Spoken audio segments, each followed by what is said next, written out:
and I am here and ready to have a joyous Noel.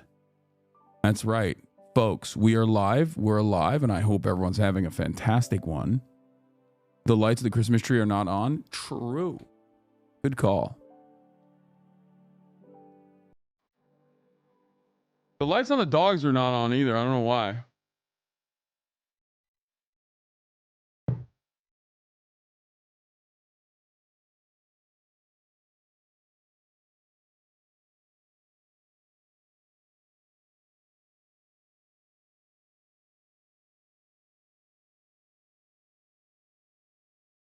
All right, now.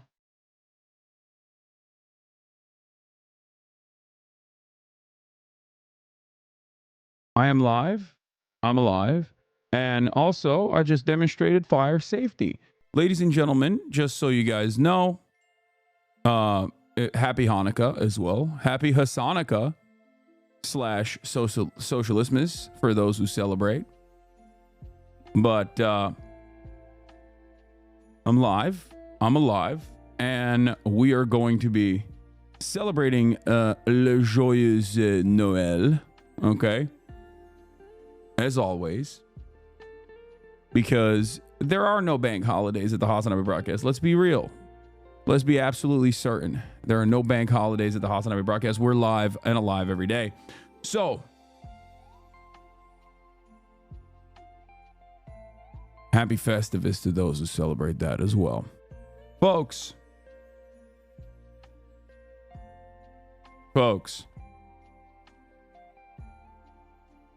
This is a part of the broadcast where I tell you about my personal news about what's going on in the world of Hasan HasnAbi Piker, and of course, give you a little update on Kaya, Miss Kaya Piker, as well. As you can see, she's zooted, giving a vicious side eye to me and to the chat.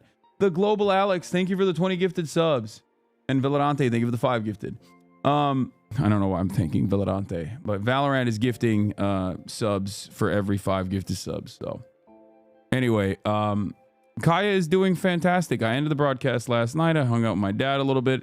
I went to Staples because my mom every single year makes calendars. As you guys know, she makes family calendars. This is her like #1 thing that she loves doing. And you said it like that because you love Luigi. Yeah, I do love Luigi. Anyway, yeah, my mom is keeping Staples alive, like literally. It would not even be alive if it wasn't for my mom. So I did that. I gave the calendars to my dad. He brought it over, and then I spent the rest of the night hanging out with my little lady.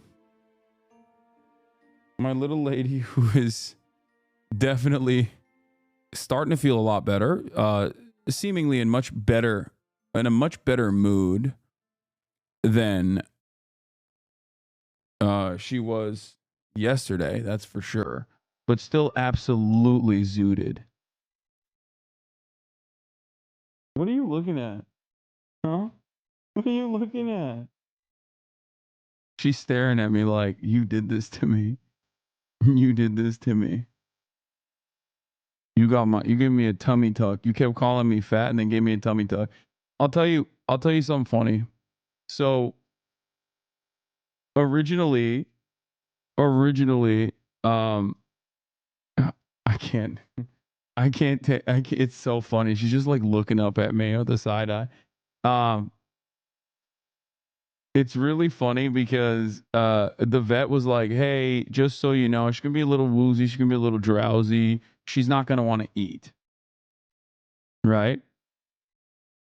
And I was like, don't worry. I think she will want to eat. Okay. Machine Gun Kitte, thank you for the 5 gifted.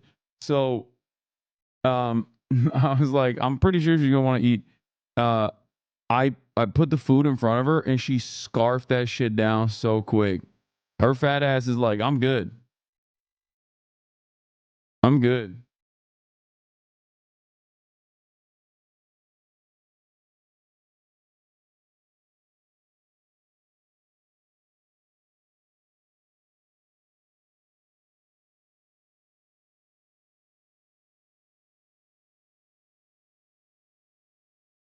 So yeah, she was hungry. Um, I thought they're supposed to get the cone of shame. She did have the cone of shame. I took it off and I put this much nicer cone on her instead because it's like young stinker. Thank you for the 5 gifted. Um, I think it's much more comfortable. She couldn't work. Yeah, the cone of shame, but this is the donut of dignity because the cone itself was causing her to like hit stuff. Like she couldn't figure out how big the cone was, and it would scare her. You know what I mean? But yeah, we got her the donut of dignity, so she's good.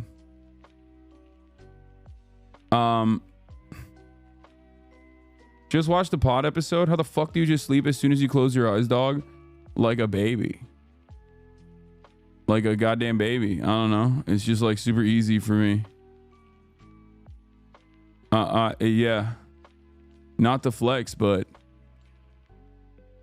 yeah, fairly easy process for me. I'm not gonna lie. I close my eyes and boom, I'm out. But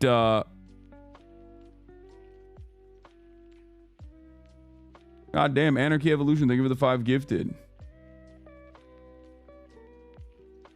That is insane how overactive your brain is during the day with how overactive your brain is during the day. I think that's why. I think I just like am fried by the time it's time to sleep.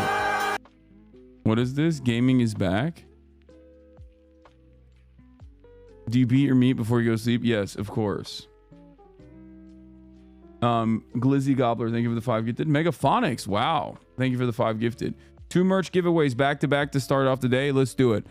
We have a lot of merchandise that was gifted to the community by other community members, and therefore we're gonna periodically do giveaways throughout the day. We're gonna periodically do giveaways throughout the day as well. First, hold on. It's not even started yet. Wait until people are immediately hitting enter. Jesus Christ. Okay, well, in any case, while you guys do that, I'm going to continue on with my personal news about my stories. But yeah, I went to sleep last night, woke up early, as always, you already know. And I went and I balled with Elam and Greek. Nicewig has left. He went back home to be with family, but I'm still here. Look at that. Just absolutely look at that. It's called a masterclass, folks. Just a masterclass, you know, doing a little King of the Hill. 3 dribble King of the Hill, not a big deal. It's the Beagle, bro. Just cooked Elam. But yeah. The pink beanie. Yeah, I'm cold. It was cold this morning. It was cold and groggy. But yeah, I punished him for saying type shit. Also, here's a photo of Kaya from this morning. As you guys can see, this is her scar. She has a very gnarly scar. This is where they cut her fur. The first giveaway ended, by the way.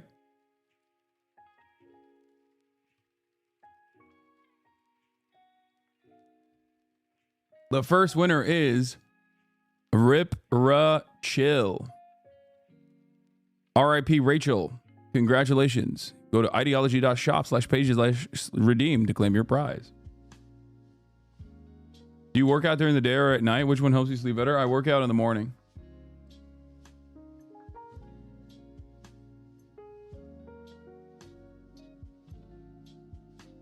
All right, second giveaway is going to come in.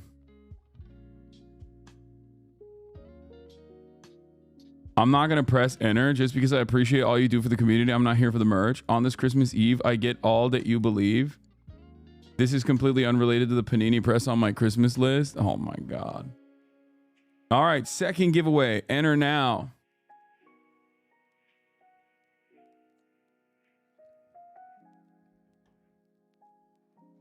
Chatters are wilding out. It seems.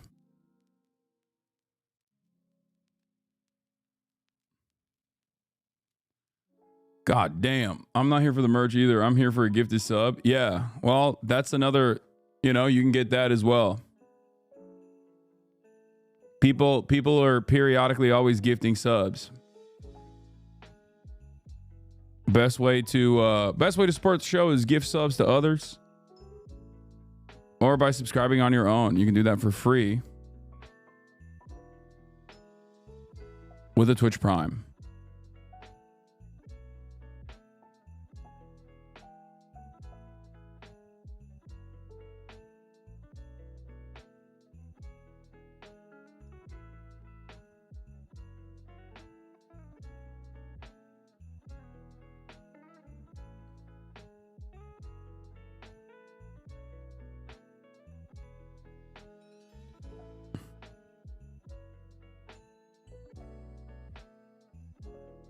Who won? We have a max 1 limited entry per giveaway. Chat, we have our second winner. Ghost Dog. Thank you for the 10 gifted subs. Hey boss, just wanted to let you know I haven't clowned on you at all in Hoscord this year. And it's unrelated to the TV on my wish list. Yeah, you're not getting shit, G-Boozer. Buser. Second winner is Xeno Citic. Xeno Citic, congratulations. You're going to have a lot more chances to win today, by the way. The Absurd Librarian, thank you for the 5 gifted subs. There is a shit ton. There are a bunch more opportunities to win a merch today. There's a lot of gifted merches, so don't worry about it. Don't worry about it. Don't worry about it. But yeah, other than that, I balled.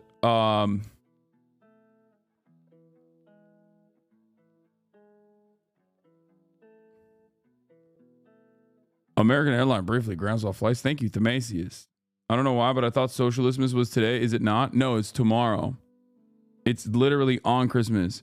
Hasanaka/Socialismus is tomorrow, which will be on Christmas. Especially because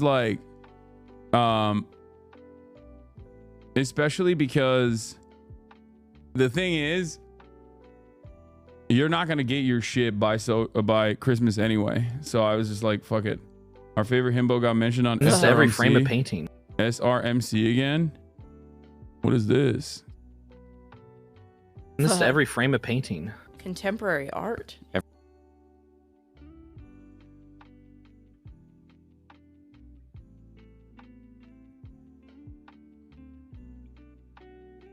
I have not watched a new Boy yet. You keep the grind up, HasnAbi. Kwanzabi too? Yeah, Kwanzabi.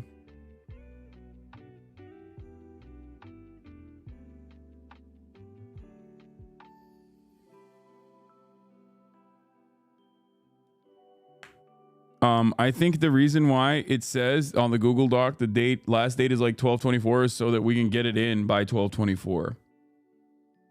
That's probably the reason. You need a Christmas drop or special for the merch? What? We have been doing it. This holiday season, 1, we gave chatters the opportunity to gift other chatters merchandise. 2, all merchandise proceeds are directly going to Raisi's Texas, a program that works entirely with undocumented migrants. So all proceeds, 100% of proceeds are going directly to that. They get legal help, legal counsel, and other forms of help for undocumented migrants. And we've been doing that for the past, month or so.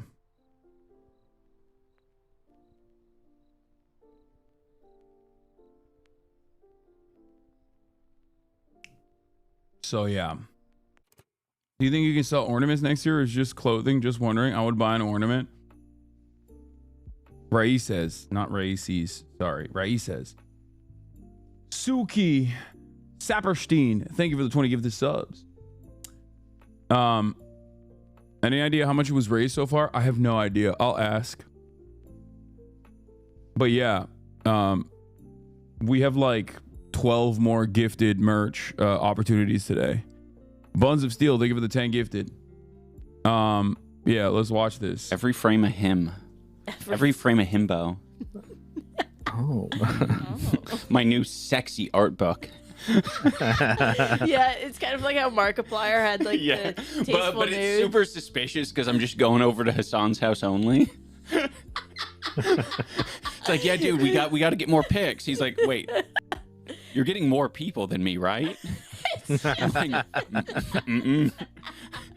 What? Only need one. There's one picture of Luigi in the back. yeah.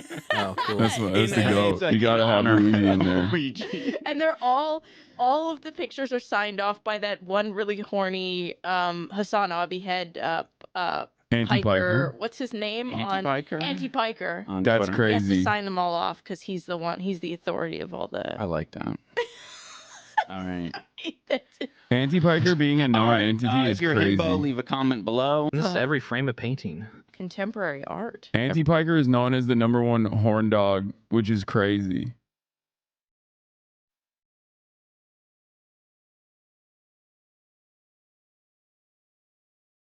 Anti-Piker turned being serially, criminally horny into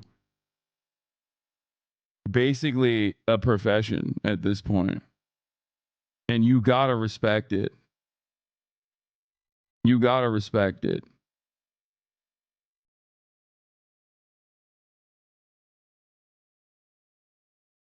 Anyway, later in the day, my family's going to be here. So obviously when they get here, I'm going to be done. I'm going to end the broadcast and I'm going to spend some time with them. So it's going to be a shorter stream than usual. But tomorrow will be a regular stream, so fear not. I haven't seen a smile this iconic since Maryland. Yeah, okay, listen to me, okay? Listen to me.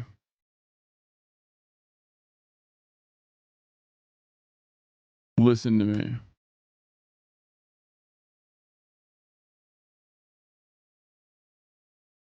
I'm starting to get a little jealous because I'm starting to get a little jealous. I won't lie, okay? There's too much anti-Piker thirst posting about Luigi and not enough thirst posting about me, and I don't like it, okay? Oh shit. Oh my god, what am I doing? Why am I free scrolling anti-Pikers? I almost saw something devastating, okay? Jesus Christ.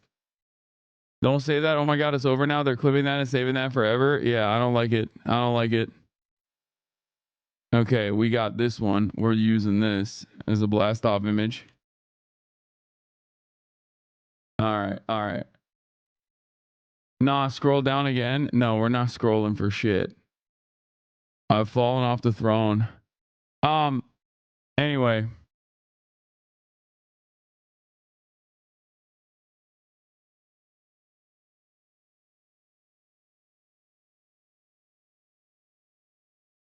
With special guest. Socialism tomorrow with special guest.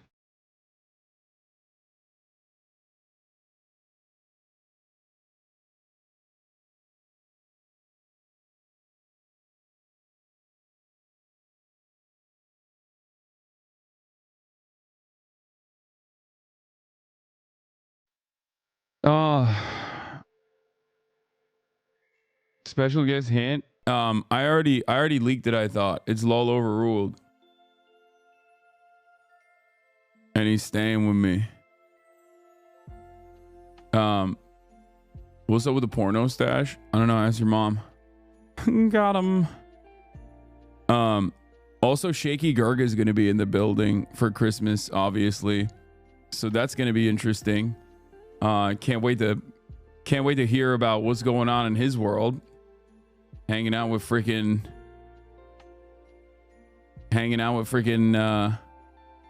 Charlie Kirk and whatnot. But I will not be debating him. That's not a Christmas tradition. That's a Thanksgiving tradition. So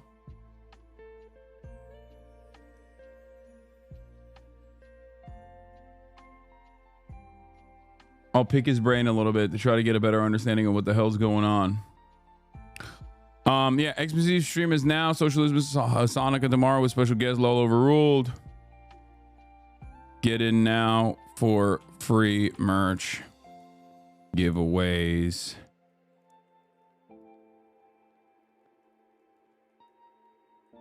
Drama news and pro gaming.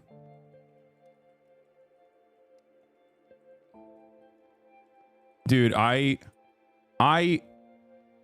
in my gaming era again. Christmas miracle alert. I was solo queuing in League last night, and halfway through the game, one of my teammates asked me, "Wait, are you a Hasan mod?"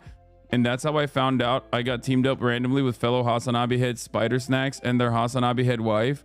So there are at least 2 married HasnAbi heads who also play League. Dude, I swear to God, Megaphonics' entire vibe now is just like always bringing it back to the fact that he has a wife. Like basically everything, like Megaphonics used to be you know, corny, sometimes cringe, sometimes productive, not all the time, like rarely ever, but he used to be mostly, yeah, Fizz is right. Megaphonics used to be a Elon guy, and now he's just a wife guy, which is definitely leveled up from being an Elon guy. But everything he brings up in the chat, everything he talks about in the chat is just basically rubbing it in your face is that he's a wife guy.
Happen. Let's see. There material that appears to be anti-Semitic. What's the anti-Semitic material? Well, there's a small watermelon. There are. Wait, they're a mod? No, Megaphonics is not a mod, but he is one of the known community members, and I think as a known community member, people oftentimes hear their names and they mistake them for a mod usually.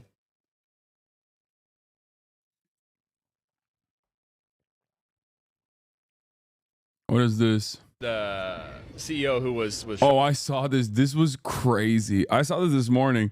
It's so funny that I feel like our TikTok timelines are basically the same. Like if you spend enough time in this community, in this chat, like we have very similar TikTok timelines, okay? Because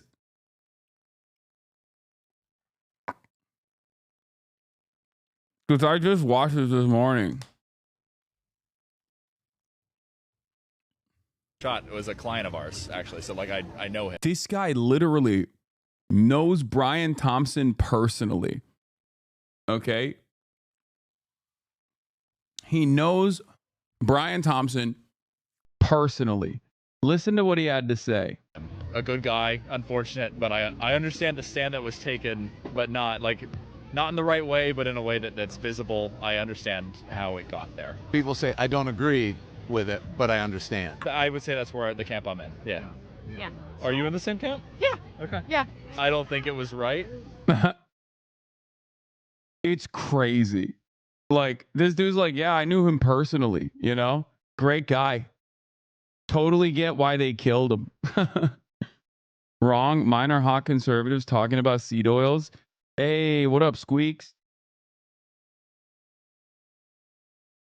I want to be on that timeline, honestly. I don't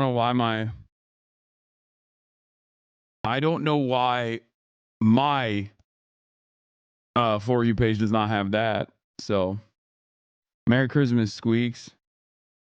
I'm squeezing my shit right now. I got lotion all over it. I'm squeezing it.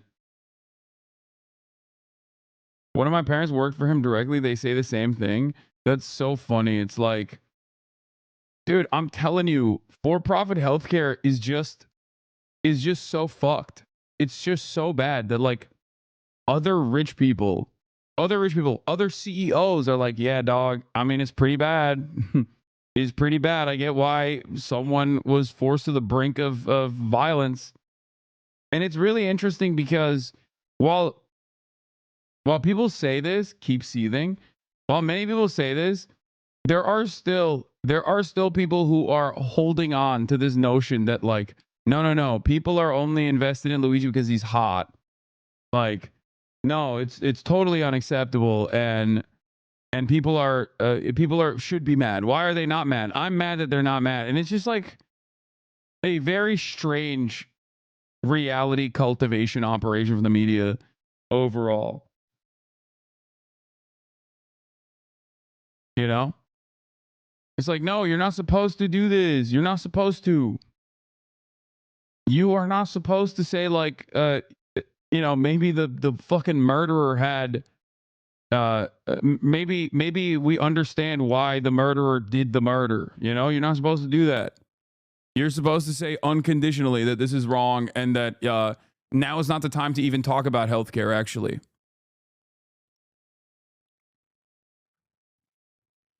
I do want to watch this crazy honey scam because this guy popped off big time on this video and apparently everyone's chirping about it. And it's always really funny to me because, like, obviously I don't fuck with any of these, like, YouTube. I don't usually get any of these. I don't get any of these, like, YouTube advertisers in general.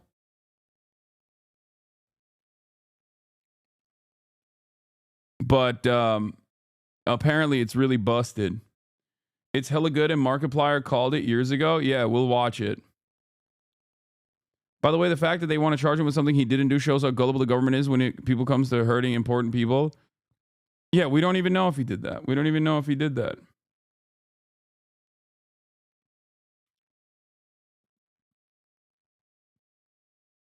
Dude, X watched a video about the protests outside the courthouse and was pissed, comparing him to the Joker and Lee Harvey Oswald. Yeah, I think it's because XQC just watches Destiny. That's it. And only gets his opinions from Destiny and doesn't like doesn't come up with any of his own personal opinions. That's got to be it. No, it's not because he's rich as fuck, chat. Get out of here. If I were to talk to XQC 2, 3, 4 years ago about like how Americans don't have socialized medicine, as a Canadian man, he would have been like, yeah, no, that doesn't make any sense. But I think like that's most likely the reason. That's the only, because aside from right-wing content creators like Ben Shapiro, Tim Pool, and all these other people, like the only person I've seen online that is like routinely trying to defend Brian Thompson's honor is Destiny. So if you're like a Destiny orbiter, if you're watching him regularly to, come across as like an intelligent person by repeating some of his takes, you're gonna oftentimes find yourself on the wrong side of most issues. But that's probably what it is.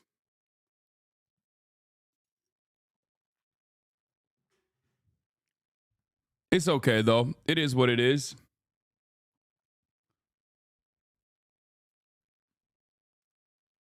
Please tell me you saw this outrageous shit. Yeah. I saw bits and pieces of Sean O'Brien on Tucker Carlson, and we'll cover it in a second. We'll do that. Don't worry.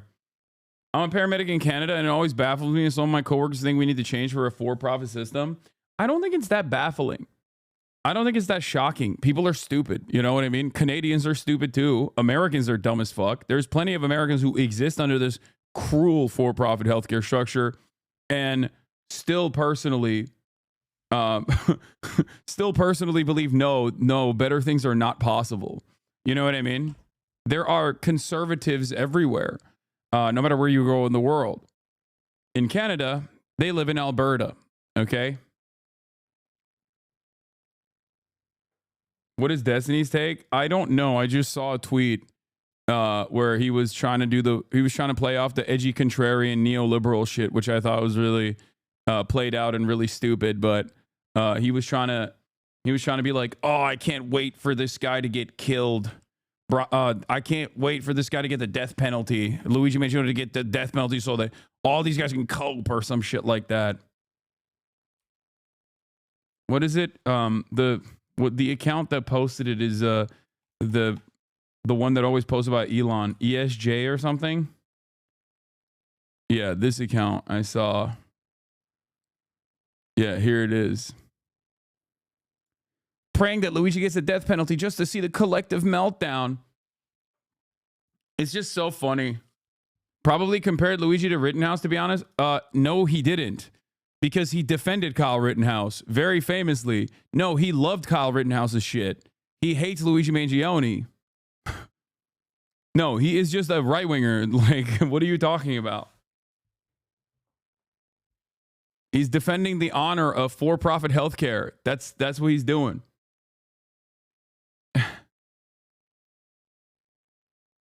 You know?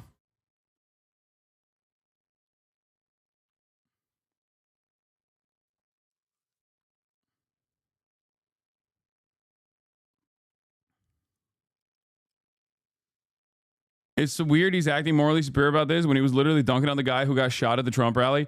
Yeah, he's just all over the place. You know, he's a debate mercenary. Again, no conviction, no moral compass, no consistency. He will present itself. He will present his arguments as though they are morally consistent, but it doesn't matter. You know?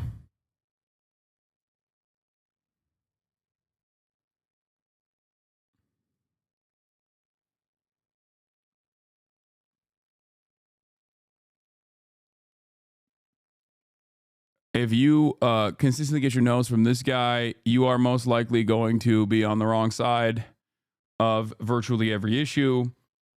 But hey, if you can repeat his talking points fast enough, maybe you will think that you're coming across as brilliant. But most people will slowly but surely pull themselves away from you, not because they can't stand your brilliance, but because you're both annoying and also wrong. That's it. And constantly want to debate about how right you are, even though you are very obviously wrong.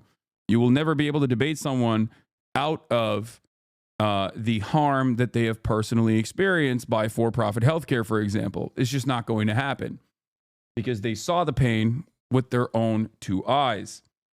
But good luck.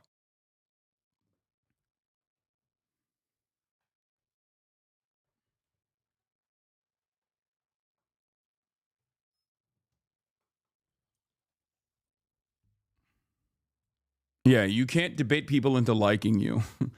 Like, I'll tell you that much. All right. You can't just be like, I'm going to debate you into liking me. I'm going to debate you into thinking my vibes are good.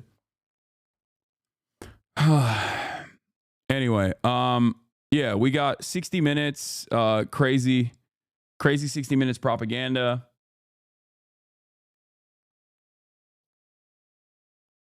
A man shouted Germany for Germans during a minute's silence for the victims of Magdeburg is countered by boos and Nazis out chants.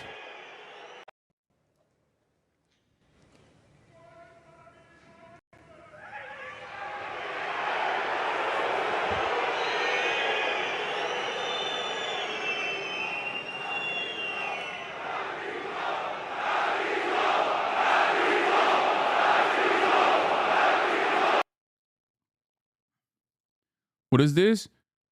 So now one of the Colbert freaks out and changes the subject immediately after Claire Danes admits that the CIA allies itself with legacy media and mainstream journalists. That's weird. What the hell?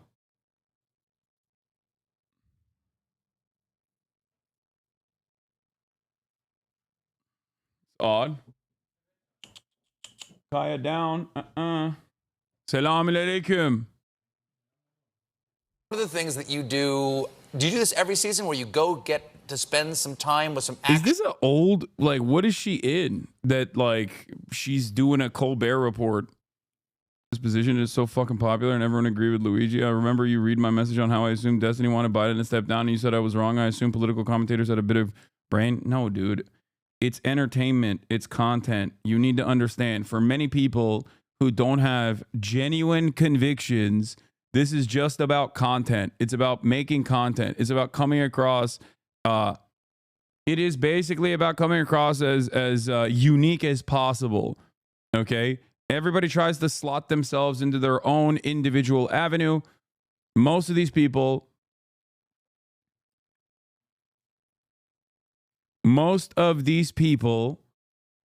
it's an old clip. Colbert isn't that young anymore. Yeah, this has got to be an old clip that they've resurfaced, because what the fuck is she doing on Colbert show? Anyway, we've moved on. But there is, yes, this chatter is correct. There's a take economy out there. I don't necessarily participate in it, even though a lot of the things that I say frustrate people, and then, you know, people clip it out of context or whatever, and then blow it up out of proportion. But I don't participate in the take economy because my takes come from my own individual biases, my own personal opinion. It's not something that I am saying specifically so that you know, I can get the most amount of eyeballs on it. Okay? And that's precisely the reason why there is always a boom bust cycle with this community as well. Because sometimes I'm like, nope, I'm stuck. I'm perma stuck on this opinion. I will not move away from this. I will not move away from my opinion. Israel is a great example of this. Okay? Where I just firmly am grounded in my perspective, and I refuse to budge. And a lot of people freak out and they get mad and they leave, only to come back later when they find out that maybe I was right and that history has vindicated me. But that's it. It's not about like assuming a contrarian position specifically so that I can get the maximum amount of attention.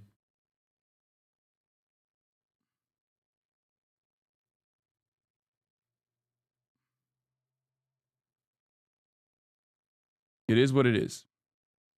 Anyway. Hasan, history has not been kind to you. Have you forgotten Ukraine and Russia?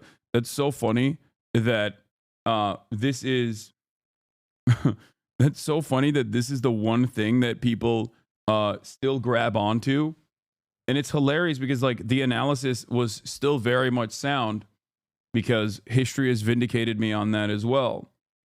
That like not only did I apologize for making the wrong prediction and being incredibly convinced that it would be an unimaginably stupid endeavor for Russia to invade Ukraine. It was an unimaginably stupid and unimaginably cruel endeavor. So that part was correct. And it has not panned itself out. It's not necessarily been successful for Russia. So unless you think it's successful for Russia, I don't know what to tell you.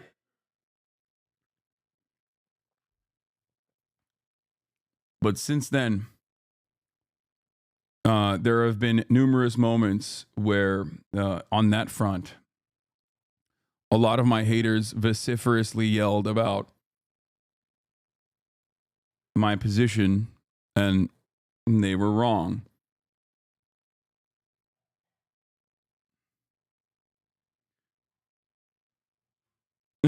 You act like you're so correct all the time, but have you considered this take? I had to go back nearly 3 years to demonstrate how wrong you are, even though you streamed almost every day since. Yeah, I know. Ukraine's leverage has crumbled since the proposal that was placed in front of them, a ceasefire negotiation that was placed in front of them when they had a tremendous amount of leverage in comparison to where they're at now. I urged caution at that time. Everybody yelled at me, said that I wanted appeasement. I can't believe we're still talking about this on fucking Christmas Eve, by the way.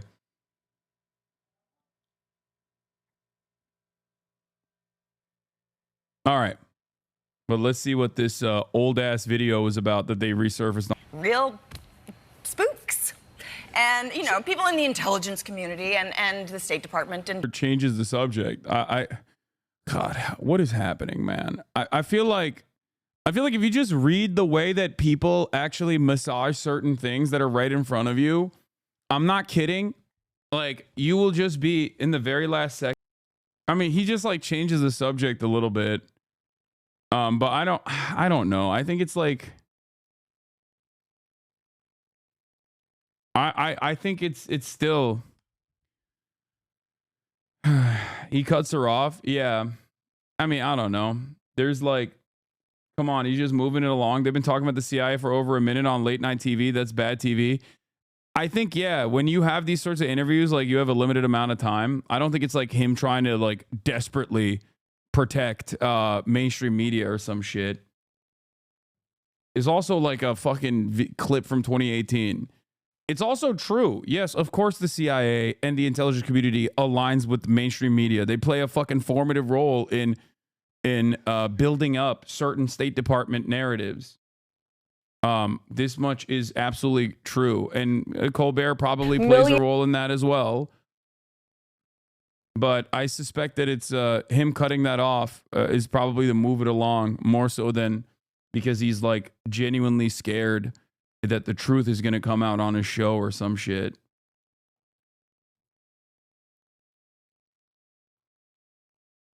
Yeah. Also, those conversations are not live. They're not live. You know what I mean? They're shot live to tape with a real audience, but if they were truly terrified of like some secret coming out, they would have just cut that segment in its entirety. You know what I mean? Like, I think he's just probably trying to move the conversation to whatever she's promoting.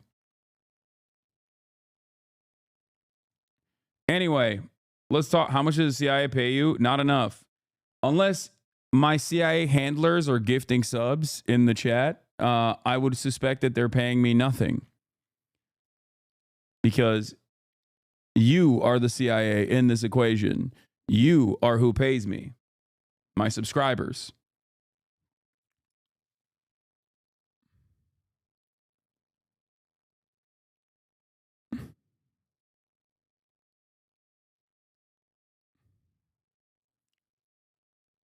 Yeah. So technically, I guess Valorant is CIA as well. You can show your support by subscribing for $6 or for free with a Twitch Prime or by getting gifted a sub. Let's continue. Canadians are heading out today for the holidays with a dangerous combination of winter weather of snow and ice. It could build on the roads in parts of the Midwest and Northeast. Yeah, so you're taking a live look right now at a highway in Albany, New York. The snow already making driving difficult and potentially dangerous throughout the Northeast. I'm kind of jealous about this. I'm not gonna lie. This gives me a little bit of jealousy.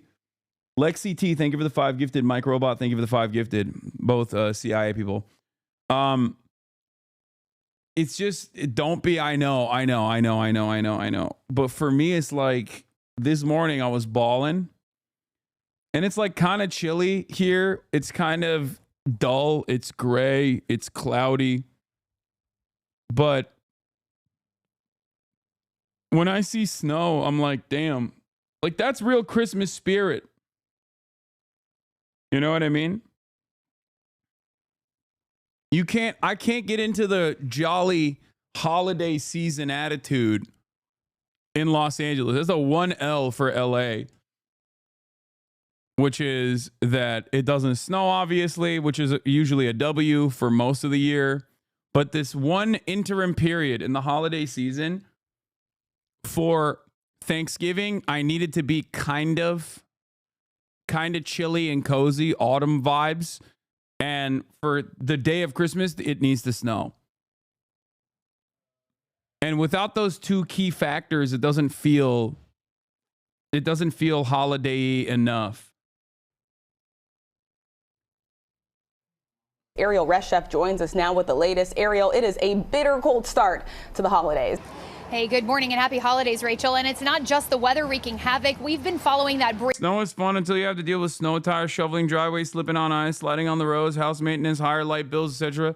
No, I know. I mean, guys, I grew up in Turkey where I experienced 4 seasons, including snow, and I lived in New Jersey.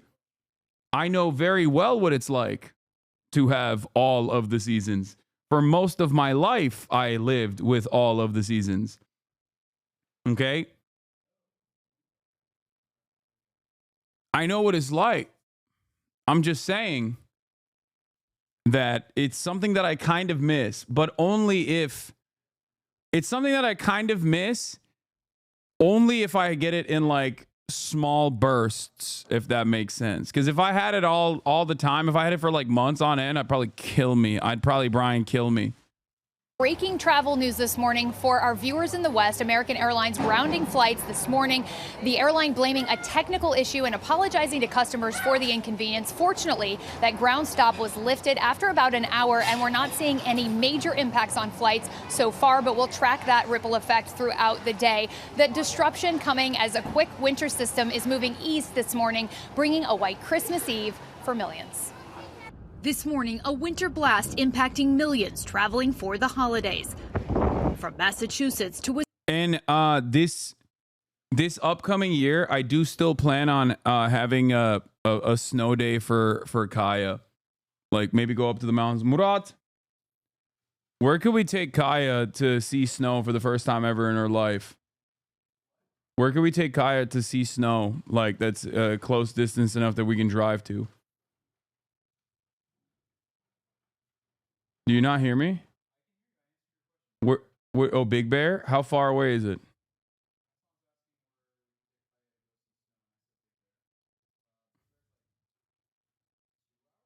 Wow. It's not that it's only 2 hours? Wow. Okay. All right. Take her to the mountains of Tibet. Yeah. People are saying Lake Arrowhead. It's even closer. Oh, Lake Arrowhead is Big Bear, he said. There's no snow up there right now. Yeah.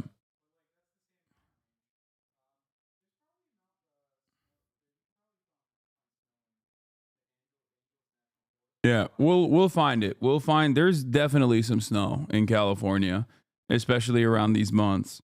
And once it's snowing, we'll I don't know, maybe before Japan or maybe after Japan, depending on when the snow season is. We also got to do the other thing to be able to do that. Wisconsin to Michigan to New York, swaths of the country blanketed by snow. Conditions enough to snarl some traffic on interstates and cause delays at the nation's busiest airports. After 5 hours, they fully canceled the flight. Everybody just gets a text message like flight canceled. In Southern California, storms bringing 30-foot waves and flooding. In Santa Cruz, a man killed after a large wave pinned him under debris. This powerful Pacific surf knocking part of a pier into the ocean. Oh my God. Restrooms at the far end of the wharf breaking up and bobbing in the water. A man in a hard hat and another man near heavy equipment seen waving their arms, floating on the wreckage. 2 were rescued by jet skis. 1 other swam to shore. Luckily, the winter weather hasn't had a dire impact on travel. If you what's up with this? Like, why is she mobbed up? Like, they're just posted up driving behind to your holiday her. destination today, good news, AAA is predicting the roads will see minimal traffic, and the average price of gas is hovering around $3.04 for a gallon of regular. Safe travels, Gio. Some good news. Happy holidays, my friend. Let's get you inside and out of those 26 degrees right now in Times Square. 'Tis the season for spending time. 'Tis the season for spending time with those you may not always. Why half of Americans expect conflict at holiday gatherings and how to handle it? That's so funny. This is so stupid. Agree with. There's a new survey that finds that nearly half of Americans expect heated discussions at holiday gatherings. This is like every single holiday season as Jank takes on more confusing positions, I become a part of the 48%.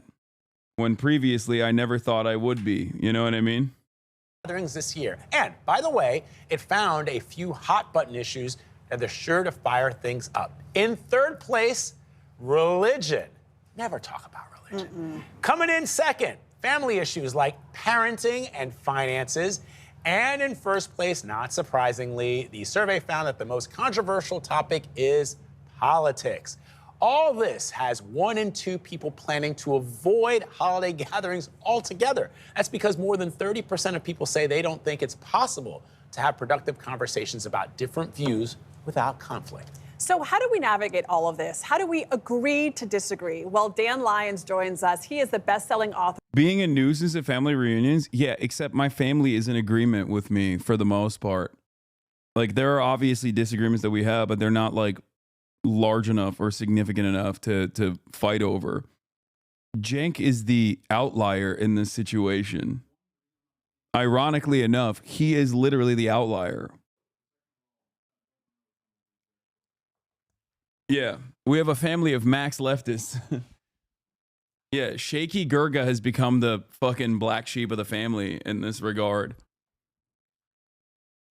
Author of the book, The Power of Keeping Your Mouth Shut in an Endlessly Noisy. And I do think that I'm in a unique predicament because, like, I'm a political commentator and so is my uncle. Like, if we just had like regular ass conservatives or whatever, conservative relatives, it'd be a little different. You know what I mean? Like, Cenk collaborating with Charlie Kirk is very different than like you talking shop or talking about football with your conservative coworkers, you know? That's something that I need to explain quite frequently, which is that, one of the most significant principles that I routinely repeat is be fucking normal and don't be weird. Don't be a weird loser. So yeah, be chill with your coworkers, even if they're conservative coworkers, even if they voted for Donald Trump. Like, you can have you can have normal conversations with them. But I think when it becomes a professional political commentator, that's a little different. World, such a great title. Yes. He's also the editorial director of DocuSign. Dan, good morning. Well, thanks for having me. Thank you for being here. So when we're with family and friends and things start to heat up, things start to get a little awkward, what should the person who's part and party to this conversation do to try to tamp things down? Right. So there are techniques you can use, right? And DocuSign is interested in this because they're... Your dad's ex-finance bro, though? I mean, yeah, but it doesn't matter. Like, he doesn't give a shit about like American domestic politics. And for American foreign policy, we're somewhat aligned. Not really, but it doesn't really matter. Does that make sense? Like, he does not care about American domestic politics. Like, an agreement management company. So this began as a project about agreement rather than disagreement. How come some people are so good at agreeing with other people? So I went off and I talked to like hostage negotiators, a marriage counselor, a kindergarten teacher, really experts at agreement. And that is insane. What a range, dude. What a fucking range. He said hostage negotiators to kindergarten teachers. These are all experts at conflict management, crisis negotiation. One of the techniques you can use is just called thank you because. It's 3 words. It's very easy to use. You just bring this with you to this party, right? What? Thank you means I express gratitude to you for sharing your opinion, whatever it is. Because is I explain something I admire about your opinion, something I think is good. Now, once I've done that, now I can tell you what my opinion is, but because you know who agrees with this guy? Who? Cenk, in regards to Charlie Kirk. Yeah, he does. I've listened to you first, you're more likely to listen to me in return. And that is going to start bringing down the temperature and also it's sort of like showing somebody respect. When your family member calls you a slur, say thank you because, dude, that's crazy. Like, is that happening frequently? Chatters, goddamn. Like, that's a shitty ass family member, dude. That's just like, I think when you just like remove political ideology from the equation, that's just plain old rude. You know what I mean? That's like an incredibly rude way to behave.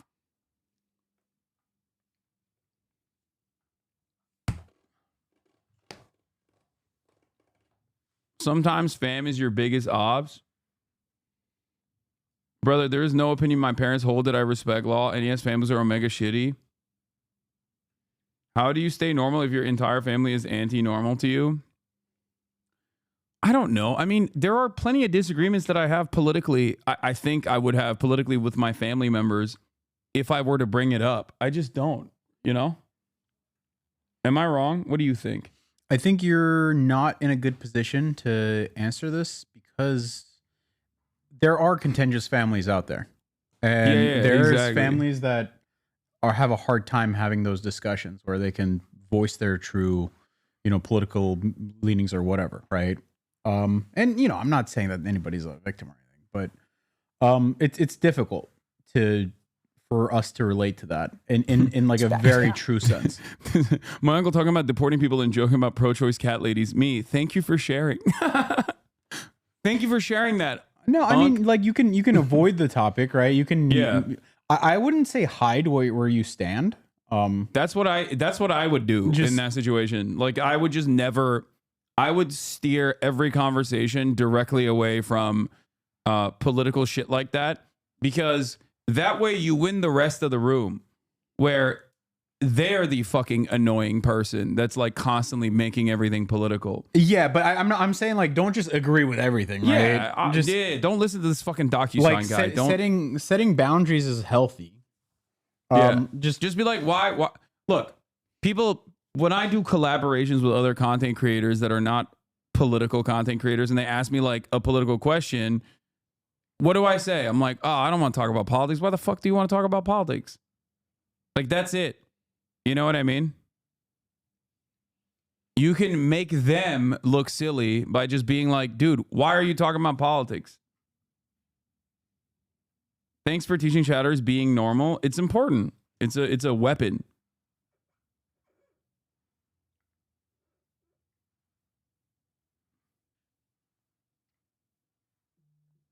The problem is they keep bringing it up. No, I know. That's the funniest part about it. Man on the left, thank you for the 5 tier 1, give the subs. The funniest part about it is that, like, for the longest time, Trump supporters behaved as though they were the, you know, silent majority. And they still claim that. When they were always the can't shut the fuck up minority. Like, they just can't shut the fuck up. Nowadays, I feel like they've become even more galvanized. They've become more emboldened, so they just never shut up. They love talking about how the rest of the family doesn't understand me because, you know, I voted for the right guy. I voted for the great white hope. And it's just like, dude, okay, you voted for Trump, man. You got it. You know, we'll see what happens. I don't think that it's going to be good for you, and I don't think it's going to be good for anybody else. But, like, can we just not have a political discussion for once in our entire in this entire goddamn holiday season? Like, just shut the fuck up. Because I have noticed that, like, Trump supporters nowadays especially are like very excited to have those conversations. They are very excited, where their entire goal is to be like, yeah, we got it. Ooh, my guy won. Okay, man, I heard that there's an echo. There's an echo. I know. I turned it off. I turned off Marat's microphone. Okay, shut up. No, I already silenced you, so they can't hear you. Which is what you want to begin with. So you also talk about this tactic of mirroring. What is mirroring? Mirroring is literally starting your sentence saying a few of the words of your last few words. So you say something to me, and I start by saying, oh, rough day. You know, you're saying, oh, I had a really rough day, and I literally just say, oh, rough day. And that actually keeps you talking. So mirroring is a way of me showing you, look, I'm listening to you, I'm actually hearing what you say, and I understand you. So you're also building empathy. A lot of these agreement tricks actually... Yeah, this is dumb as hell, bro. This is dumb as hell. Ne diyorsun baba? Açtım kapıyı.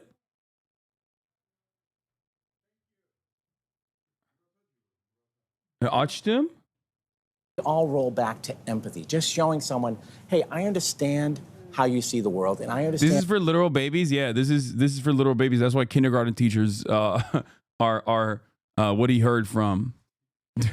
Wait, this video has only 1.6K views from one day ago and only one comment, and it just says, "Don't serve alcohol." This is such a funny video. I'm skipping the rest of this. This is stupid. All right, we're gonna talk about Donald Trump.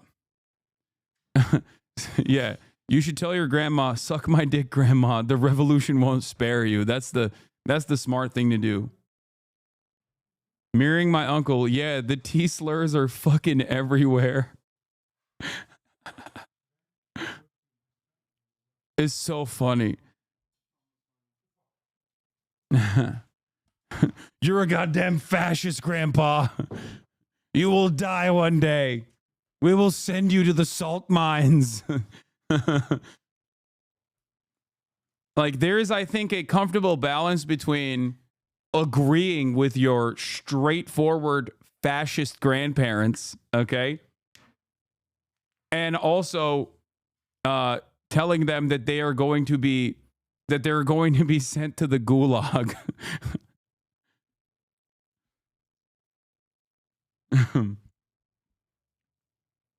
And I think the middle ground there is just to be like, I don't want to talk about politics, man. That's it. Because those guys, they love talking about politics. And if you're in this community, you probably also love talking about politics as well. But you don't have to. Especially because, I'm going to be honest with you, you're not going to be able to debate your parents into submission. You're just not going to be able to debate them out of that position, especially because they did not arrive at those positions by using logic, okay? You cannot help people with a logical ladder. You cannot help people crawl out of the illogical emotional hole that they have found themselves in by offering them the ladder of logic. It's just not going to happen, okay? At most, you can be a pleasant person to be around, and maybe then they'll be like, you know, I'm finding myself in agreement with, the way you conduct yourself, and that maybe I can see your worldview a little bit better. This is why whenever people ask me, like, Hasan, oh, my younger brother is in the throes of like right-wing radicalization. What do? I always tell you, like, identify where the pain is, because most of the time it stems from a vulnerability. It stems from something that they're lacking in their lives. It stems from some kind of insecurity that they have, right?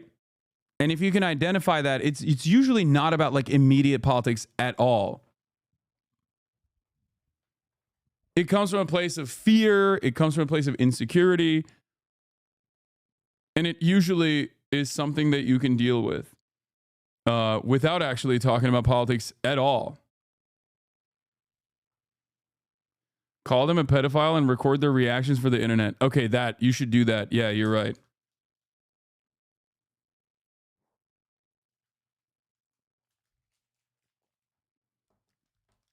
So we have to be their therapist? Fuck that. Wait, what do you mean? Chatter being like, that's emotional labor, sweetie.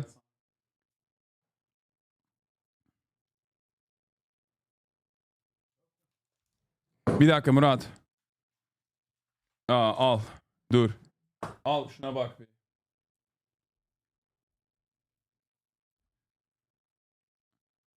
I'm not gonna do emotional labor for you, little bro.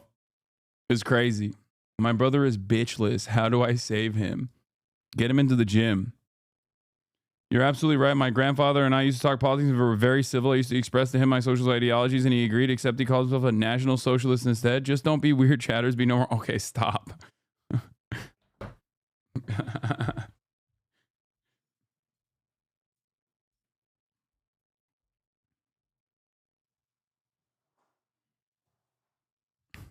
U.S. President-elect Donald Trump has threatened to retake control over the Panama Canal. Trump told supporters Panama was charging too much for U.S.-owned ships to pass through, considering how much Washington spent to build the waterway more than 100 years ago. Panama's president has hit back, insisting control of the canal is non-negotiable. It's less than a month until he's back at the White House, and President... Bro, he's making an impact. He's on this new era. He's on his American colonies arc.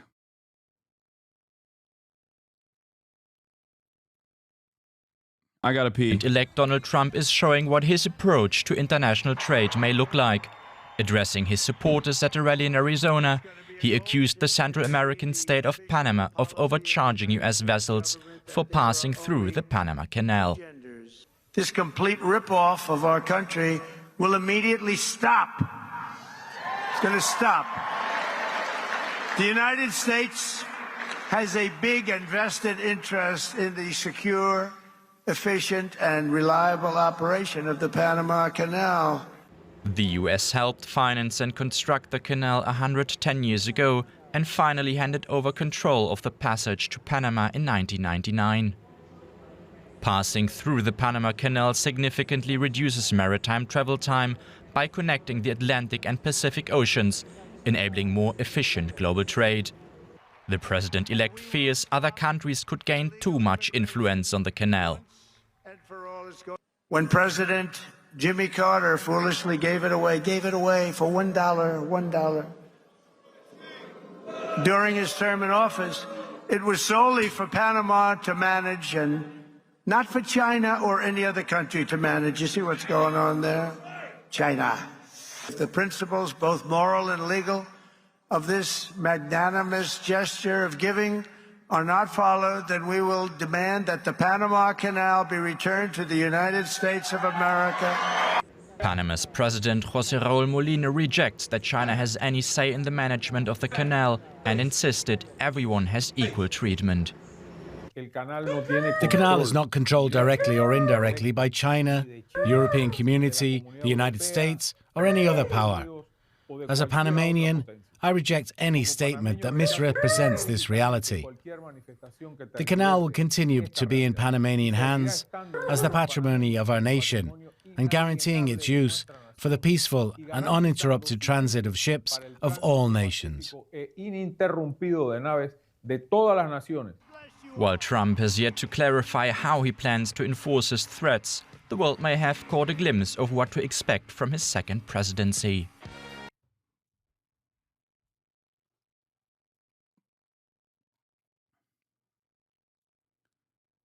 The Panama.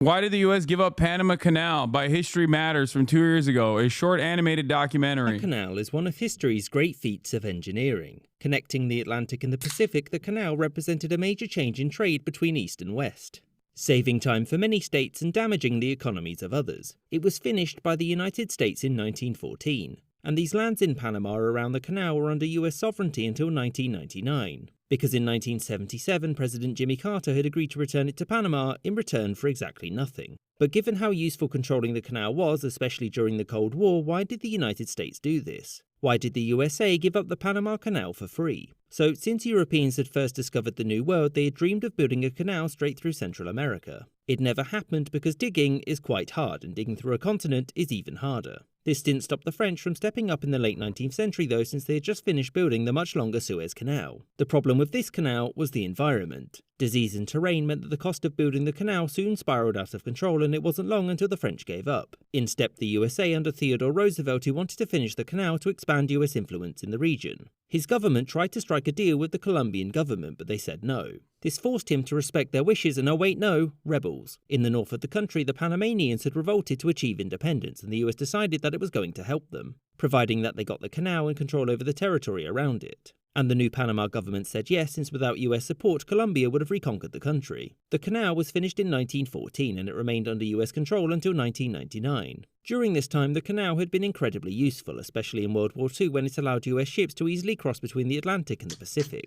And the US also used it to block communist warships in the Cold War. Plus, over the decades, the transit fee to use the canal had made the US government lots of money. Yet, in 1977, after decades of negotiations, President Carter agreed to a phased handover of the canal zone back to Panama in return for nothing. So why? Well, there were several reasons. The first was diplomacy with the rest of the Americas. American control of the canal zone, particularly the military bases which were there to protect it, was seen as imperialist by most nations in Central and South America. That and the Suez Crisis from a couple of decades earlier had cemented the idea that the world's waterways should be neutral. Carter wanted to return the canal to Panama to assure the rest of the Americas that the United States was going to be a good neighbour, and to also make sure that they wouldn't make friends with the USSR. Which brings us to point number 2, competition. Part of the 1977 treaty stipulated that the US would make the canal neutral to all nations, which meant letting communist navies use it too. Carter agreed to this because he was concerned that the USSR would finance another canal in either. I'll never forgive Carter, that pussy, for doing that. Letting the goddamn commies use our canal. Southern Panama or potentially Nicaragua. As such, agreeing to hand it over in 20 years meant that building another canal wouldn't be worth it. And furthermore, the US could keep collecting transit fees during that time. The third reason was military. The Panama Canal was important to American naval strategy since it allowed for quick redeployment of its ships to different oceans. However, in the days of nuclear weapons and ballistic missiles, it was no longer as important. As such, to Carter's administration... Shooting at a Trump rally? What? Why would there be a fucking Trump rally on Christmas Eve? Chatter, are you a mobile chatter? What's happening?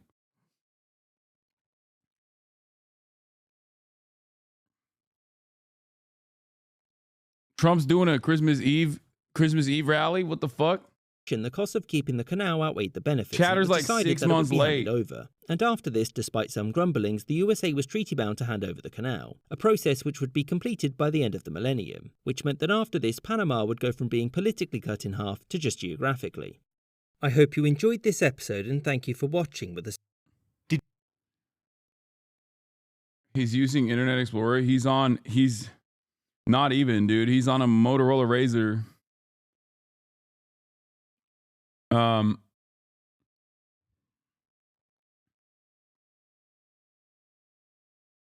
Yeah, when you have issues like that, the solution, at least historically, has been implementing slave labor. That's usually seen as the solution to that kind of thing.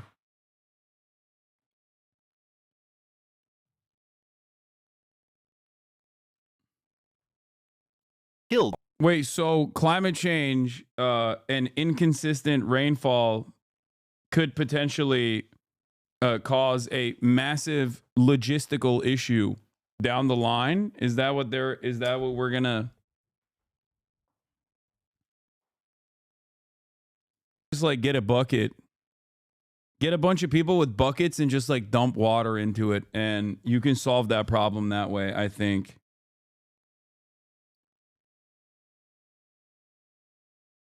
You know what I mean? Yes, global warming affects the canal. There was protests last year because there was a mining company that was destroying the rainforest around the canal. Isn't that where the guy killed the protesters?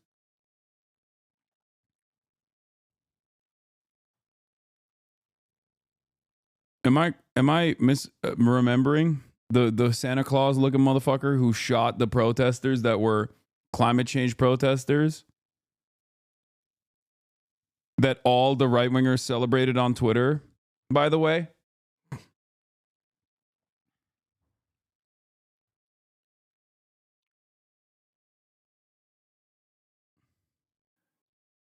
The newly formed water body is called Gatun Lake. Oh, the Vince Vintage video came out on Tyler Oliveira. My goat, Vince Vintage. I wish this stuff wasn't animated. I would like to see the real trains, but maybe that's just me. And even like the canal too. What? Charlie watched a video with Brace in it. Some of your worlds colliding. Not sure if the OG video is satire or not. Recently, spanking therapy is crazy. Okay. Go to the Panama Canal IRL. They have a train that goes from coast to coast in some seasons. There are so many videos on the Isthmus of Corinth. You can walk over and watch the ships pass under you. I want to see.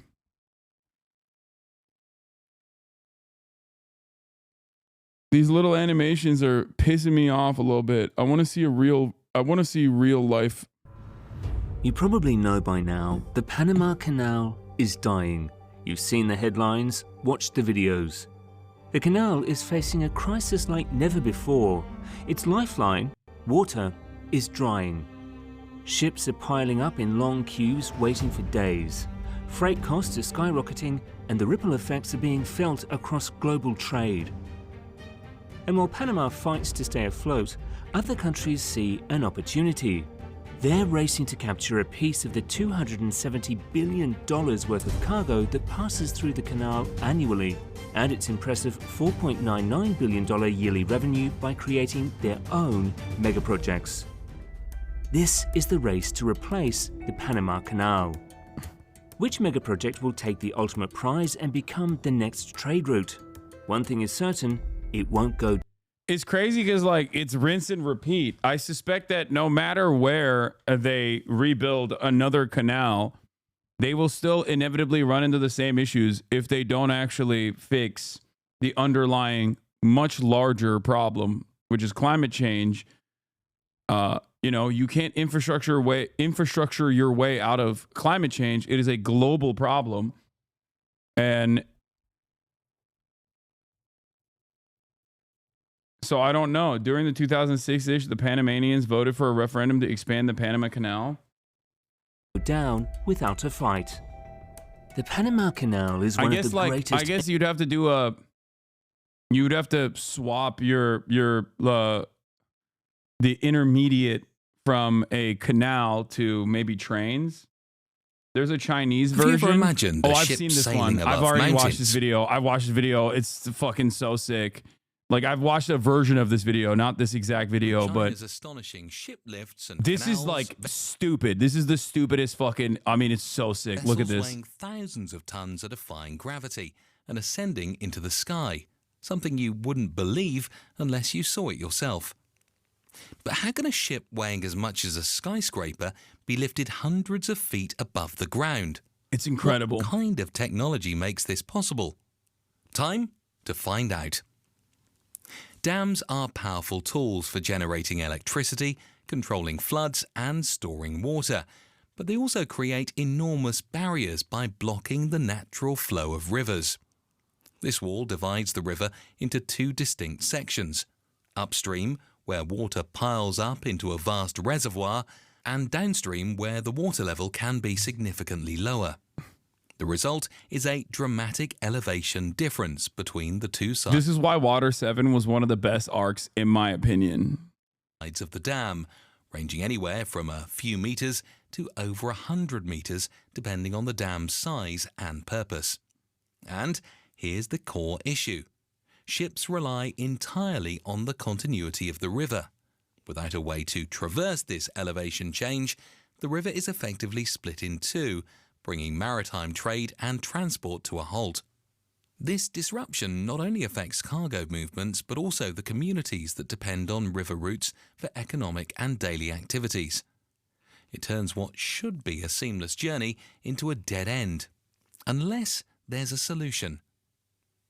Historically, the solution to the problem of elevation differences created by dams was the use of locks. Locks are essentially giant water-filled chambers with gates at either end. Ships enter these chambers and the water level is either raised or lowered to match the next stretch of the river, allowing vessels to continue on their way. The use of locks to solve elevation differences in rivers dates back centuries. In fact, the first grand lock we know of was constructed in China during the 10th century, known as the Grand Canal's Double Gate Lock. But here's the catch. Locks have their limits, especially when it comes to very high elevation differences, like those created So by they just said, fuck it, let's make lifts. modern megadams. Imagine trying to build a staircase that needs to climb the equivalent height of a 30-story building. You would need countless steps, or in this case, a series of multiple locks.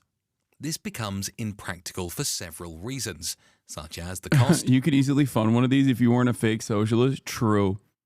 I could fund two. I just choose not to. You know what I mean?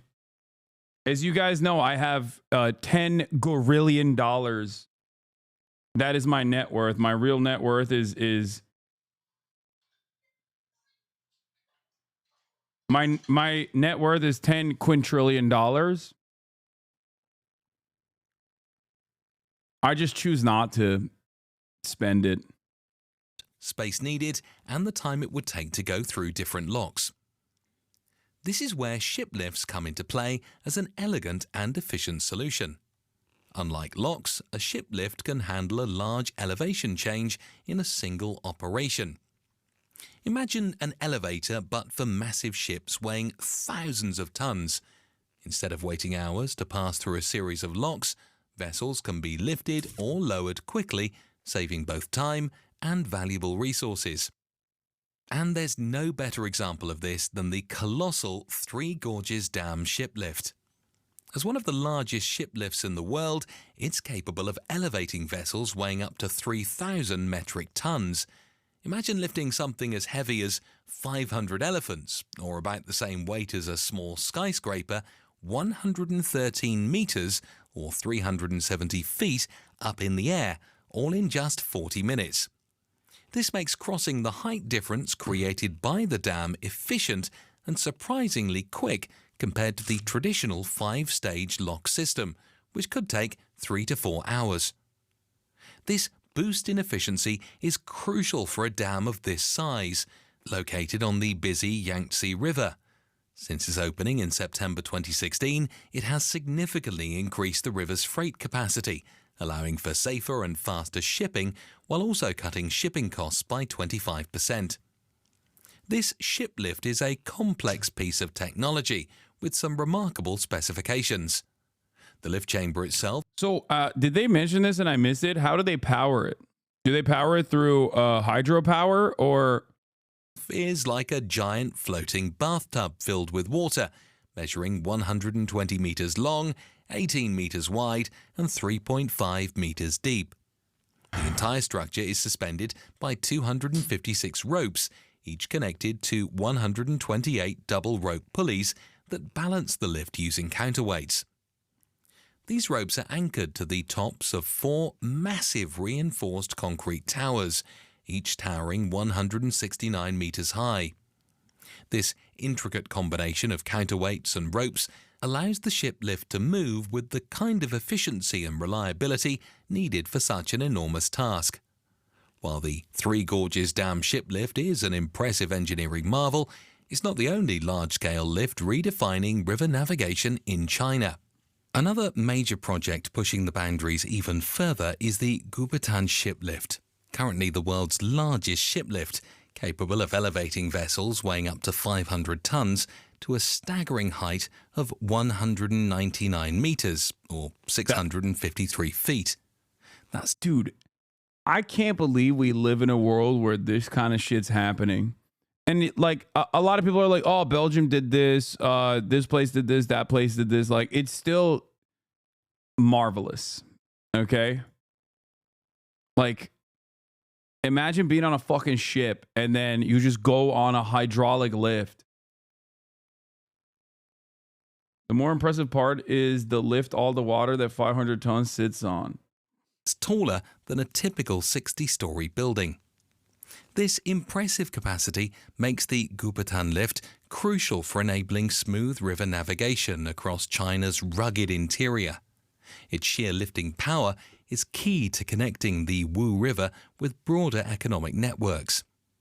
The lift system consists of not 1, but 3 interconnected. It's pretty crazy that China has this, and there are still, I would say a majority of Americans still think that like the Chinese live in like absolute abject poverty, living in like straw tents and dying of mass starvation with regular frequency, a nation filled to the brim with ghost cities. That's wild to me that we can be so oblivious to what the fuck is going on elsewhere. Americans think China is Ohio. Yeah, no one believes that in 2024. My friend, please talk to some normal people in your life because you are so wrong. There are well-read Americans who believe that. Okay? There are Americans who are well-read who genuinely believe that. lifts. First, vertical boat lift, a variable height lift capable of moving vessels between. Like, there are people who are well-read who genuinely believe this, the thing that I was just mentioning, and also that China is going to collapse any day, and that all major Chinese infrastructure projects are built with like the shittiest build quality, the shittiest standards whatsoever that they could possibly find, and that like their infrastructure is on the verge of crumbling any day now. On top of the, why don't you ban Europors from chat instantly? Like there is a real belief in at least like, I mean, it's American cope in my opinion, but there is a very real belief that like a lot of people think that there is no technological investment occurring in China, and that like the only reason why they were able to build stuff is because they have no OSHA, they don't have regulations, and that their build qualities are dog shit. Between 72 and 79 meters. You're partially right. There are hundreds of millions of Chinese who live on $500 a year. Yeah. Also, China is, you know, a massive country.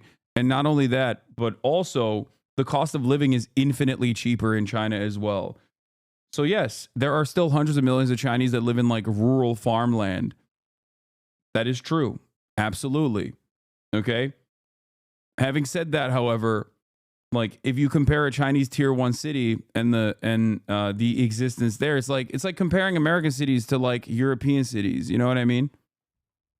Yeah, it's much cheaper, especially when there is an expansive welfare state on top of everything else that covers a big chunk of what Americans spend money on.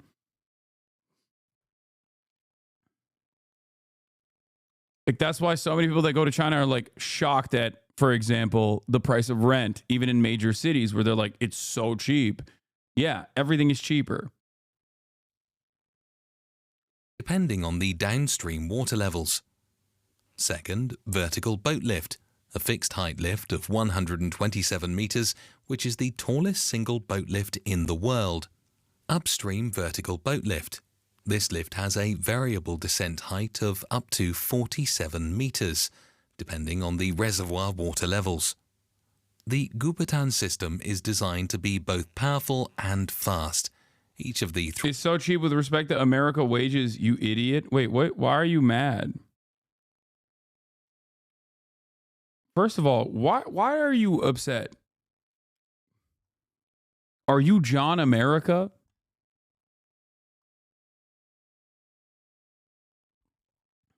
Like, I just don't understand it. First of all, you immediately hit the GDP line, which already is an interesting standard to set because, you know, look at America, wealthiest nation on the planet. Part of the reason why the GDP is so fucking high is because we have created ineffective, expensive, and expansive middlemen. You're the, oh my God, everything is so cheap. I'm bringing my American wages herp derp. No, I'm not saying that at all. I'm simply stating that the reason why Americans are shocked at how fucking cheap everything is because the things are just much cheaper in China, and things are ultimately also cheaper, especially when you have an expansive welfare state in even Europe. I didn't just compare America to China. I compared it to Europe.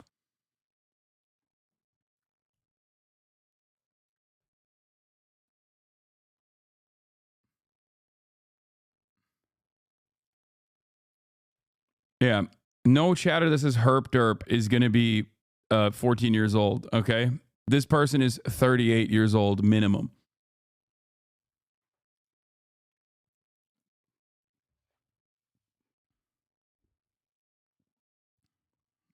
We're about to be in 2025. Yo, I'm 30.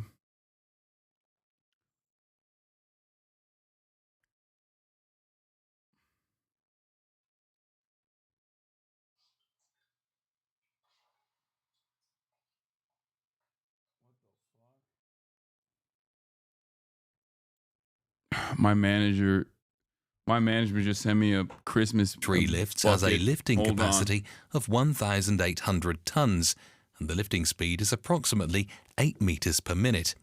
This means that a 500-ton vessel can be raised or lowered in just 10 minutes.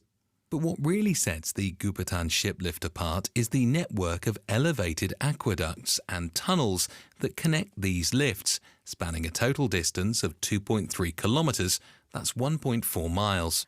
This elevated canal system, suspended 100 meters or 328 feet above the ground, is what gives this lift its surreal quality. Ships quite literally sail above mountains. There ain't no way, bro. Forgive me, Father, for I have sinned. Did Zin send me? What the fuck, bro?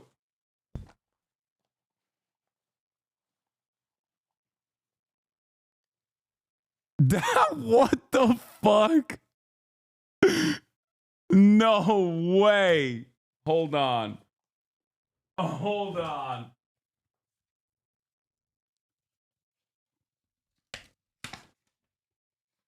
Merry Zinmas, everybody. That's wild. This is wild. I thought it was just from my management, but I don't know if it's like actually from Zin or not. Oh no, it's from, okay, it's from my management. Never mind. It's not directly from Zin. It's from management. Okay, that's crazy. All right. My manager sent me a Christmas gift. What the hell is this? Like, how does this?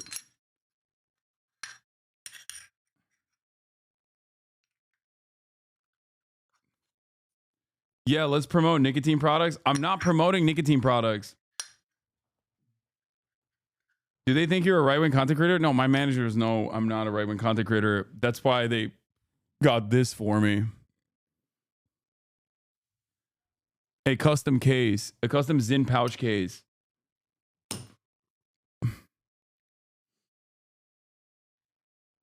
The black thing is a snus holder or a Zin holder. Yeah.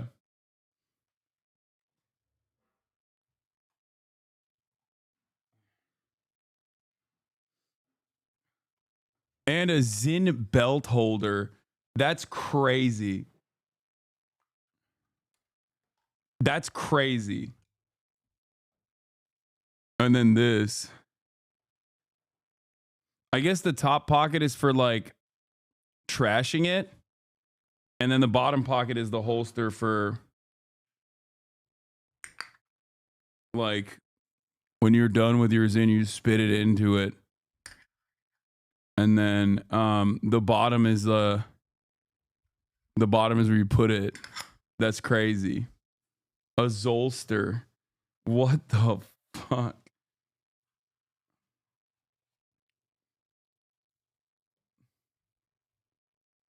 Saying you're promoting nicotine is insane. Yeah, what's really funny about that is that, like, first of all, it's illegal, I'm pretty sure, to promote nicotine. And I certainly am not promoting nicotine. I do, however, you know, consume nicotine products. Stop promoting this stuff. I'm not promoting it.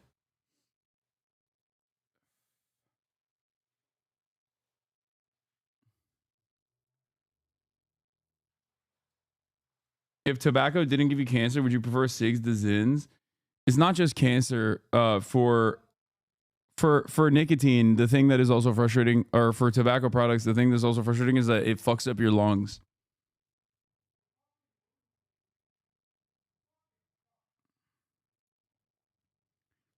I will never smoke cigs ever again for the rest of my life. Is they got an ad on Twitch for nicotine chewing gum, so I think you're good. I mean, I have literally for free promoted nicotine gum as a way to quit smoking, which it worked for me. And I'm pretty sure other chatters have also been able to quit smoking. And I think it's better than vaping as well. So just so you guys understand, and this is not like a promo or anything. So yeah, if you do actually smoke cigarettes, it's infinitely better to substitute it to nicotine gum.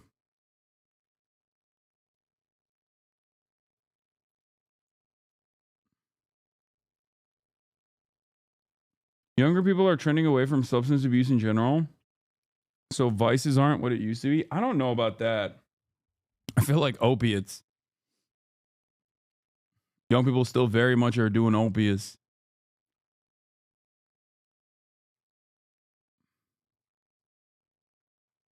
You should have a red cardigan on instead, or green. Yeah, let me just go buy a red cardigan or a green one. At the end of the day, something else is going to get you that is not nicotine. What?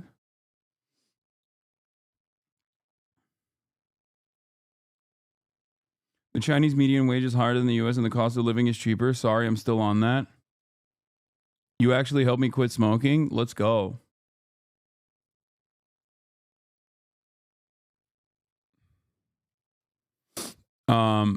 Anyway, let's continue. All right. We've done a lot of mega project stuff. I quit cold turkey with Wellbutrin. Pretty surprised. It's actually been 3 months.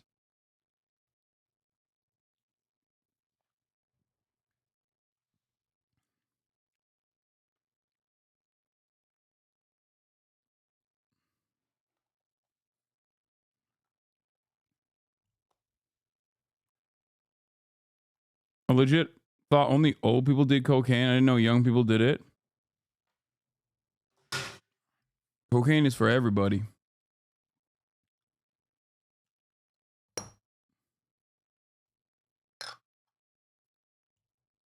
Way rather kids in than smoke. I started smoking at 12. Quit with non-tobacco products. Yeah.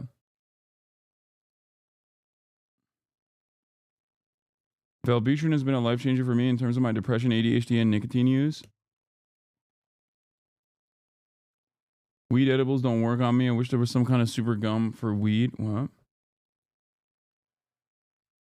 What's the pillow thing?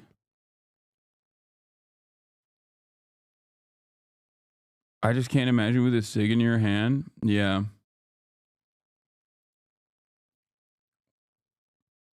Santa Claus shot down over Israel by Iron Dome. Okay.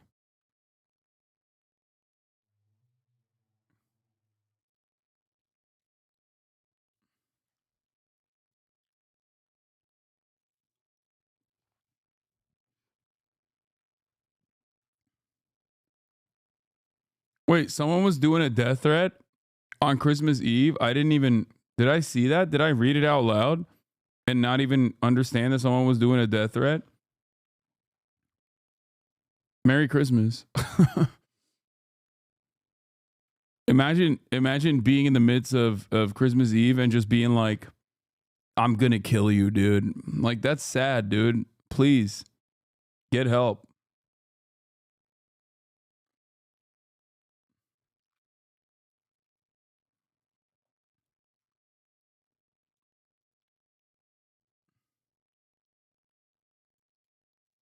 Oh, it wasn't a real death threat. They were just making a joke saying something else is likely to kill you before nicotine does. Yeah, I guess.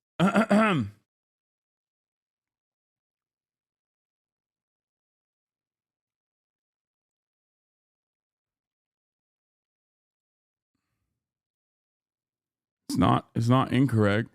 That statement is true.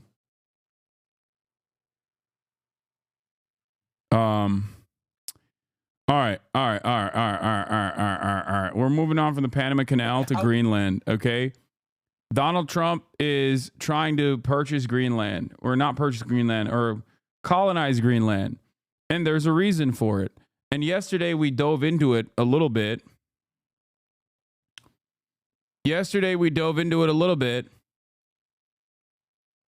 With our favorite boy, Donald Harris. Donald Harris talked about America's plans for Greenland. I'm going to go back to that now and watch that video. I'm finished that video where we left off. This massive island is located China and the USA are fighting over Greenland is the title of the video. Okay.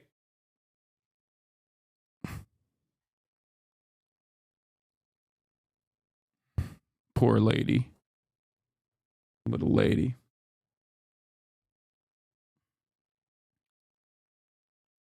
Please cover Denmark's response from last time where they counteroffered to buy America. Yeah, I don't think they have that. I don't think they have the money to do such things like that. Picking up where we rage quit? No, I didn't even rage quit. I had to go play Marvel Rivals. Conveniently within the Arctic Circle. This is why it was the chosen jumping off point for Arctic explorers who were trying to be the first to reach the North Pole in the early 1900s. In fact, the US recognized that this massive island was a smart geopolitical location a long time ago, convincing Greenland's colonizers to help them evict an Inuit community so that they could put an airbase up here. The top of the world turned out to be a perfect location to traverse their growing empire and to spy on the Soviets during the Cold War. They even had nuclear weapons up here for a time. And it wasn't just one base. Over the course of the 20th century, the US set up a handful of military bases in Greenland. They used this island to put up these massive radar systems, which would serve as early warning in case a Soviet invasion came from the north. And now it just looks like a full-blown prop from a Star Wars movie. I mean, look at these. So Greenland's strategic potential was clear, but once the Soviet threat went away, the US mostly abandoned its presence here. Though they still have that base way up north, and they've turned it actually into the base of their Space Force. But they eventually closed down their embassy in the capital, and Greenland went back to being nothing really useful to the great powers. Just a frozen island at the doorstep of a frozen ocean. So Greenland, this massive Arctic island at the gateway to the Arctic Ocean, is now becoming much more important. That's because this ocean that's always been frozen is melting more and more every year, opening it up to new trade routes, to new resources, to new versions of influence that can be exerted at the top of our planet. And so great powers are once again paying attention to this place. Because great powers no longer see a desolate frozen island, they see opportunity. They see an island perfectly located. Seeing the world like this is so weird to me. It's never normal. Like, I don't know if I'm alone in this, but I'm so used to seeing the thing.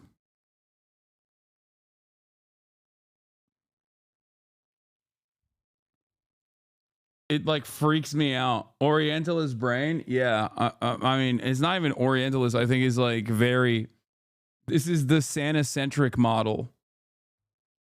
That's literally Empire think, brother. I know.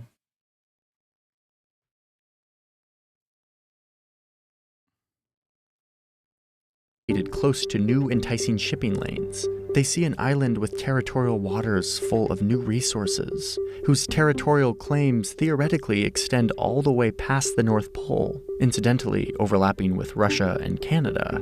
They see the potential of this place being a repository of rare earth elements, the stuff we need to build modern electronics like cell phones, computer hard drives, and electric vehicles. Suddenly, this place is becoming a lot more valuable in the eyes of people who want power. A fact that was highlighted by a guy who spent his life sniffing out real estate deals on land that was about to become valuable. Trump wants to buy Greenland. It's a large real estate deal. So the concept came up, and I said, certainly I'd be strategically, it's interesting.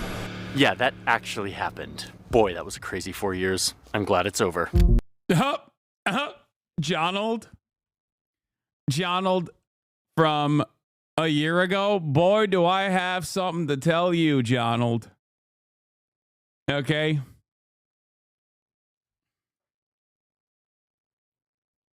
It's back, baby. It's back and better than ever. Anyway, the point is that Greenland is now getting loads of attention and becoming much more valuable. Which brings me here to perhaps the clearest symbol of this renewed interest in Greenland. If I'm like an Inuit living in Greenland, I'd be hiding all the minerals. I'd be like, nah, there's no minerals here. Desperately trying to make it seem like there's no natural resources. Please stop. Please stop digging. Please stop digging. There's no oil, no minerals here. Don't come here. Don't come here at all. Okay? It's just ice, bro. You don't want that. I promise. Yeah, I'd be kicking snow over the minerals. Just like, just push some snow onto it. Just brush some snow onto it. Be like, what? Minerals? What are you talking about? Mineral? Get out of here. It's just snow, please. Please leave. is the new U.S. consulate in Nuuk. After saying they planned to buy the country, the Trump administration backed down after Denmark was like, hell no, get out of here, and instead took a different approach. They ramped up efforts to build relations between Greenland and the United States, building mutual economic interests, which resulted in the opening of this consulate just in 2020. The US now has a diplomatic presence, a physical presence in Greenland, this big frozen island that no global superpower really thought was that important until recently. I'm pleased to announce we will reopen our... Denmark is not giving this away. Are you insane, law, brother? I don't think it's about what Denmark wants or needs. I think if there's enough, I'm sure Iraq didn't want to be invaded either, you know? Now, obviously, Denmark and Iraq are different, but still. Trump's talking about invading Canada and Mexico, man.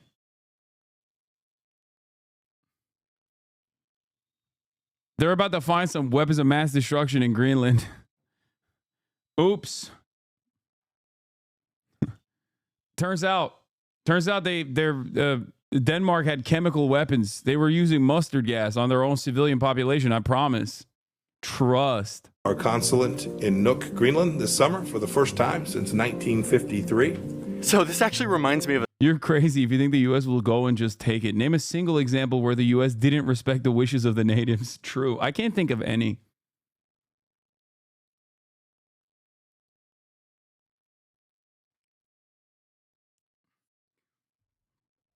The only thing that keeps it relatively neutral would be, I guess, the interests of other global power players like China and regional players like Russia as well. That basically is the only thing I think that keeps this in somewhat of a limbo, rather than America coming in and being like, nah, that's ours actually. Is Greenland Sunni or Shiite? A story I did a while back when I was up in the... I know this is all, but I had to wait 10 minutes to send this. You have single-handedly convinced me to start nicotine. Thank you, Hasan. Man, shut the fuck up. Don't even joke about that shit. Dumbass.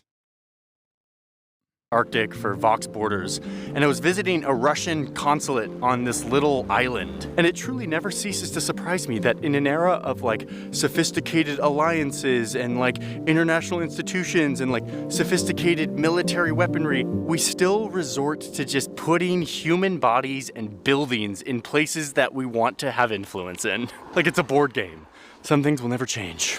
But as the US looks to deepen its ties with Greenland, so is another power, another global superpower, one that incidentally is nowhere near the Arctic. But who knows that if they want to be the top dog on the world stage, they're gonna need a foothold in this new region. A race for resources could lead to a boil over. A lot of focus is placed on the Chinese. They do control a significant amount of supply. We are so adamant that these areas of the world...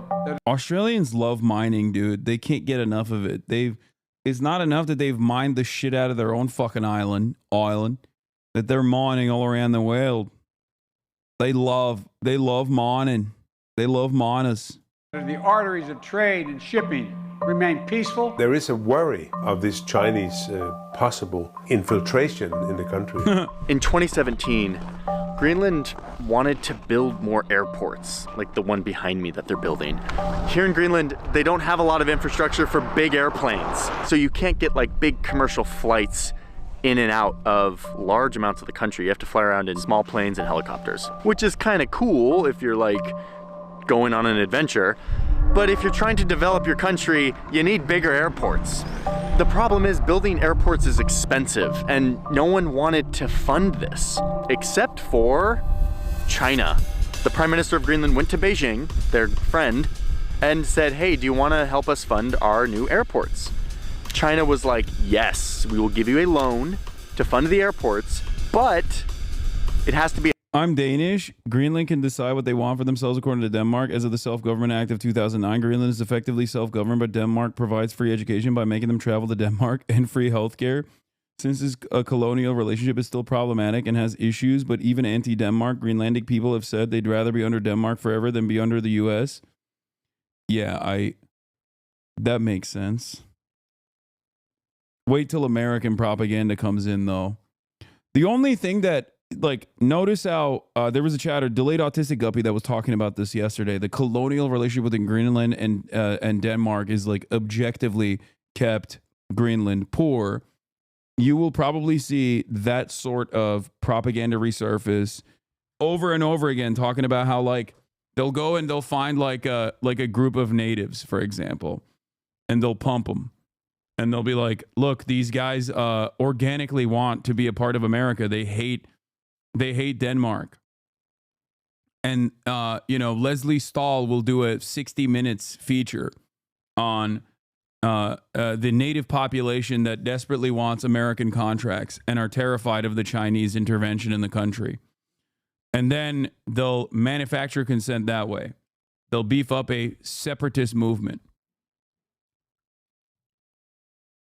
You're going to get the most annoying Radlib accounts tweeting about how problematic it is? Yeah.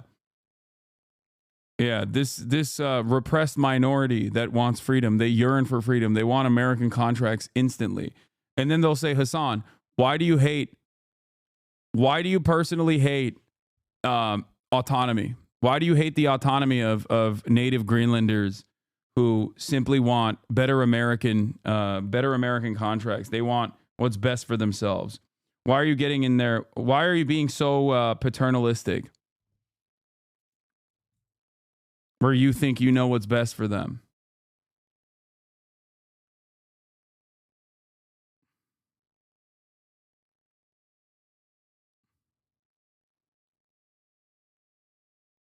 Keep Leslie Stahl out of your mouth. It would be Scott Pelley easy. No, it'll be Leslie Stahl.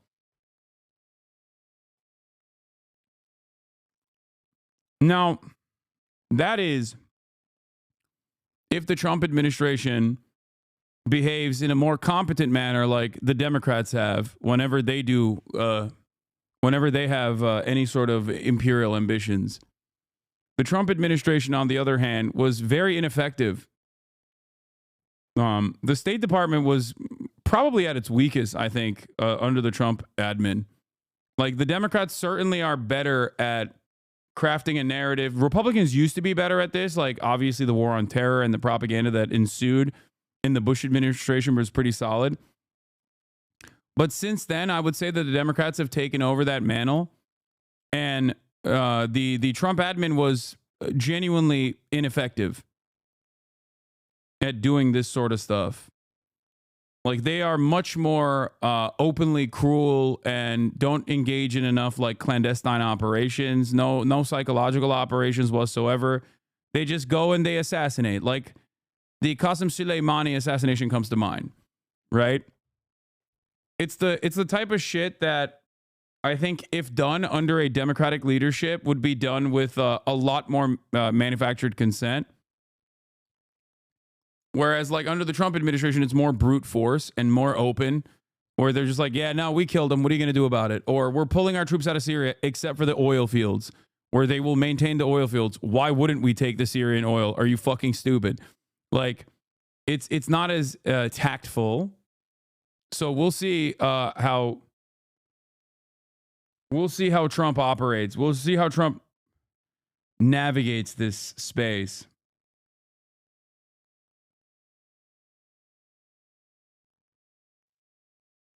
Be a Chinese construction company that builds the airports. And Greenland was like, okay, let's do it. That sounds great. And immediately over... Where the fuck is China getting so much money? They're dumping a shitload of money into my country, Pakistan, as well. What do you mean, dude?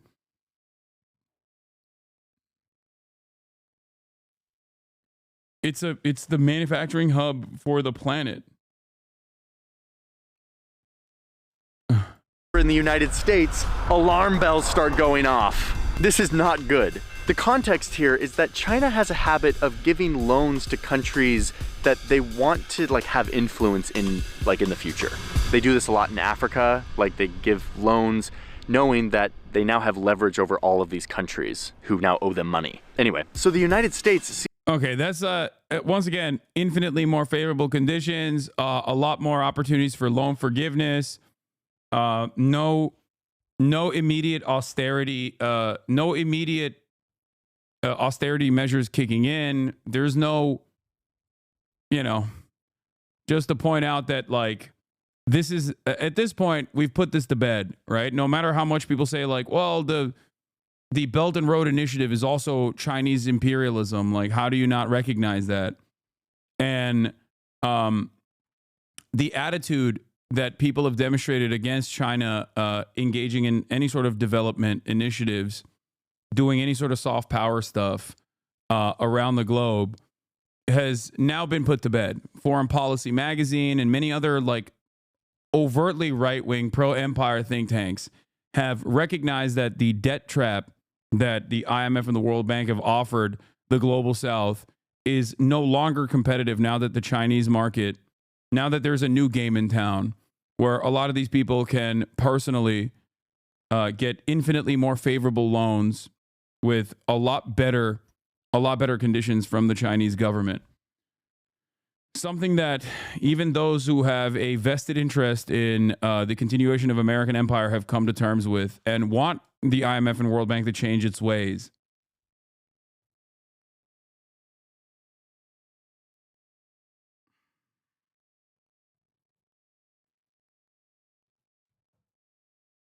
Sees this potential deal happening between Greenland and China and hates it. Greenland, this place that is so strategically located, that is right next to the United States, that is really a huge part of the future of global influence in the Arctic, suddenly in debt to China? No. In fact, the Pentagon freaked out and was like, what if Greenland defaults on their payments to China and China seizes the airports and starts using it for their military? A little bit of an alarmist, like, doomsday scenario. But it's true, like when you owe someone money, they have leverage over you. The US did not like this. So the US goes to Denmark and tells... It is very much like projection, I think, to run with that attitude. So far, it has not happened, right? So far, it has not happened.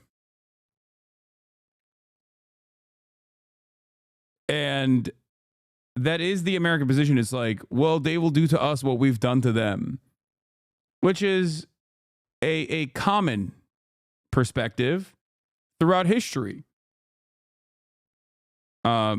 Slave-owning whites in the antebellum thought that if black people were liberated, that they would enslave white people, that they would enact violence and vengeance against their former masters. Now, history has shown that it's usually those who had the power that seek to continue that domination, to continue to restore the racial pecking order. That's why you have the Ku Klux Klan, and that's what happened in the Reconstruction era. And yet, this is a commonly shared opinion. This is something that Americans broadly believe as well, which is that if China became the dominant hegemonic superpower, they would do to us what we have done to the global south and what we've done to China historically. If they do defaults on payments, what do you think China would do in response? Well, we don't actually have to assume what would happen in this hypothetical. It has happened many times over. China has engaged in loan forgiveness virtually every single time. Here, this is Voice of America News.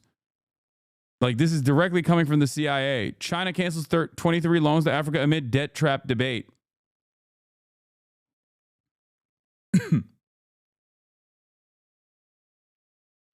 It forgave 23 of the 17 loans that it had given to African countries.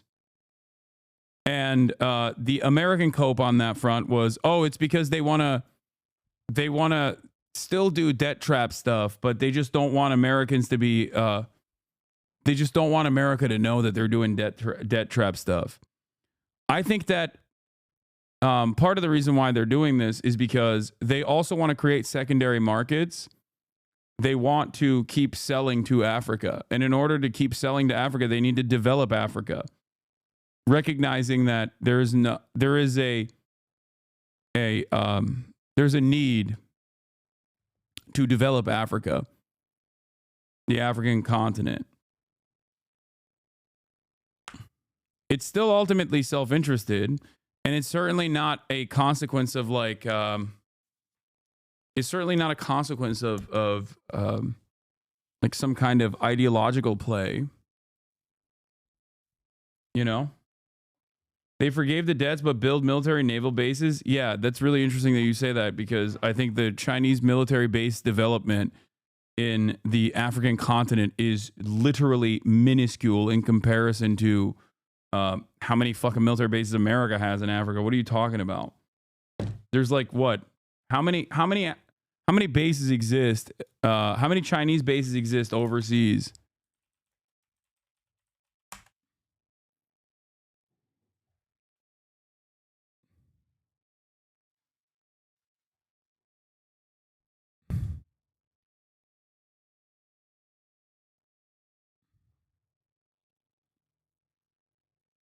Yeah, they built their first ever overseas military naval base in 2023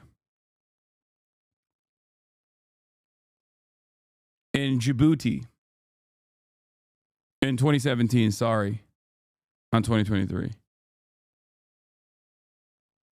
which is if you've watched enough like YouTube foreign policy videos, you understand the significance of Djibouti, where there is also obviously a US base as well. The reason for that is because of its access point into the Red Sea. If you watched a single foreign policy map-based YouTube autism account, you already know that though. Real life lore and the like.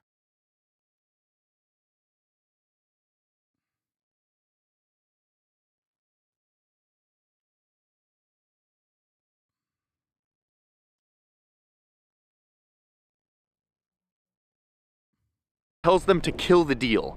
Denmark does it. They agree. And suddenly... Yeah, America has 800 confirmed military bases, like open, out in broad daylight, okay? So China literally has no motivations outside of helping people and is completely magnanimous. Did I say that? Point to where I said that. I said the exact opposite. I said that it's still self-interested. I didn't say that at all. I said the exact opposite. I said that it's still self-interested. They're not even, contrary to like the way that the USSR operated foreign policy, where there was at least some like ideological through line. China doesn't even have that. They're not like operating at the behest of like implementing global socialism either. There is no investment in that regard. It is simply leverage against America's crumbling hegemonic power. And the other reason, I think, and this is suspicion, this is speculation, is because they want to develop secondary markets that they can sell to. Not only are they utilizing America's dominance and colonial history to their advantage as a much more favorable lender, okay? They also, like, America has been the dominant force on the planet since even before the end of the USSR, but certainly after, right? And in that dominance, in that Western dominance, I think Western superpowers have grown comfortable and have also increased the cruelty in the ways that they subject people into debt traps. Okay? Now that there is a competitive superpower, that competitive superpower can basically leverage America's pre-existing cruel conditions to their advantage. This way, they get to develop genuine allegiances with a shit ton of the planet, with massive, massive chunks of the planet, especially in areas that are very resource rich. African countries obviously have rare earth minerals and a shit ton of raw materials necessary specifically for the future of energy. China having more favorable loans and having better relationships with these countries allows them to dominate, specifically in the field of renewable energy. It seems over time China is reacting to government action from the U.S., but I'm asking is when China does eventually take over, it seems like they won't fuck over poor countries the way America does. We don't know. I don't know that. You don't know that either. I'm not going to say that that's what's going to happen.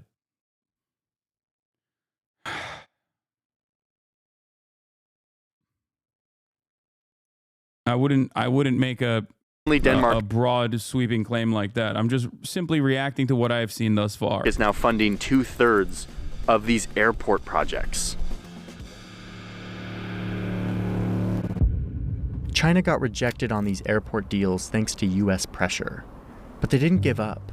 They started setting their sights on those rare earth minerals that we talked about earlier, the vital ingredients for your phone, your computer, and your electric car. China holds a near monopoly on mining and processing these minerals. So they see Greenland as an opportunity to continue that near monopoly, but also an opportunity to access the Arctic, another place where they can compete with Western interests. It started when this Chinese corporation made a deal to fund a zinc and lead mine in the far north of Greenland. It was all going to plan until the Australian owners of this mine suddenly decided to end their deal. Oh, and shortly thereafter, they got a $650 million check from the United States to fund the project. Once again, the US blocked their rival from getting a foothold in the Arctic. Another Chinese company has had their mining licenses revoked entirely by the government of Greenland. So between this diplomatic pressure, as well as some local anti-mining political sentiment, China has been blocked time and time again from getting its foothold on this island. China's words and actions raise doubts about its intentions. Beijing claims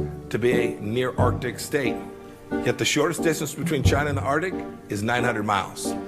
So yeah, the USA has made its stance very clear that they don't want China, a non-Arctic nation, to be meddling in this region, to be gaining a foothold in the gateway to the Arctic, this region that is opening up, that is becoming really important. Yeah, America, on the other hand, has Alaska, so we are an Arctic nation. You know? It is really funny for America to say this. Okay, why the fuck are you in the Middle East then, dog? Are you a Middle Eastern nation? Why are you in the South China Sea? What do you mean? Where is America not in? Okay? There is not a singular solitary place on this fucking planet that America doesn't have its tentacles in. Like, what are we talking about? It's just a little bit of self-reflection, I think, is necessary in this process. But I don't know. What the fuck do I know? And in addition to blocking China's efforts, the US has also stepped up their own efforts to get more US influence and presence in this place, to prepare for the future of geopolitical conflict. The US is doing investments on its own, investing billions of dollars in military infrastructure in this region, including a $4 billion upgrade of that air and space installation in the north. They're also committing to military training exercise within the Arctic. The US Army has been sending their soldiers to train in Arctic-like conditions, to mimic what conflict might look and feel like in the high north. The US government is offering millions of dollars in aid directly to Greenland to help them develop their mining and tourism sectors. So yeah, once again, we see the struggle for influence playing out between great powers in all of these kind of hard-to-see battlefields. Loans, infrastructure, blocking trade deals, diplomatic pressure, military presence. This is kind of the flavor of modern conflict. I mean, not the Russian flavor of modern conflict, but like the great powers conflict plays out in these other ways, these hard-to-see ways, these bureaucratic, systematic ways. But who cares about these big superpowers and what they want for Greenland? I came to the capital Nuuk to talk to my friend Kupanuk about what Greenlanders actually want. After all, this is their island. They should decide how it's used and by whom. So we are not just looking the Western world through Denmark anymore, but we'll see more globally. So we're starting to realize more and more how lucky we actually are. That's super interesting. It turns out that about half of Greenlanders actually think it's a good thing that China is increasing in its power and influence around the globe. But when you ask them specifically... Shut it down. Shut it down. Johnny, don't say that. Johnny, you're supposed to do the opposite. Johnny! About China investing in Greenland, they're more hesitant, with nearly 70% saying that they oppose thank God. foreign... Okay, thank God, thank God, thank God. Okay. No. He's good. He saved. Okay, we're safe. I was worried for a second that his contract was going to dry up, saying stuff like, "Oh, well, half of the island natives are pro China, but 70% of them hate Chinese investment." Foreign investment from China. But a country like Greenland, which has such a fraught history with colonizers, also has reservations about Western interests here too. And a lot of injustices have been and are still being done in colonial and decolonial nations. More and more things are just being shown now because people are more aware of their rights and more aware of the rights that are being violated. So Greenlanders are waking up to their power in this situation, waking up to the leverage that they have in this new global competition. And while they might have their concerns about China and the West, they're looking for the best deal for their country. The first ones must be our closest friends and like. Where is the other? Why didn't he mention what level of what percentage of Greenlanders love American investment? I'm sure it's significant. It's like 98% of Greenlanders actually want American investment. Famously, things that the wokes don't want you to know or hear about. Minded nations, and then if other countries want to invest in Greenland and in our way, we are open for business. So as we move into this new era of great power competition, the map is changing in unexpected ways. Add to that the warming globe that is creating a new ocean, and suddenly this island, so often forgotten by great powers, is now in a position of leverage. There are many Greenlandic people who haven't realized how powerful we can be, how much is like... Man, the Balkans wanted American investment so fucking bad, dude, and they gave us neoliberalism. GG. Yeah, but it's good. McDonald's. I don't know how small Denmark is without Greenland. It's just a tiny, tiny country if they didn't have us. We should be more aware of it and be more proud of it and realize how powerful we can actually be in the future.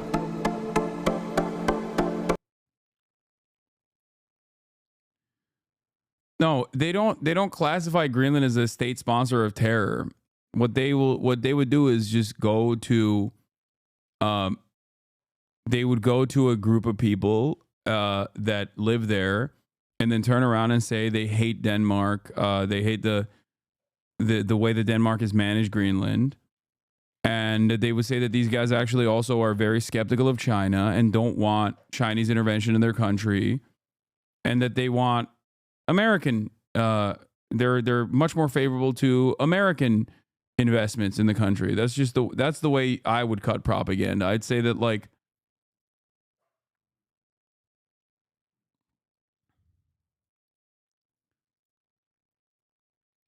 I would say that the way to do this would be saying that they hate Chinese investment, they're skeptical of Chinese investment,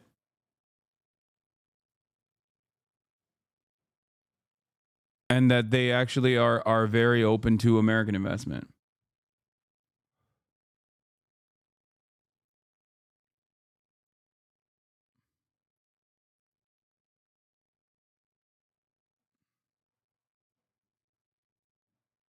Fun fact, McDonald's failed in my Balkan city, ate only local barbecue and meat law, still fighting it.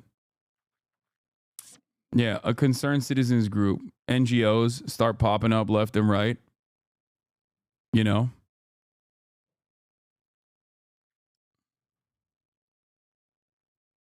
Kaya is ready for her flight movie and Peanuts.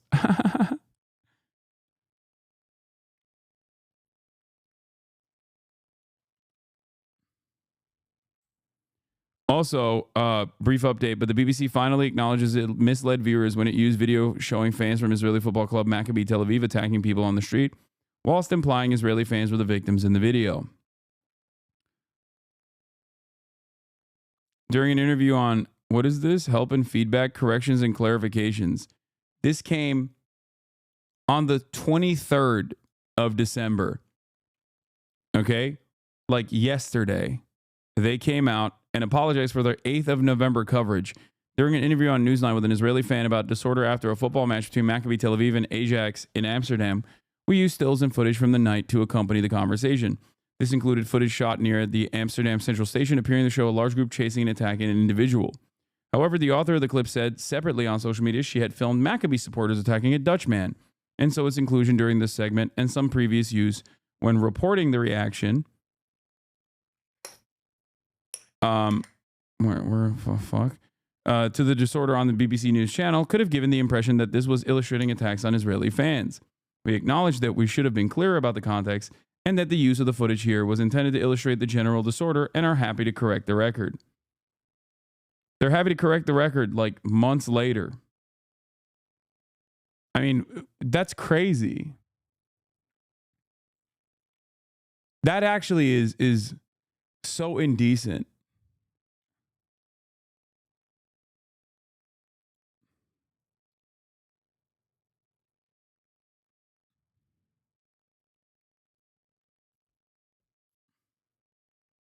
Really shameful that it took us so long, considering most of us knew immediately. Seemed like they wanted us to forget.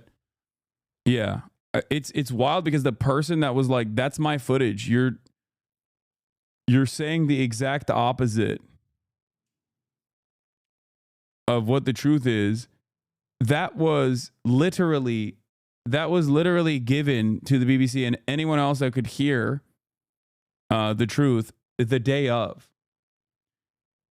The ADL yelled even a month later about my coverage of what actually took place.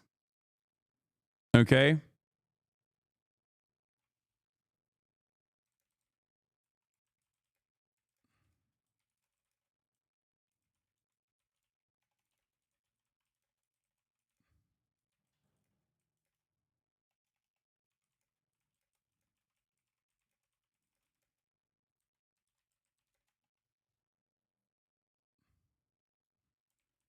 Remember when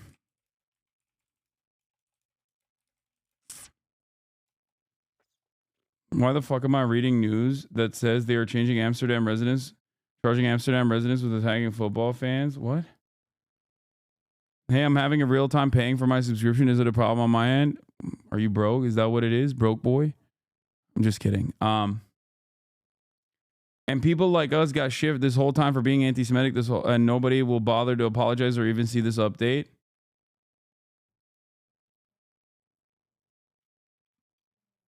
Yeah, the ADL is still tweeting about the Amsterdam pogrom. While it's important the perpetrators of the Amsterdam pogrom were quickly identified, we're concerned that despite the gravity of the attack, their sentences were relatively lenient. That's crazy. Actually crazy. Anyway, I want to watch this honey influencer scam, but let's see what else Trump has been doing. So Donald Trump spent the weekend adding to his... Actually, you know what? Fuck it. I don't even want to talk about Canada. The man accused of killing United Luigi Mangione Healthcare pled not CEO guilty returned to yesterday. People have reacted to it.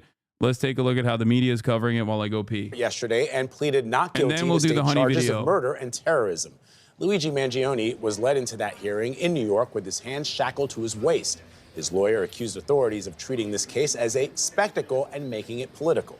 Lilia Luciano was also in the court for the hearing. She's covered this case since Mangione was arrested in Pennsylvania 2 weeks ago.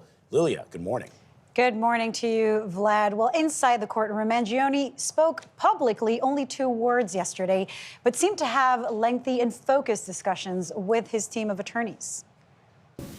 Not guilty. Luigi Mangione pleaded not guilty Monday to 11 charges, including first-degree murder as an act of terrorism for the shooting death of United Healthcare CEO Brian Thompson. During Monday's arraignment, Mangione's lawyers accused state and federal authorities of using the 26-year-old as political fodder, as he also faces 4 federal charges, including stalking and murder, which could carry the possibility of the death penalty. He's a young man, and he is being treated like a human ping pong ball between 2 warring jurisdictions here. The defense also raised concerns about Mangione's right to a fair trial, referencing comments by public officials and Mangione's high-profile extradition to New York City last week. He was on display for everyone to see in the biggest staged perp walk I've ever seen in my career. Prosecutors vowed to stay in bounds and alleged the evidence against Mangione is overwhelming, citing hours of interviews and thousands of videos. I have never seen a case with such volume of evidence, aside from the issue of the quality of the evidence. Authorities said the 2 cases will proceed on parallel tracks. The defense attorney has said that what happened last week could potentially pollute the jury pool and that officials are playing politics. How could this affect a trial? There's no question that anything in a famous or an infamous case can potentially pollute a jury pool. However, when it comes time to pick a jury, which may be a year from now, that the judge will help the lawyers ferret out those who have been affected by alleged prejudicial pretrial publicity. The judge has said while he has little control over what happens outside the courtroom and with those officials like Mayor Eric Adams, he will guarantee Mangione gets a fair trial. His next appearance in this state case, the criminal case, is at the end of February. We might see him before in January for the federal one. Wow. So what Ricky Kleeman told you was sort of interesting about what could potentially happen when it comes to the jury.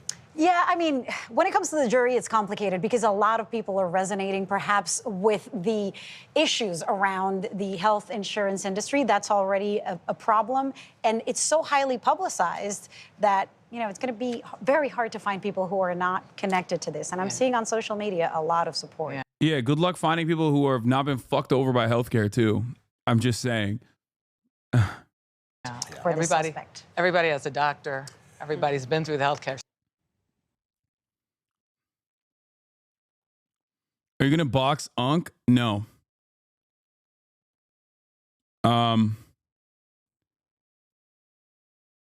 Let's do Tyler Oliveira first, and then we'll move on to Honey. Tyler Oliveira, YouTuber turned investigative journalist. By go to the show, friend of the show, Vince Vintage, who delivered us a Christmas miracle. I have been talking to a lot of YouTubers that have noticed Tyler Oliveira's like incredibly fucking right-wing content. So it's cool that other people are also taking notice of this. With 7 million subscribers, Tyler's had quite a bit of impact on the world, with hit videos such as cat-eating Haitians in Springfield, Ohio, or neo-Nazis uprising in Germany. His investigative work into neo-Nazis in air quotes hot-button political situations reaches hundreds of millions of people. Now, while Tyler claims his videos raise awareness of the problems in our world, we are informing people about current events, topics that the broader public needs to be aware of. And that he's YouTubified news and journalism. We've YouTubified traditional news and documentarian content. And while his fans state that Tyler's one of the greatest journalists of our time, that he's unbiased, a searcher for the truth, I'm here to tell you today that this is all a big lie. In my opinion, Tyler pushes hoaxes for truth, dehumanizes people for clicks and views, and manufactures fake videos to sell to hundreds of millions of people as hard-hitting journalism. In my opinion, Tyler only throws gasoline on the problems in America, all in the name to get clicks and views. Today, we are going to expose who Tyler Oliveira really is. Because whether you're left-leaning, right-leaning, you like Tyler, you hate him, I think everyone can agree that a lie is bad. And when those lies are pushed to hundreds of millions of people as the XC watched the George Floyd murder. That was so disgusting for me. Even a lot of his chat shat on him, but there was a lot that were spamming base, especially in his YouTube comments. Yeah. YouTube has turned incredibly right. I mean, YouTube was always incredibly right wing. There was a period where they like tried to tackle it a little bit, and it's back. It's super back, and it's supercharged. The problem is that there is a massive, there is there's just like a massive orbit of other content creators, like secondary content creators, secondary markets that like react to Tyler Oliver videos and oftentimes don't have the proper tools to address what they are seeing, because Tyler Oliveira, Mr. Beastifies these like political these political issues, okay, and presents it as though it is totally neutral. Obviously, the first moment that I saw these fucking AI made thumbnails, I was like, this guy's out of his fucking mind. And I've been talking about this stuff for quite a bit.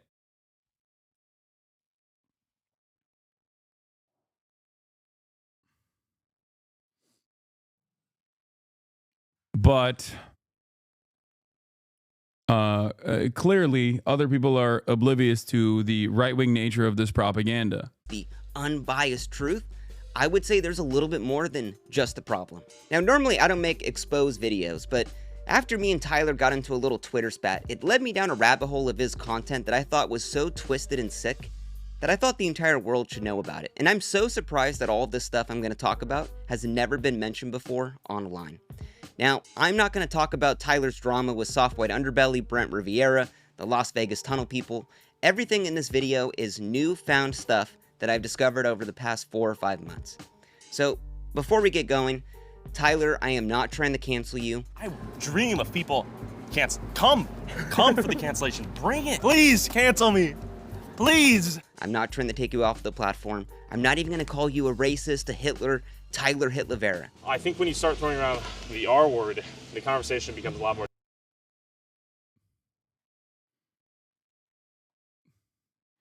I will.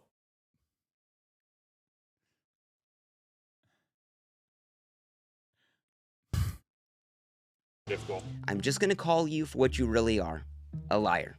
So today, let's discover who Tyler Oliveira really is. Chat is so funny because they're like, oh, well, he's being a lib. It's like, no, dude, this is effective. Like, what are you talking about? And it might be his own personal perspective. Okay, calm down. I think a lot of you forget that it's important for people to be introduced to what Tyler is doing from the perspective of someone who is otherwise unbiased. Okay? That you're being silly. Okay? You're not putting yourself in the mind of an average normie who like encounters these 7 million, 10 million viewed YouTube videos that doesn't understand that it's like right-wing shit slop filled to the brim with fucking lies. Okay?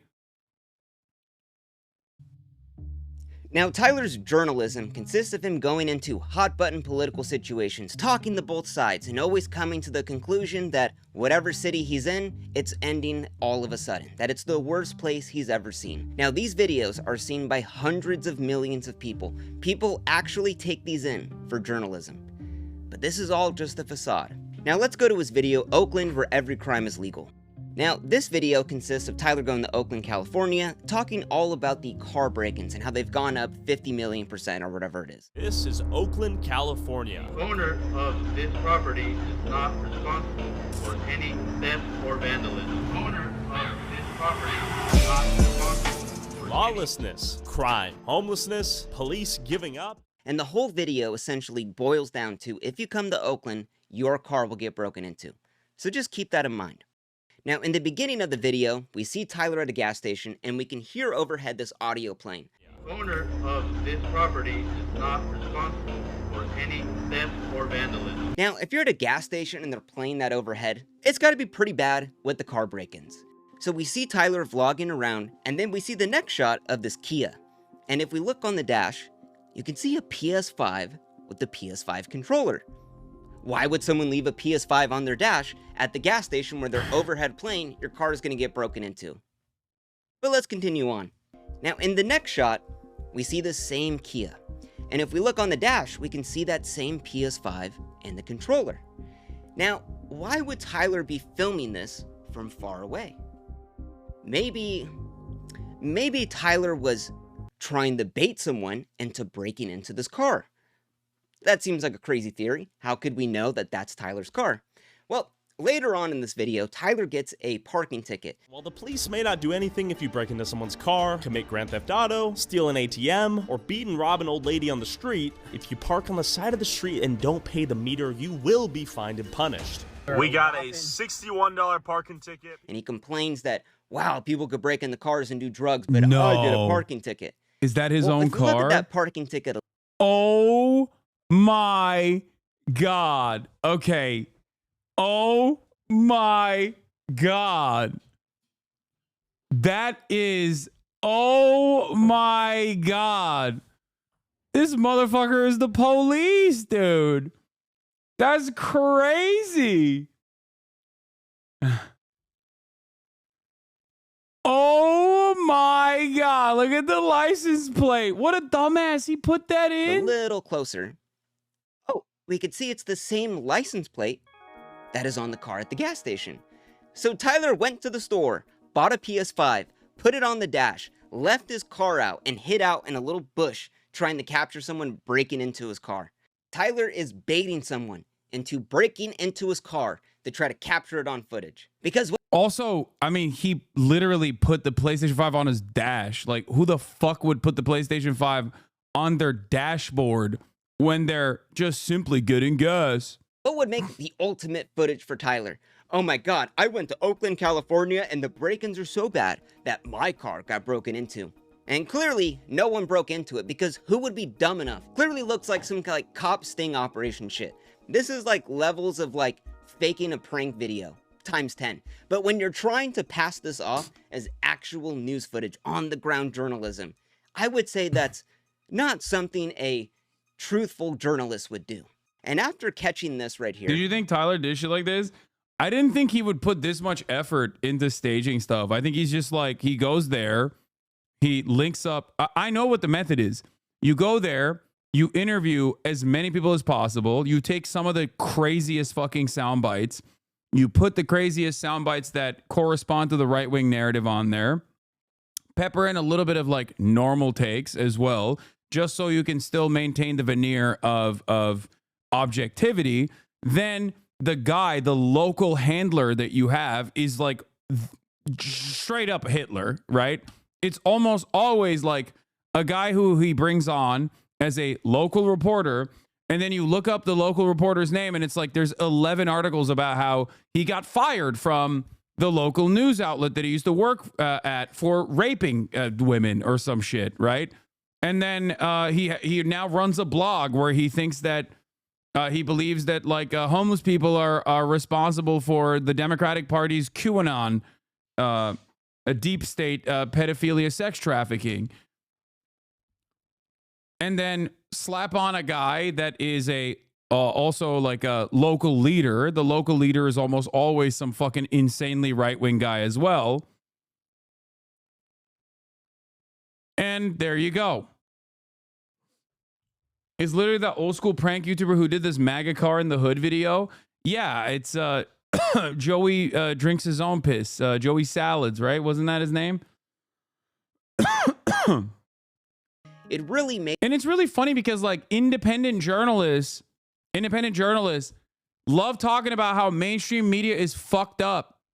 How is this any different than fucking Clarissa Ward? Everybody loves shitting on CNN and being like, oh, remember when Clarissa Ward like staged that guy or did the prison break-in for the one fucking Syrian prisoner that should have stayed in prison? That's literally what Tyler is doing every fucking video. And the same people that despise mainstream news for doing that sort of shit turn around and eat this garbage up and go, this is objective, this is real independent journalism. Made me think, Could I seriously trust anything in Tyler's videos? Is this something that a investigative journalist would do? Leave a PS5 in one of the highest car-breaking areas in the fucking country? I don't think so. Like, what the fuck? Like, and Tyler still used this footage. That's what blows my mind. And didn't think anyone would find this. Like, look at that. It is a PS5 combo package deal with the controller on the dash. How fucking dumb are you? Like, Tyler went to Best Buy and was considering, like, should I just get the PS5? No, I should get the PS5 and the controller. Someone would definitely break into a car for the controller as well.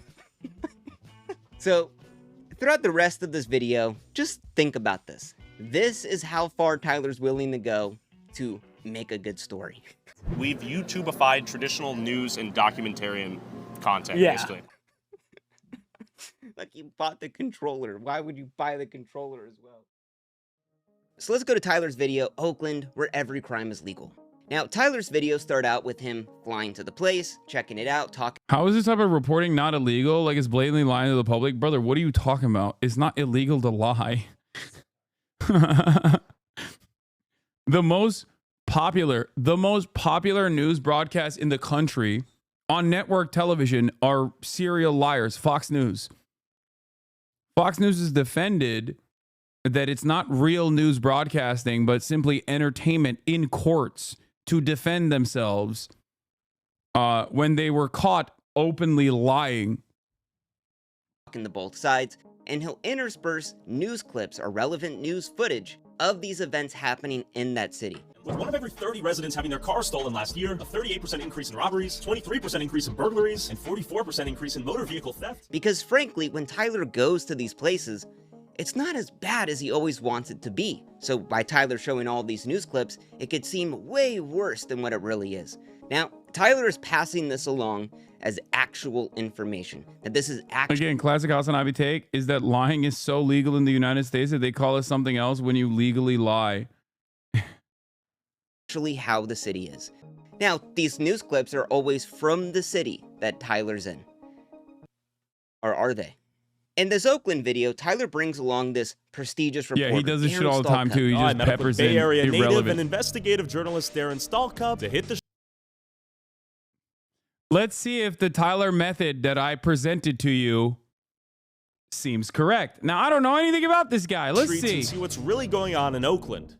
Tyler shows clips of him going on Fox News, that he's been all around town investigating the homeless crisis within Oakland, California. Now, this guy isn't a journalist. He's actually a used car salesman who pulled a $7,000 GoFundMe scam a couple months earlier. I talk a lot about right-wing grifters in my videos, but this week Fox hosted one that was so lazy. I'm honestly kind of impressed. This guy, Darren Mark Stalcup, is trying to raise $10,000 to move from the Tenderloin neighborhood of San Francisco to another neighborhood in San Francisco. I'm currently looking at the Chinatown neighborhood, but I'm open to other districts as well. And it's actually working. I looked into this guy a little more, and he has another GoFundMe, also for $10,000, but this one is trying to achieve world peace. So either world peace is like a lot cheaper than I thought, or, and far more likely, he just wants $10,000. But let's continue on. So the used car salesman's riding around with Tyler, and all of a sudden he brings up how he's seen kids as young as 7 years old walking around with guns in Oakland. Now that sounds pretty wild. Tyler then shows this news clip on screen. I don't know why we're being followed when there's no doubt criminal activity left, right, and center. A lot of the kids have guns now, so when I'm walking around, I'm not looking for some 25-year-old guy with a gun. Watch out for 13-year-olds out here. I'm looking for 7-year-olds with guns. So when the reporter brings up kids with guns in Oakland, Tyler intersplices a news clip of a teen in trouble that we're led to believe is from Oakland. Because frankly, Tyler doesn't see the kids with guns, so he's got to show news clips to prove that this is actually happening. But what if I was to tell you that this news clip he shows as evidence isn't from Oakland, but from Miami, Florida, 2 baby with a blicky years ago? But Tyler passes it off as this is what's happening in Oakland. Even though we can't see the kids with guns, we'll just take his word for it. Teen in trouble. Sounds really bad. But let's continue on. Maybe this is just a little mistake. So Tyler and Darren are talking to a business owner, and they bring up all of the machine guns that are in Oakland, and that's why crime is up. It is so horrible up there. Oakland is so bad that people... Hi, just joined. Just want to say that your listeners include us. We don't join because you don't talk to us, but I got here to say that we are listening. Talk to us too. You should speak to us too. We need the message. What? Who is us? What are you saying? Account created 13 minutes ago, following since 11 minutes ago.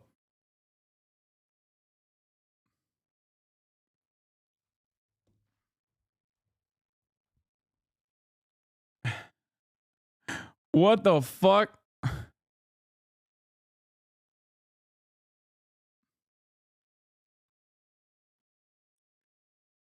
I need to know. Older people like me. Thank you. People have machine guns and they're walking around. It's crazy that in my mind there's a grandmother behind that account and they're on their like 11th sock account. That, mind you, it's California. Like, the gun laws are insane here. And then Tyler shows this clip, a scary black man with machine gun manhunt in the corner. I believe it's necessary for law-abiding citizens to have the means and capability to defend themselves. As you know, all the criminals out here have guns, so I have no problem with you. And I actually feel safer. Machine guns? And we're led to believe this is actually happening in Oakland. But this clip isn't from Oakland. It's from Pittsburgh, Pennsylvania. Once again, Tyler is literally making shit up to push a narrative. And this is in nearly every video Tyler releases. Let's go to Tyler's video where he goes to Memphis, the most violent city in America. In the beginning, Tyler shows this clip of two scary black men robbing a car in a gas station, and we're led to believe this is from Memphis. This is Memphis, the most violent city in America. But it's not. It's from Chicago PD, and Tyler even goes out of his way to cut out the Chicago PD in the upper left-hand corner. So Tyler deliberately knew what he was doing. Now, normally I wouldn't really care about this type of thing, but Tyler is using all of these violent images and video to pass off a narrative that these places that he visits are so horrible. And it's really being used to just make up shit about the city, because frankly, it's not as bad as he wants it to be. And when you're at the point of having to use random news footage to sell off this narrative, I would say that's not really the unbiased truth or investigative journalism. But it doesn't end there with Tyler. In his video, I investigated the gun violence capital of America, aka Chicago, Tyler shows this clip. This investigation is whack. All he's proving is that Tyler is not a geography major. This is a good one. Respect. I agree. Yeah. Who could... Excuse me. It's really messed up. Anyone could confuse news footage from Chicago with news footage from Memphis, okay? Really messed up. When the man's talking about petty theft in Chicago. But all the crime down here is just like petty theft, breaking into cars, go to certain neighborhoods. Now, petty theft is non-violent theft that is under $500. Unintelligent person alive. It isn't some burglary or mugging or whatever. But while this guy's talking about petty theft, Tyler then shows this clip to almost disprove the guy. Like, wow, he's talking about petty theft, but clearly there's 4 black men robbing a car in the middle of Chicago. That sounds pretty wild. But once again, this clip isn't from Chicago. It's from Houston, Texas, 4 years ago. I can do this all day long. Tyler makes up shit to fit his narrative. And when that narrative is being used as the unbiased truth or journalism, I would say that's pretty bad, in my opinion. But let's just continue on. Or let's go to Tyler's video. I investigated the murder capital of America, New Orleans. Now, Tyler's talking about living a life of crime, and he shows this clip on screen. A lot of people die due to gun violence. With murders happening every day, countless kids are left without strong parental figures, get raised by the streets, live a life of crime, have a few... Wow, a black man just shooting someone in the middle of the day? Bro, oh my God, New York. New Orleans. It literally says New York right there. Is absolutely horrible. But that clip literally says it's from New York.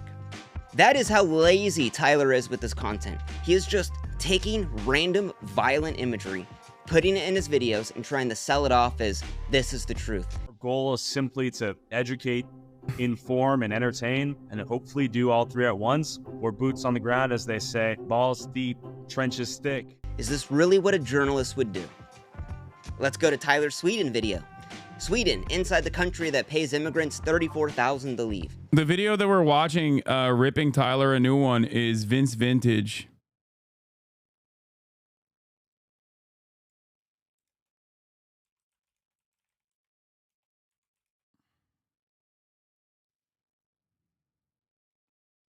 Now in this video, Tyler's interviewing a Muslim activist, and Tyler asked the question, is Islam's values maybe not compatible with Sweden? Islam conflict with Swedish society and Swedish law. And while the lady goes into Islam and all these other countries, but when Tyler goes to the part of her talking about Islam in Sweden, Tyler shows this video on screen. The way someone see Islam in Afghanistan or in Somalia or in Iran or in Sweden is obviously different.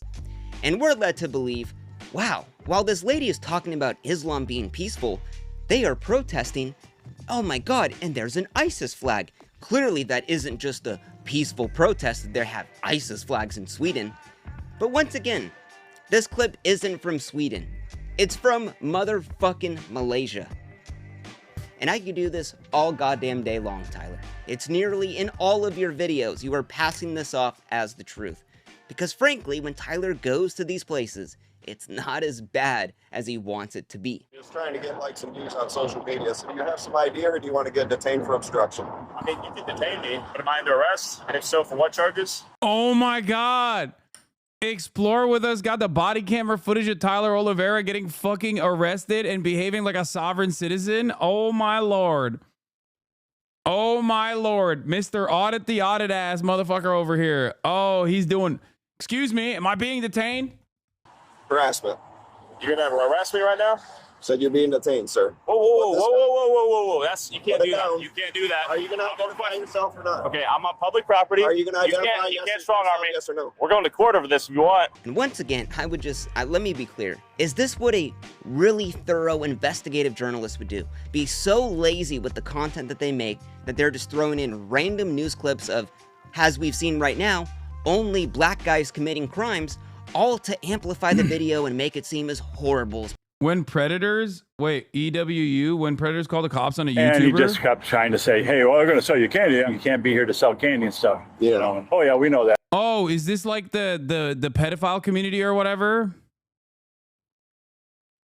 9 counts of possessing child pornography, 1 count of computer solicitation. Did he go to like a pedophile community or whatever? Like there's places like that in America, chat, where people who have done horrific crimes in the past will not be able to live in certain neighborhoods, so they just like build pedophile neighborhoods, also known as Mar-a-Lago. Get it?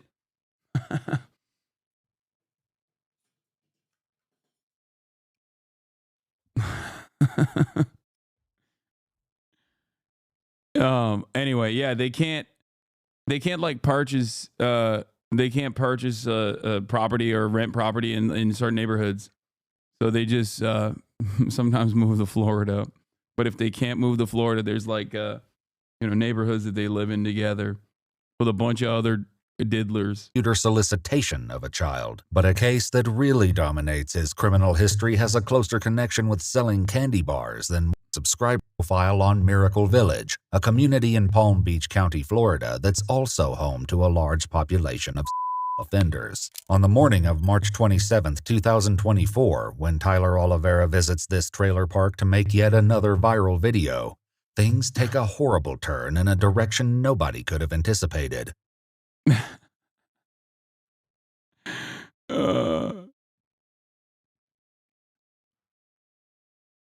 What is this? So they're like, They're like, yeah, they're all sex offenders. They're living in this like neighborhood. Tyler Oliveira goes there and annoys them, so they call the cops on Tyler Oliveira. You made contact with them, and what happened? And let them fight. Let them fight. he just kept trying to say, hey, well, they're going to sell you candy. I said, you're not, you know, like on the phone, I was saying, you know, it's wrong. You can't be here to sell candy and stuff. Yeah. You know, and, oh, yeah, we know that. Well, you're offenders. Oh, okay, so what's your point? Right. Indeed, this isn't just about Charles, but a reality of every resident of the mobile home park as a whole. Starting in 2007, a group called Florida Justice Transitions has largely operated the park to provide housing to people who were on the offender list. Palace Mobile Home Park was often frequented by visitors who were curious to find out more about it. Charles tells the police that he has caught just such a person on video. Cops are already on the way. Are you? The thing that's like really annoying about this sort of shit is that you can't even like you can't even be like, dude, yeah, don't go and fucking annoy these people, right, that have done their time, because the crime is so horrific that most people will be like, why are you defending pedophiles? Because they just have like no comprehension whatsoever. You know what I mean? Where it's one of those situations where it's like, this is why so many of the worst people that you know are constantly like, I'm doing pedophile hunting or whatever the fuck, right? Because everyone objectively understands that these people are bad, okay? They're evil. It's the closest you can get to like pure pure evil, right? Well, they still got to live somewhere. And it seems like one of these 501c3s have created a fucking trailer park for them so that they could just like live their pedophile lives. Why would you want to go there? I mean, I think that there is a reasonable, you could definitely do like a reasonable like news bit on something like this. It's just that Tyler Oliveira has never invested in honest and straightforward reporting or documenting the way that people live. He's just invested in the content. So he's just going to go there and be like, I'm surprised he didn't bring a child there. You know what I mean? And been like, ooh, look at this young boy. He's by himself. He should try to do a bait car, but with a child. Yeah, Louis Theroux would be a great example of like how a person with genuine curiosity would be able to cover something like this. You know what I mean? Whereas he's over here baiting. So the other guy in the car just kept taking pictures the whole time. Yeah. It's wrong to come in here and attack the guys like this. They've never seen been here before? Okay. As Charles continues to bring the officer up to speed from the events of the day, he further clarifies why the residents made note of this particular visitor. Which kind of scary? He's like, leave a child cooking on the dashboard.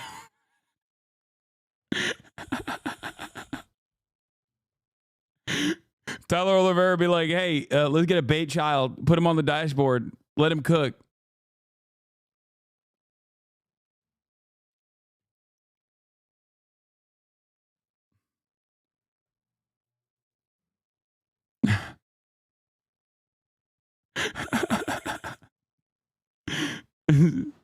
Okay, let's continue. It's possible. I'm just saying that he'll probably try to attack Vince and be like, I got arrested for documenting pedophiles. Like, he's gonna fucking say that. Why are you defending pedophiles? I got arrested for trying to show the truth about pedophiles. It's like, no, dude, you somehow arrived at a position where you're like so fucking annoying that you've annoyed the pedophiles, okay? You annoyed the pedophiles in the pedophile community. So much so that you got the cops siding with the pedophiles over you, okay?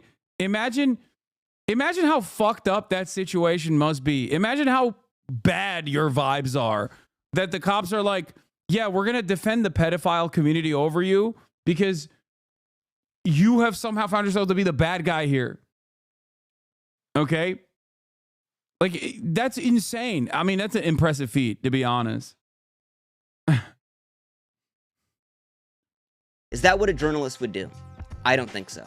Now, I know Tyler is intentionally doing this because I've back-checked a lot of his videos, and a lot of the news clips are from the city that Tyler's in. And these are just... Yeah. The pedophile community was like, bro, your vibes are fucked. I'm not gonna lie.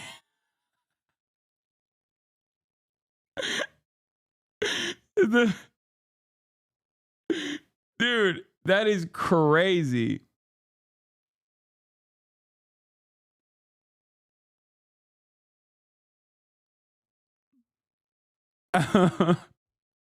Just a few of the examples that I found. But trust me, it takes a hell of a lot of time trying to backsource like where these news clips are from, especially when Tyler doesn't show the title or link any sources in his videos. So this is just a few that I found. I can't even imagine how many more there are.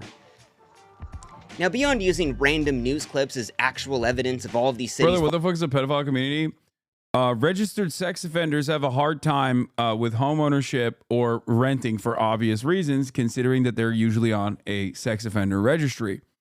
This is the reason why some organizations that focus on rehabilitative justice will try to build communities specifically for them away from schools and other places that they're not supposed to be around. Because at the end of the day, when you serve your fucking crime, when you serve time for the crimes, the heinous crimes, no matter how heinous they are, that have been committed, you still need to live somewhere. They try to find a place for them to relocate to. And there are probably I mean, I haven't investigated this matter any further, but I suspect that there are probably some decent reasons for why they do that. The decent reasons being that it reduces the likelihood of people to reoffend. It allows them to also check in with their parole officers, things of that nature, so they can continue being, so they're not traveling around too much. You know, it's not like, I don't think that they do it so that like the pedophiles can become stronger by joining up in arms and figure out new methods of accruing CSAM or whatever.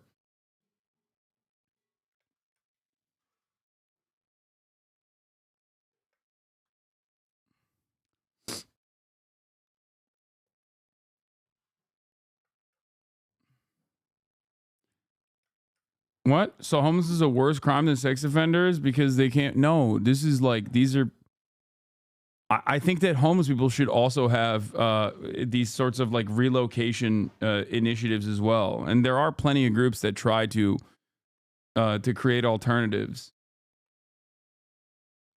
Falling apart. What about the other lies Tyler has in his videos? Now let's go to his one video. Tyler investigates the murder capital of the world, Jamaica. Now, Tyler makes it a point that it is so dangerous here. It's the murder capital of the world. This is Jamaica, the murder capital of the world. That's a big old knife. So he has to hire a local guide to protect him and show him around. Now, walking around the town, Tyler says this. I'm going over the farm. The farm? The farm. That is a farm. Right over there. Yeah, we can go over there. Come. While my guide was nowhere in sight, I first thought I was setting myself up to get robbed. But it turns out, this guy was giving me a full tour of the community with unexpected hospitality. All right, we're visiting the garden right now. A little baby young mango. Is this where you make the juice? So I'm thinking, oh my God, Tyler's gonna get murdered. Tyler's in the murder capital of the world without his guide. Oh my God, he's gonna die. He's gonna get robbed. Seems pretty bad. But let's watch. Yeah, it's also easier to track these people and keep tabs on whether they're reoffending when you have the address of a stable residence rather than the woods they camp out in. This interaction from a different angle. Is this where you make the juice? Yes. Thank you, thank you. Oh, so this is what we just tried. Oh, okay. That's Tyler's cameraman. That's clearly the same thing going on. Where's this camera angle from? Oh, it's almost like his guide was right there and took this footage, but Tyler had to sell it off is that his guide was nowhere to be seen and that Tyler was going to get murdered. While my guide was nowhere in sight, I first thought I was setting myself up to get robbed. Tyler's guide posted a 2-hour-long vlog of their entire day, and the guide was there the entire time. Tyler wasn't walking on his own about to get murdered. That was all just made up. While my guide was nowhere in sight, I first thought I was setting myself up to get robbed. And this is just something where it's so small. But why do you have to lie about this? I walked around on my own in the murder capital of the world. Like, really, Tyler's dissing the guy that he's doing a horrible job and just left and disappeared. But he's right there. He is right there, filming this footage from a different angle. You were literally just making shit up to just sell a narrative that this place is absolutely the most despicable thing you've ever seen. Now, if he's willing to lie about something so small like this, to just really just amplify the violence and the crime in here, when he clearly doesn't see it around him. So he's racist? Whoa, can we just call him that in this video? Impossible challenge? GamerGirl24, maybe understand that you're not the target demographic for this. If you're in this community, you're probably already very familiar with dog whistles, racism, white supremacy, and even Tyler Oliveira, who channels a lot of those things in most of his content. Recognize that maybe not every YouTube video that we watch is directed towards you, and maybe for a much broader audience that would immediately fucking say Vince Vintage is a woke libtard. It seems like he's biased. It seems like he's biased against Tyler Oliveira because he's woke and a liberal. You know, let's just watch. I think covering this video from the angle of how serially Tyler Oliveira lies, which is like a neutral language to use, is the appropriate way to do it, especially for the broadest audience, especially when Tyler Oliveira presents himself as a neutral, objective journalist. He literally said this topic was never talked about on the internet, even though you pointed it out months ago. Yeah, I've been talking about Tyler Oliveira. Boy has also talked about Tyler Oliveira as well. But as far as I understand, with the exception of like me, Boy, and that one other content creator, the smaller content creator that we watched before, many people are oblivious to the ways in which Tyler Oliveira operates. What else would Tyler lie about? Now, later on in this video, Tyler's walking around Jamaica in a clearly peaceful looking town, and he's asking all of these people, how bad is the crime here? Am I gonna die if I walk around here? And clearly, Saji Sharma. No one's buying into it. You think we'll die today? No, not today. Not today? Not today. Today's a good day. And that's not what he wants to hear. He has to amplify the violence and the crime of where he's at. So while Tyler's looking around, he sees this truck and he says this. This is what you're talking about. There's bullet holes on that thing. We saw a beryllium truck. That's the equivalent of one of the trucks in the U.S. that carries the cash, which means that someone's probably planning to steal from it right now. So there's bullet holes on the truck, and that means someone's planning to steal it right now. There's bullet holes on that thing, which means that someone's probably planning to steal from it right now. That's how bad it is. People are robbing the cars. They're robbing the bank cars. That's how bad it is here. But let's look at that car a little bit closer. Oh, wow, it looks like it was just kind of scratched.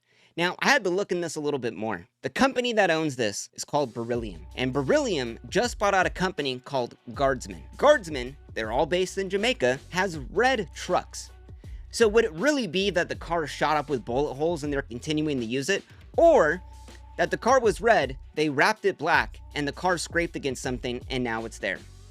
Why do you have to lie about that? Why do you have to make up this insane narrative? Oh my God, there was a robbery in place and I was about this. That didn't happen, Tyler.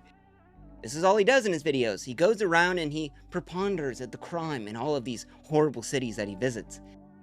And then when there isn't crime, he just creates the feeling that there is crime, about. And when he can't create the feeling that there is crime about, then he basically just like tries to create crime, like setting up a bait car, shit like that. Is that really journalism? Is that really this unbiased truth that you tell? Like these people in this video, the tour guide that you're with, he's just trying to live his life. He's trying to do better. But you come into his country. That's why I really appreciate a lot of the travel vloggers, like what is his name? Drew Binsky. Someone also brought him up. Like travel vloggers on YouTube that go to these places, impoverished nations, and actually shows like the day-to-day existence and the beauty that exists in every other country. I really appreciate.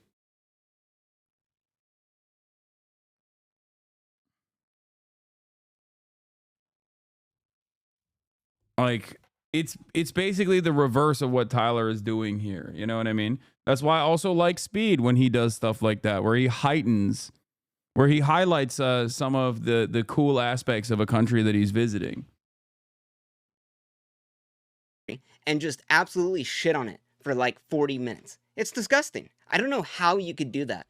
In this guide, if you go on his YouTube channel, all of the comments from underneath his video where he hung out with you, Tyler, for 2 hours are like, I don't trust this guy. This guy's a... Don't let this Tyler guy fool you. Watch out for him. He's not genuine. Oh, he liked it too. Jamaica walk by. Please don't work with this boy no more because you helping him make Jamaica look bad. His thing is to make our country look very evil and bad. Those people all the way coming our country and way disrespect Jamaica and our country, using Jamaica for contents. I can't support those people. The snake. This guy made our place look so bad. And the guide is like trying to defend. He's like, no, Tyler's actually a good guy. He helped me get views and subscribers and stuff. And it's like, that's so disgusting that you're making this guy subtly, you know, you're not asking him to defend you. But what do you think about Arab chilling with Taliban? I'm actually kind of shocked because I never thought I would see the day where I would watch a Arab video, but I have been watching his TikTok videos where he's chilling with the Talibros, as he calls them. And it's actually really interesting. Obviously, there is he's not showing the full scope of everything, but most people that go to Afghanistan are not going to be able to do such a thing. But it's been shocking. He is not exactly how do I describe it? Taliban with American accents? I mean, that part doesn't shock me at all. What shocks me is that he's not, it's weird. He's not doing, he's currently still in Afghanistan. The content creator Arab who claimed he got kidnapped by Haitian warlords. If you remember, that became like a news story.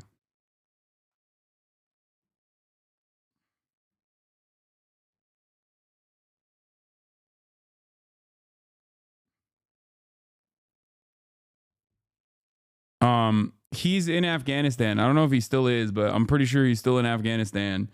And he's hanging out with a bunch of people that he calls the Talibros. Okay? Overall, he is not he's not a great dude. I mean, he's really, really bad. Not a fan of mine at all. Ironically enough, he's homies with Aiden Ross. And originally, when me and Will started our podcast, Christ, Marat, when Will and I first started our podcast called Fear and Malding, we actually wanted to use the name Brand Risk. Okay, and he at the time was like a Fortnite content creator before he went on this like crazy right-wing pivot, and he was like, no. Our podcast is called Brand Risk. You can't steal from us. We're a smaller content creator. This was many, many years ago. Okay. Fear and Malding was supposed to be called Brand Risk. Okay. Years later, after he made his right-wing pivot, he was celebrating the fact that alongside Aiden Ross, that he had actually stopped me from using the name Brand Risk and that he was able to give the name Brand Risk to Aiden Ross. Yeah, and now Brand Risk is owned by Aiden Ross, at least for boxing, merch, and entertainment purposes. Yeah. The original name of our podcast, instead of Fear and Malding, was supposed to be Brand Risk.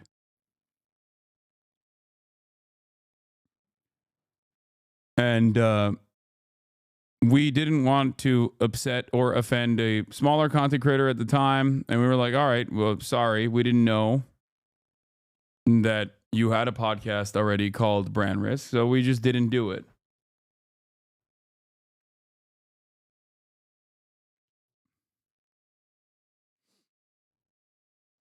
Anyway. But essentially, he's wanting to defend you because you did give him a little bit of clout when you come into his country and just shit on it for 40 minutes. Like, what the fuck, dude? But it doesn't end there. Later on in this video, Tyler is walking around the street of all of the escorts, ladies of the nights walking around. And then Tyler sees this restaurant. And Tyler says this. A lot of prostitutes out here. This is one of the hotels where the ladies get brought to have sex with the customers, the Johns.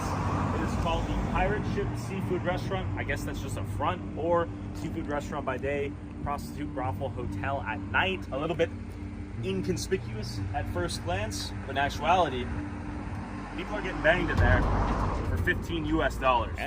So Tyler just walking around, sees this restaurant and sees that the lights are on and assumes that, oh my God, that's where all the people are getting fucked in there, man. It's just fucking grimy. It's a brothel. It's the dirtiest place you've ever seen. Yeah, that's where it's happening at. Tyler, this is a Christian catering restaurant that does weddings. Why the fuck would you just make up a lie about this? For what? Like, what is the story that you're trying to tell? Oh, how shitty it is? I don't think you have to disparage a Christian catering restaurant for weddings and say it's a brothel. And the dumbest part about this is, like, you know, Tyler makes like two things. He's like, one, it's a brothel. Two, it's an actual restaurant. And then it's a brothel at night. Like, you can't just say like, oh, maybe it's true, maybe it's not. Which, we're going to go into that later. That's a whole other can of worms. Either way, in that situation, it's a brothel. But you don't know that, Tyler. The thing is like, this is in a country where they're trying to rebuild. And you're just shitting on the people there for no reason. I'm surprised the guy didn't stop you and say, what the fuck are you talking about? You're literally just making this shit up. Why would you do this, Tyler? Oh, because you're trying to get clicks and views by making whatever area you're in the shittiest place ever. We're informing people about current events, topics that the broader public needs. Like, there's shitty aspects of every place, dude. No matter where you're from. And you know this. Look around your own neighborhoods, right? Like, there's crime everywhere. Of course. There is no place that is like purely devoid of crime. So anyone from around the planet could go and put a camera to the worst possible aspects or the most impoverished aspects of your neighborhood and present it in this false light. The problem here is that Tyler gets to do this against some of the most marginalized people, whether it's like going to Jamaica, the poorest places in Jamaica, or putting a camera on the faces of homeless people, like people that just don't have any defense mechanisms, like no people that don't get any sort of positive coverage whatsoever from the broader media ecosystem. To be aware of, and I don't even think we necessarily stand for something besides the search for truth and putting things out there on both sides, even if one of the sides is controversial or pisses someone off. So let's go later on in this video. Now, Tyler's talking to some transsexual prostitutes and asking them all about the business, and you can see his guide right there. And then all of a sudden, two black guys come up to rob him. Out of nowhere, two armed muggers came over to rob me and my cameraman and barely spared us, only after recognizing Jamaica walk by as he yelled, "Bumbleclat" in the distance. They told us to turn the cameras off, and instead of robbing us, they agreed to be interviewed if we brought them some cash. Seems pretty scary. So these thugs let Tyler go withdraw cash from the ATM. They literally let them get in their car and go withdraw cash, and then come back to the spot. We're basically being extorted right now in real time to where we have to go get some cash, or we run the risk of Fabian getting murdered and killed on the streets one day for counting them. He's laughing about it. So two guys that robbed you at knife point let you get in your car to go drive to the ATM while they stayed there, and then you come back with about $150 and then convince them to do an interview on camera when you're holding a $3,000 camera that you're filming all of this with. Who's gonna believe this, bro? Who would believe this? Every one of his fans, like virtually every single one. That really, you convinced the robbers to give you an interview. Yeah, Tyler, I'm convinced that some guy with a beer gut and a dulled off kitchen knife is, oh my God, they're gonna kill you. Tyler, if you really thought they were gonna kill you, wouldn't you just drive away? Why would you go to the ATM and then come back to try to get an interview? Like, what the fuck are you thinking? Someone just said Asmongold, yes. Dude. Tyler even makes it a point to say, we didn't set this up. We didn't plan this. So we have to get some cash right now because we spent all of our money interviewing prostitutes, not because we prearranged this, but because they were going to mug us. Why would you say that? If you really were getting robbed at knife point, I don't know if you would go like this. Whoa. So that's a big old knife. I'm getting robbed in 4K, bro. Oh, look at your gun. Look at your knife. How big it is, bro. There's no way that actually happened. Now, for this one, I don't have any hard evidence of this being fake, but considering that Tyler's willing to fabricate footage and just make up shit in his videos, I wouldn't put it past him to maybe fabricate this entire situation. But what about what Tyler doesn't tell you in his videos? That could be a little bit important too. Now, Tyler put out this video, I investigated if George Bush did 9/11. Fucking insane topic, but let's get into it. Now, Tyler says he meets up with a first responder on 9/11. What if I talk to a first responder on 9/11 who was the New York Fire Commissioner? Let me introduce Chris Joya. And we're led to believe, wow, this guy fought the fires on 9/11, but now he believes it was actually bombed, that it wasn't the planes. That guy sounds like he has a lot of credibility. So it's impossible for a building to collapse near free fall speed and increase without a controlled demolition. But Tyler leaves out a couple little details. This guy isn't a firefighter. He's a construction worker who volunteered on 9/11. He's a volunteer firefighter. I'm losing my mind. Tyler Oliveira's done it. Even on an instance where, like, I'm inclined to agree with the underlying premise, he still finds a way to navigate the discourse where I disagree with him and the person he's interviewing. Tyler says he was there on 9/11. But what if I talk to a first responder on 9/11? The guy literally says he wasn't there until 4 days after. You were on site that day. I was working across the river doing my construction job, and then the fire department got called to duty to assist. Within a couple of days, we wound up down at ground zero. But this is just small potatoes. Now, during this video, the man talks about the bombing, how they did it, but he doesn't reveal who did it, which would be a little bit important. Now, the man brings up these people did it. These people that did it don't even care about that. Who would these people be? While Tyler doesn't say in the video, nor does Chris Goya, we could go online to this man's organization, the Architects and Engineers for 9/11 Truth. They currently have a federal lawsuit for believing that 5 dancing Israelis blew up the I didn't want to say it, but it's always going to be every conspiracy theory. World Trade Center. But Tyler just leaves this information out, because clearly if we knew this guy believed Israel blew up the World Trade Center, we probably wouldn't take him seriously. But I mean, it's all good. It's all in the name of just a little bit of clicks and views, a fun little conspiracy video. And Tyler is so insidious in this video because he's literally leading you 99% of the conspiracy theory, but that 1% of who did it, Tyler doesn't say. So for someone that gets invested in this, you're going to go all the way through, and then if you just go online, you could find out yourself. 5 dancing Israelis, the lawsuit is still happening. But what other details does Tyler leave out? Let's go to his video. I investigated the city where you legally must own a gun. That's me turning myself into the police in Kennesaw, Georgia, where every head of household by law must own a gun. But does everyone here actually own a gun? Now Tyler drives down to the town and says, I want to visit the antique store that has the law in writing. After hearing from the people, I drove downtown to an antique store to see if I could find the law in writing. So Tyler goes to the antique store, he sees the law in writing, he's talking with the shop owner, they go outside and smoke a cigarette, and then Tyler purchases a bag of assault rocks and a bunch of other items. So much stuff that Tyler needed a bag from this so-called antique store. But Tyler fails to mention some other items this antique store sells. Niglint repellent, a Niglint scalp, minstrel show outfits, and a rack of KKK uniforms worn by ex-members. These are actual photos from inside the store. This isn't a antique store. This is a KKK memorabilia shop that Tyler passed off as a antique shop. Now, do you think supporting a store like this might come off as maybe a little bit racist? A store...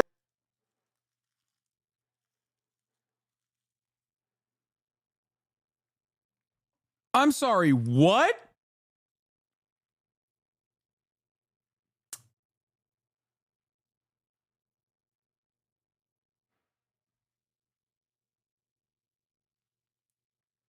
Honestly, that word is one of my favorite slurs, to be honest. It's so fun to say. Jesus Christ, Sean.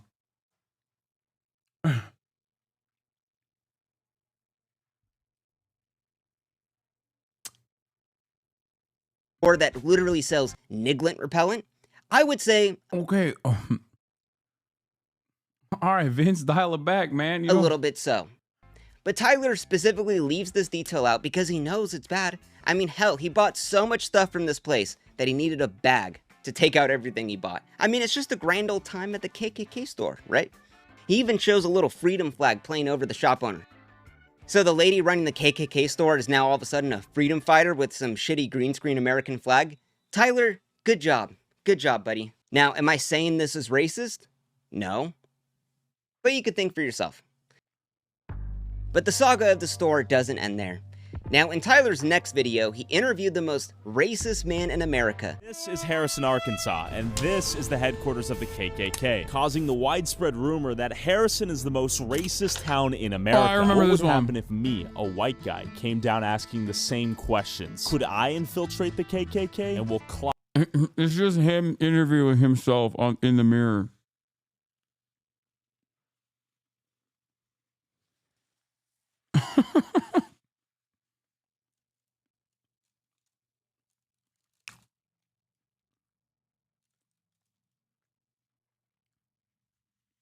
Yeah, infiltrate.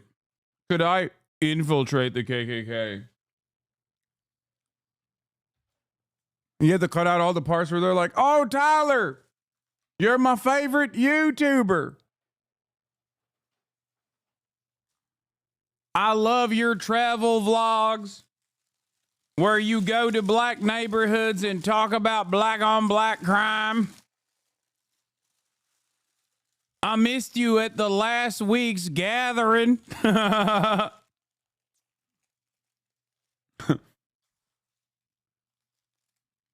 Why didn't you show up last week? Were you at another black neighborhood?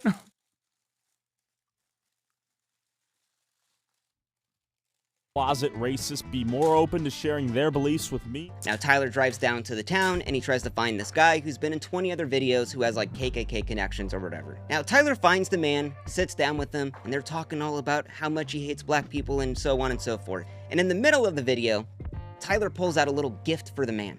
Now, Tyler said this man just appeared out of nowhere, that he wasn't planning on meeting him. In all honesty, we were headed to the KKK. I had no intention to meet you. But he just had this gift ready to go. And that gift was the bag of assault rocks that he bought from the KKK store and gifted it to the most racist man in America. We got an automatic assault rocks. That's kind of funny, right? Oh, yes. Do you really think supporting a KKK store and then gifting it to the most racist man in America is a great idea, Tyler? Like, what the f are you thinking? And Tyler was so proud of this moment that he took a picture with him and he posted it on Instagram and Twitter and even used 2 separate pictures when he made those posts. And Tyler left this little fact out because he knew it would come across as bad, that he went into a KKK store, bought this rocks, and then gave it to the most racist man in America. Now, am I saying this is racist? But you gotta ask, where does Tyler get some of these jokes from? Let's go to his one video, Inside the Country That Pays Immigrants $34,000 to Leave.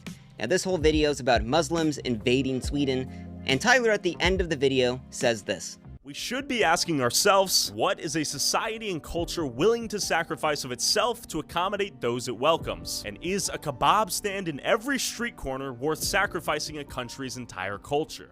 And alongside in the thumbnail, Tyler has the word kebab right in the background.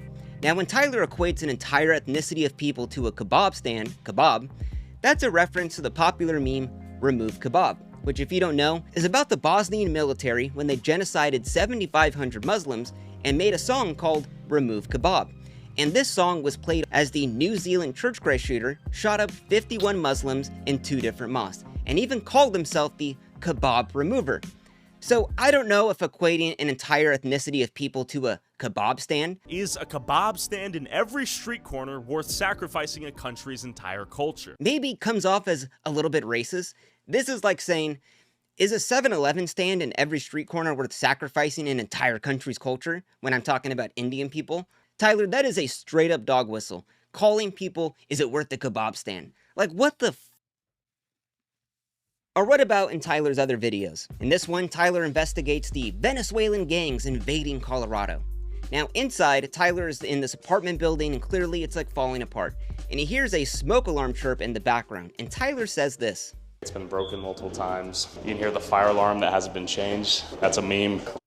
Well, Tyler, where is that meme from? Yeah, I clocked that shit too when he did that. Oh yeah, black people never change the batteries on their fire alarms. Oh, it's from 4chan, right here. New dog whistle just dropped. It also is a reference to memes like this. Wow, that is some racist ass shit. Now, the meme is basically that black people don't change their smoke alarms and that they're scared of them. Would a real journalist bring up a insanely racist meme and that when Tyler heard the smoke alarm chirp, that clearly meant that black people live inside of the building? It's all a big meme, bro. Now to Tyler, this apparently is hilarious, but let's see what else makes Tyler laugh. These people that we're talking to have never had a random YouTuber in a blue jacket show up to them with a microphone and ask them their feelings or thoughts on anything. No one cares about these people's opinions, except when we come out of nowhere and give them an opportunity to speak and share thoughts, ideas, beliefs that they've been waiting their whole lives to share. Yeah? Black people apparently love to shoot other black people. You own a business out here? Yeah, chicken and watermelon. And where did the name come from? It's kind of funny. Be like, going down the road, you fucking sand monkey. And that's what I say to him. So I got an automatic assault rocks. He loves. He's just never uncomfortable around some of the most objectively racist people on the planet. Yeah. Now, beyond the funny memes and funny edits, Tyler loves to bring up the hard-hitting journalism, the real questions that people are dying for. Now, I want to bring up another YouTube journalist that does a way better job than what Tyler does. His name is Tommy G, and Tommy G is interviewing some pimps and prostitutes on the street. Now, just to get an idea, pimping is human trafficking. Low-key, even the fucking dude that loves, Sam Hyde, who is a neo-Nazi and a pedophile, but the dude that loves him, Brandon Buckingham, even Brandon Buckingham does a better job of covering the subject matter, because at the end of the day, like, Tyler Oliveira goes there with like very overt right-wing sentiment and very overt, like, they're trying to cut right-wing content, but even Brandon Buckingham, who is aligned with a fucking neo-Nazi pedophile, does a better job than Tyler Oliveira when he's covering the subject matter, because he treats human beings like fucking human beings and not pawns in a grand narrative that he's trying to put together. Never say that I'm not charitable, even to people who I genuinely think are they're awful. Okay? That's what's so crazy about it. Like I said, it's not like I'm a fan of Brandon Buckingham as a person. And I do think that he is, you know, I mean, that's the most insane thing you could say about a person, is that they're like aligned with a pedophile Nazi. Okay? He's like literally approached me in the past. But I think even Brandon Buckingham does a better job than Tyler Oliveira on this stuff. If you don't believe so, go read Iceberg Slim's book and you'll find out that it is the most horrible shit out there. And while Tommy G is talking to them, he brings up this. Where do you see yourself on the balance of good and evil? Straight good. Ain't no evil in me, you feel me? Everything I'm doing is out the kindness of my heart. I'm trying to make sure everybody that is part of me, I play my part and we smooth. You're pimping out of the kindness of your heart? For surely. Does that sound like an absurd statement to make? Absolutely not. Wow, so Tommy's actually pushing back on what people are saying. It's almost like Tommy G actually has a spine. Maybe he has some conviction in what he believes. But now I want to show you the hard-hitting questions that Tyler asks when he's talking to a pimp, a literal human trafficker. Do you pull out? Well, you know one thing about it, man. Hey, man, rubbers is not for suckers. Do you pull out? That's it, ladies and gentlemen. That's the hard-hitting journalism that's needed in the world. Do pimps pull out? Literally, you are talking to a human trafficker, and the first thing you think of is, do you pull out? And to Tyler, it's really just a big joke. He plays the funny pimp music in the background, and oh, look at the pimp, he's got the funny glasses, and oh, do you pull out, bro? Like, Tyler isn't taking this shit seriously. Tommy G is actually hitting them with hard questions, pushing back on what they say, because Tommy actually cares about the content he puts out. Really looking for that journalist. I think that clarification is important. He does. I think Tommy G, and to a certain degree, even Brandon Buckingham, and I don't think these guys are aligned with me in their politics and the way that they see the world at all. But I think the most important part about the content is like when you're talking to real human beings, the interesting part about that is their own personal journey, how they arrive at their own personal convictions. Like, what are the things that happen that that made someone the way that they are? And I think that it's very important to make sure that you approach your subjects with respect in that process. Even if you have a right-wing attitude, not saying that Tommy G does. I'm not entirely familiar with his content, but like, I think the only video I ever watched of his was the Kia Boys.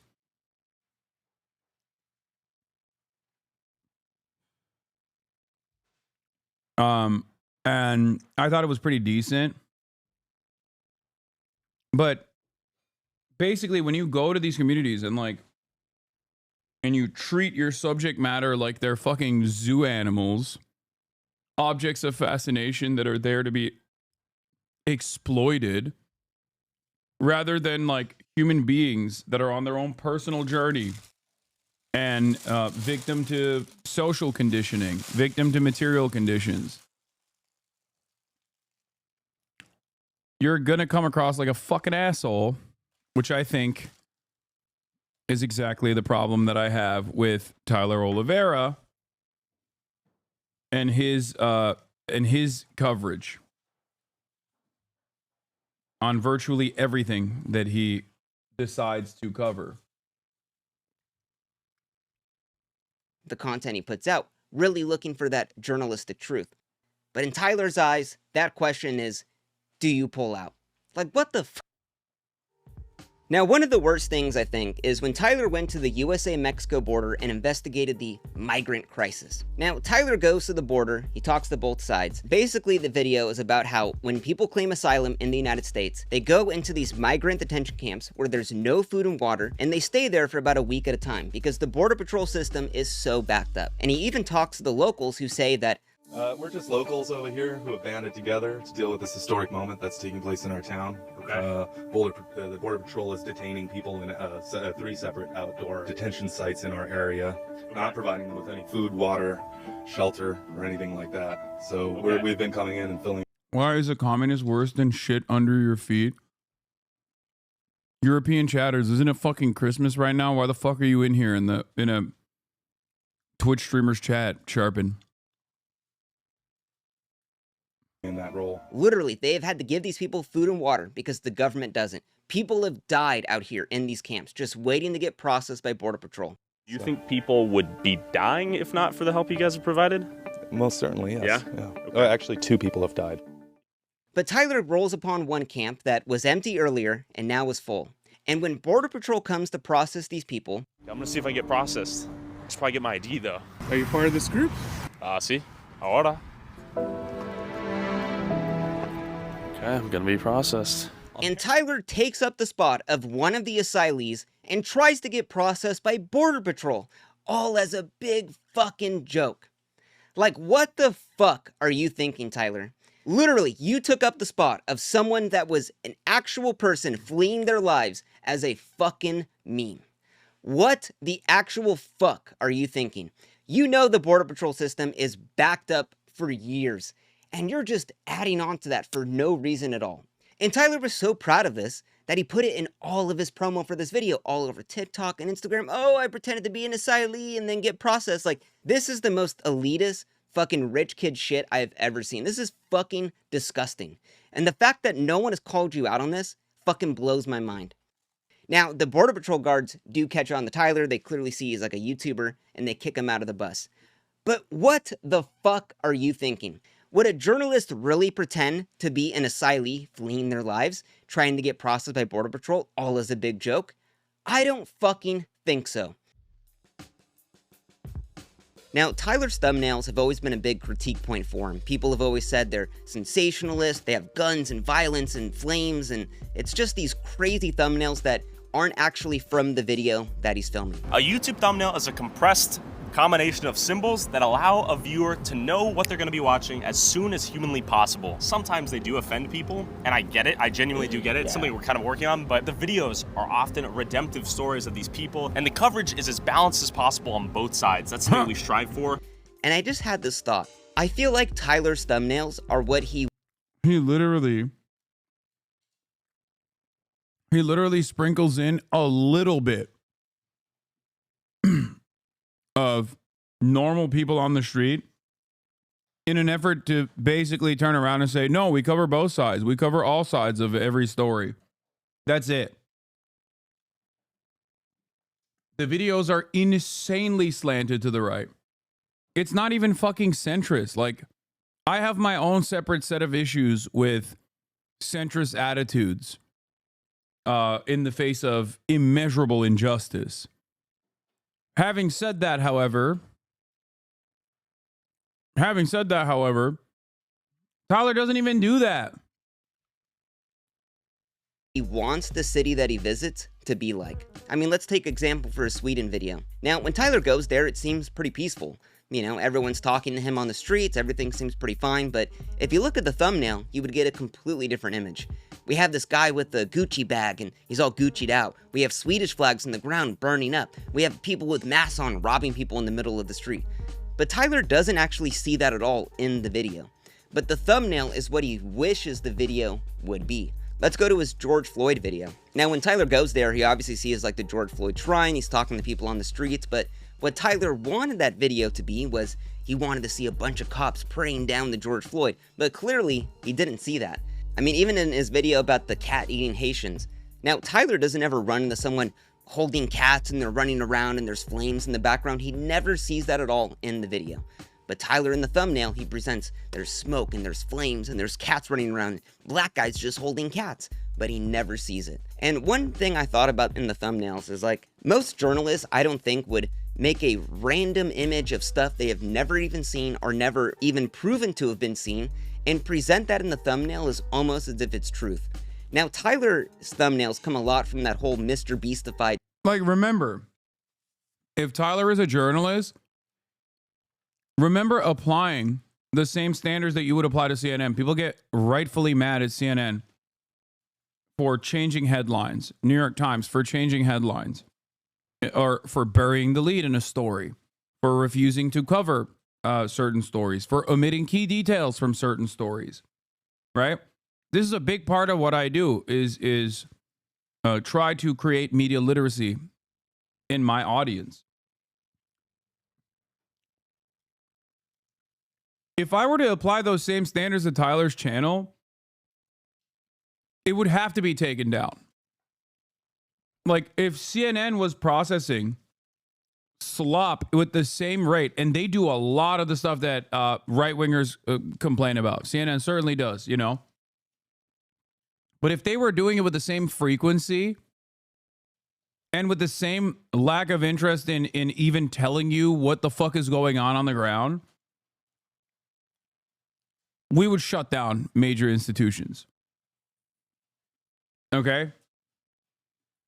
Tyler Oliveira, the Sun, worse. He's worse than New York Post. That's the problem. And many people don't understand it. They like, you know, they do victory laps over the Clarissa Ward shit, as did I.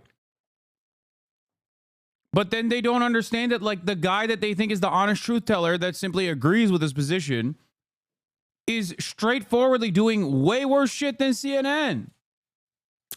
The reason I like Tom G over Tyler is because he's obviously inspired by Vice, where Tyler's inspired by C5. He just does super shitty without the same context or undertones that Andrew would add. Yeah. Type game. And, you know, these type of thumbnails would be fine for like a prank video, like a Brent Riviera video. I had my sister date 100 guys, and then you have 100 ugly guys that are all lined up. But in the video, we never really see that. It's almost like a big caricature of what the video is. And for a video like that, where it's almost like a prank video, typical YouTuber, you're essentially faking the video, that isn't a big problem. But when you're trying to present videos as like actual investigative journalism, like this is what's happening, Tyler never actually sees this stuff going on. but he's always highlighting, he's always making the extreme end of it. And these thumbnails are just the idea of what Tyler wants these cities to be. And I think that really lines up with how he edits the videos, how he uses fake evidence and footage, all in the name to present this fake narrative. And yeah, I'm like crazy sick right now. I just thought that was interesting, so let's continue on. Now, to end this video off, I want to go over Tyler's worst video. Inside the Ohio town invaded by cat-eating Haitians. Now, when Tyler put this out, it got a ton of press, all over Twitter, all over YouTube, Instagram, TikTok, and this video got 47.6 million views across all platforms online. Now, while this video got a ton of good press from people online saying that this is proof they're eating the Lou Dobbs and InfoWars.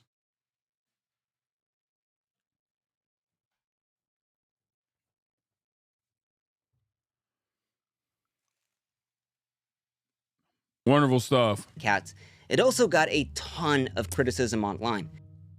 And when Tyler responded to all of this criticism, Tyler said that that video that he made, this video we're going to talk about right here, it wasn't about the Haitians eating the cats. No.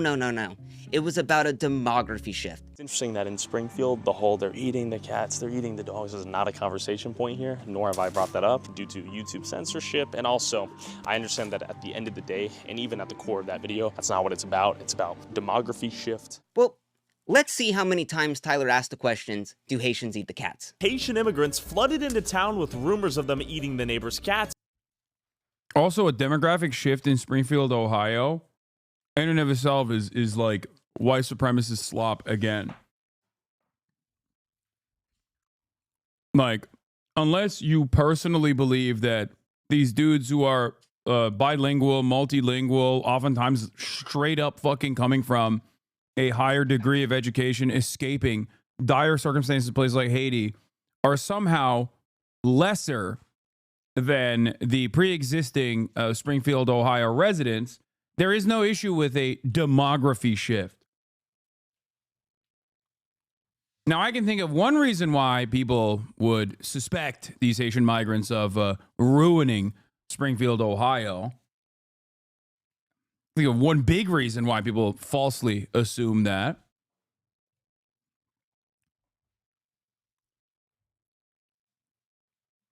You know.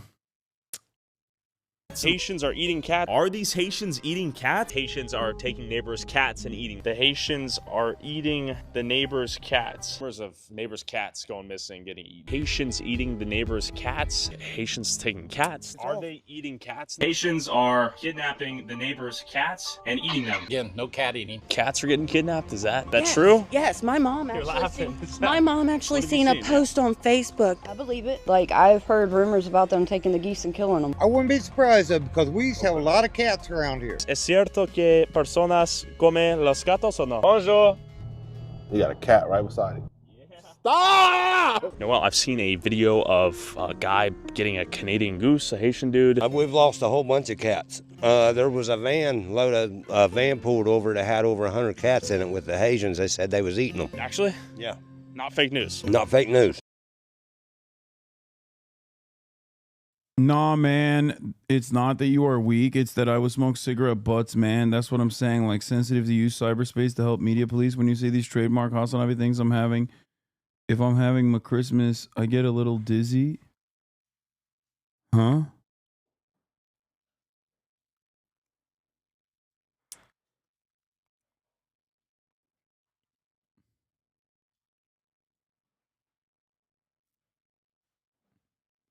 I think bro had a stroke while he was typing that out. So I understand that at the end of the day, and even at the core of that video, that's not what it's about. It's about demography shift. So the video that isn't about eating the cats has the thumbnail, "Do you eat the cats?" Hundreds of cats all in the background. Inside the Ohio town invaded by cat-eating Haitians. You literally ask everyone in the video, are the Haitians eating the cats? Yeah, I would say that's what the video's about, Tyler. Now, Tyler loves to try to slime his way away from any criticism he receives, but this video was about Haitians eating cats. And you might ask, well, is that a rumor based on anything true? Now, in the beginning of the video, Tyler shows his evidence of the Haitians eating the cats. And we see this body cam footage from a police officer and this lady eating a cat. Rumors of them eating the neighbor's cats and local geese. What did you do? Why'd you kill the cat? Did you eat that cat? Did you eat it? Now, you would think that, oh wow, the lady's black. Seems like, okay, she must be Haitian. Oh, okay, so the Haitians are eating the cats.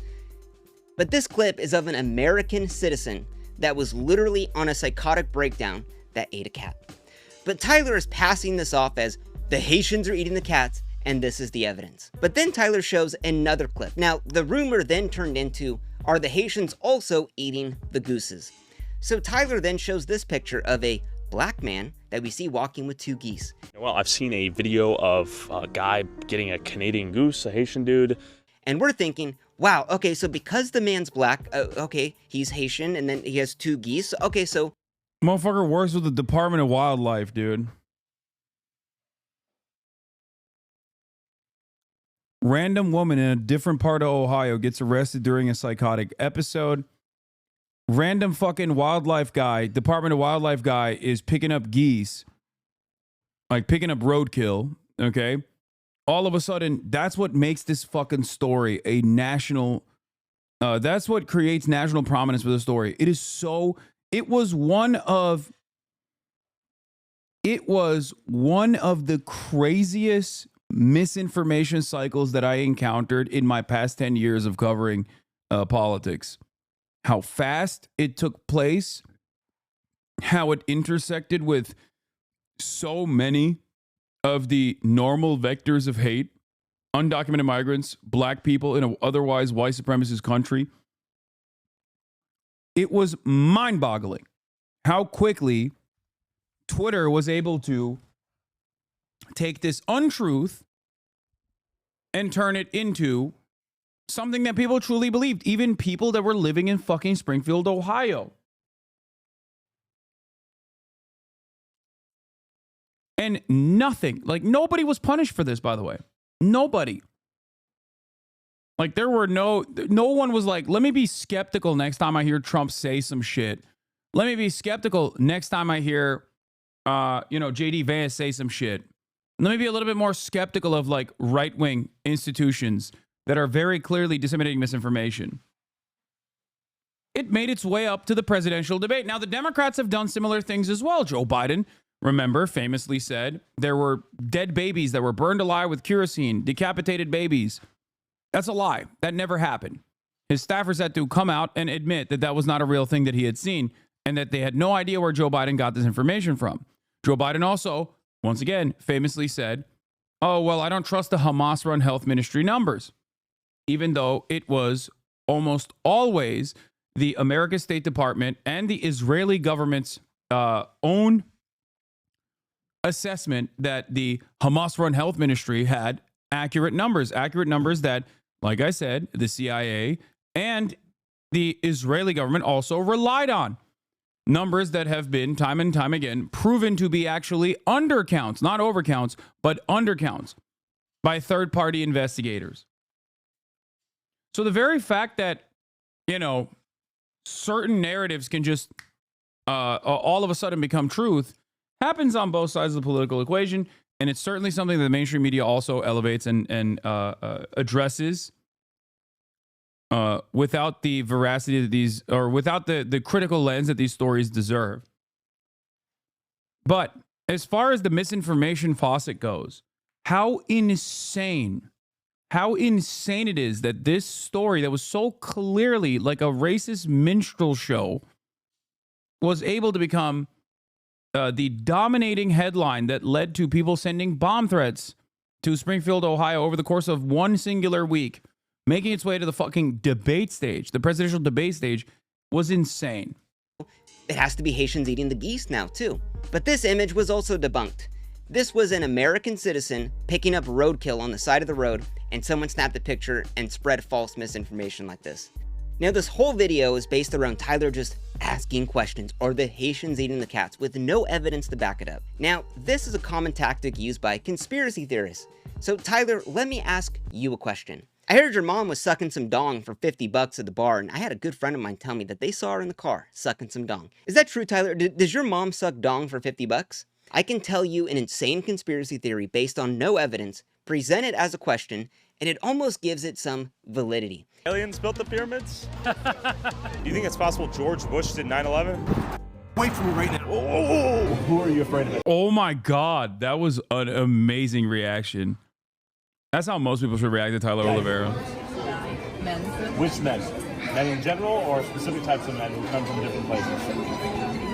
Men. If he was black, would you guys date? Bonjour. Yeah, I mean, it is what it is. You speak English, French? How disrespectful is that? You had a kid who was 5 years old and they said, Daddy, I'm a guy, but I think I'm a girl. What would you say? I can't lie. I do despise the fact that right-wingers also have an unimaginable bandwidth for shit like this.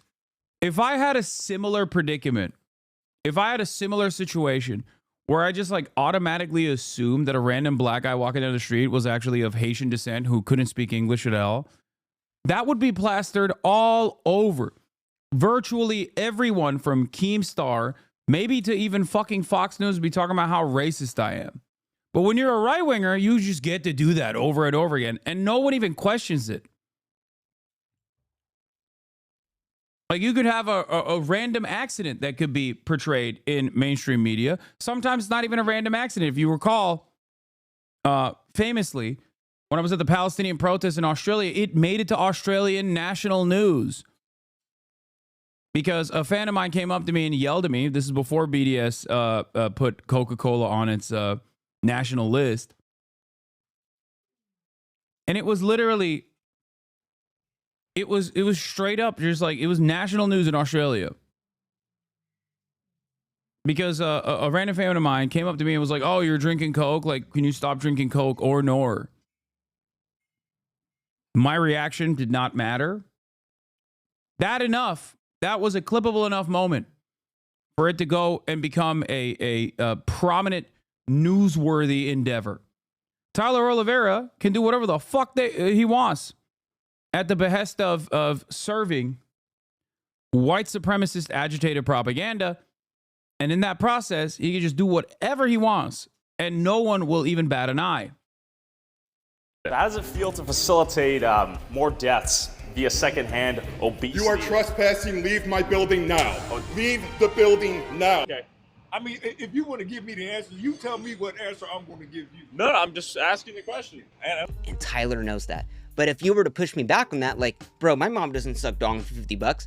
Oh, well, I'm just asking a question, man. Don't get mad at me. That's what Tyler's doing here. Because this whole thing of Tyler asking people if the Haitians eat the cats, let's think about another equivalent. This is like going up to Asian people point blank and saying, I heard on Twitter that Asian people are eating dogs. Is that true? Yeah, that is exactly what I said at the time as well. That's literally what this is.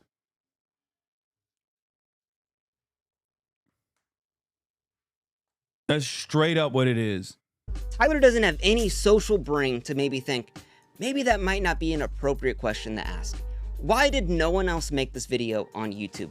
Maybe because it's a little bit racist. Now, Andrew Callahan, Channel 5, he runs another channel that Tyler essentially ripped off from and made into his own thing. Does the same thing. He goes boots on the ground, does journalism. And Andrew even made it a point to say that he would not be coming to Springfield to ask people about the Haitians eating the cats.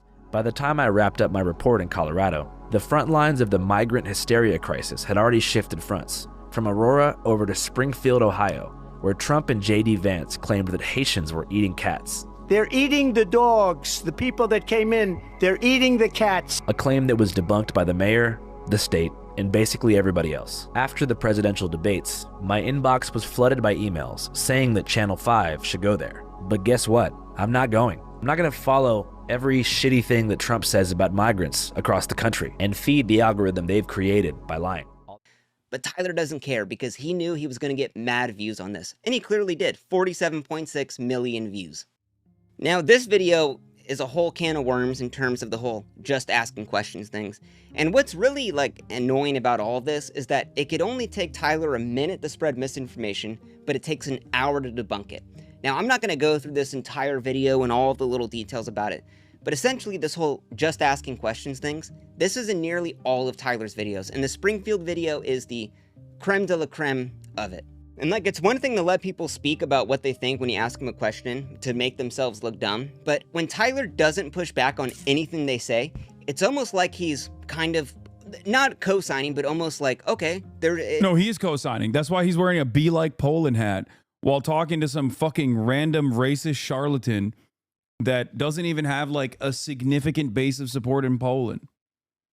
Is some evidence to this, but there's absolutely none. There was Haitians in a white van driving around the neighborhoods collecting cats. For what? Skinning them and eating them. So a van was collecting cats and eating them. I watched it happen, yeah. Watched them get pulled over with the cats and admit to the police that they was eating them. You're not joshing with me. No, I'm almost 50 years old, buddy. I don't know. See, this was my favorite line. Me and Felix, remember when Felix and I reacted to this? By the way, if you want to see what my... if you want to see what like kind of coverage I've offered to this, I believe I did the video as well. Tyler Oliveira.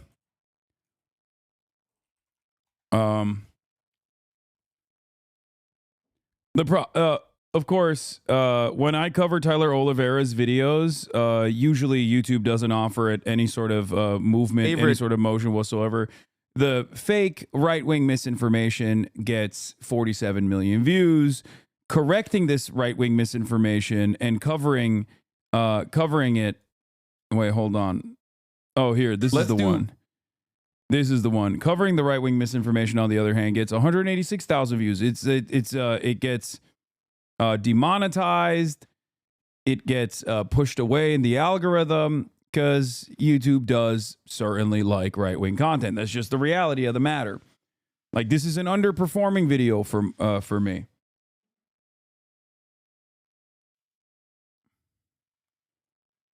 But if you want to see how I covered it, this is me and Felix looking through it.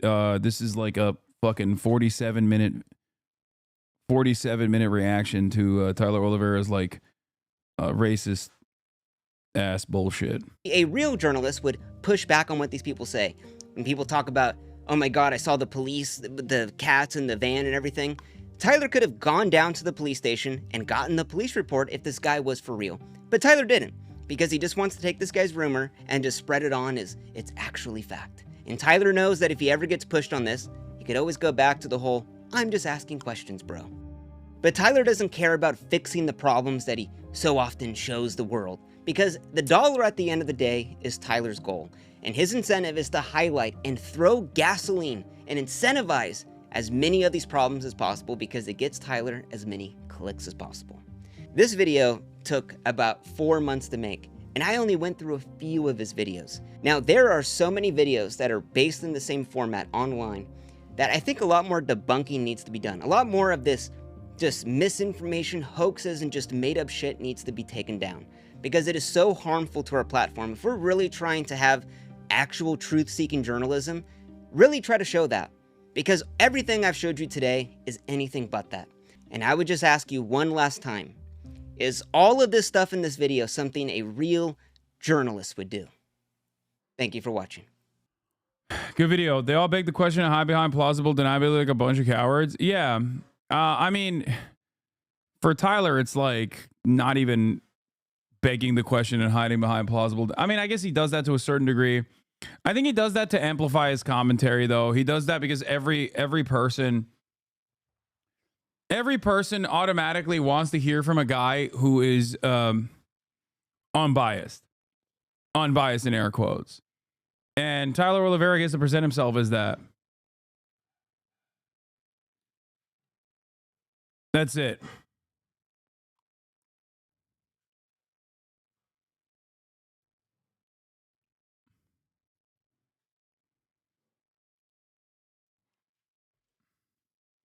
At what point will the companies behind the algorithms to amplify this will be held accountable? Never. And as things worsen, as material conditions worsen, I think it's going to get worse overall. All right. Last but not least, I want to dive into this honey influencer scam. You've probably heard about Honey. You know, the browser extension that saves you money. Do you have Honey installed? What's Honey? Oh, no. Honey? Honey is a free browser extension. Damn, they even got Pokemon. That's crazy. free browser extension. Free browser extension. Free browser extension. That automatically applies coupon codes when you check out online. Free money, basically. It's literally free money. It doesn't make sense to not be using this. So what's the catch? There is no catch. Join honey. Join honey. Join honey. Honey. Honey. Honey. Honey. Honey. Honey. Honey. Honey. Honey. Honey.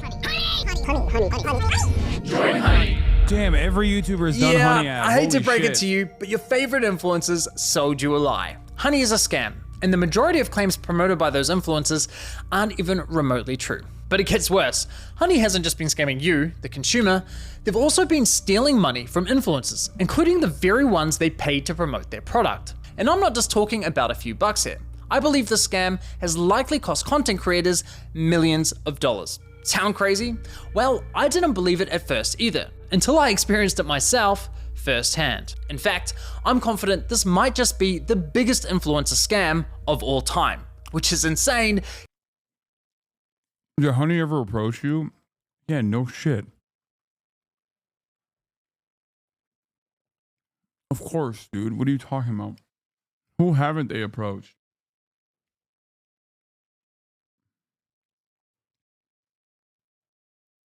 I just don't work with a lot of those DR campaigns.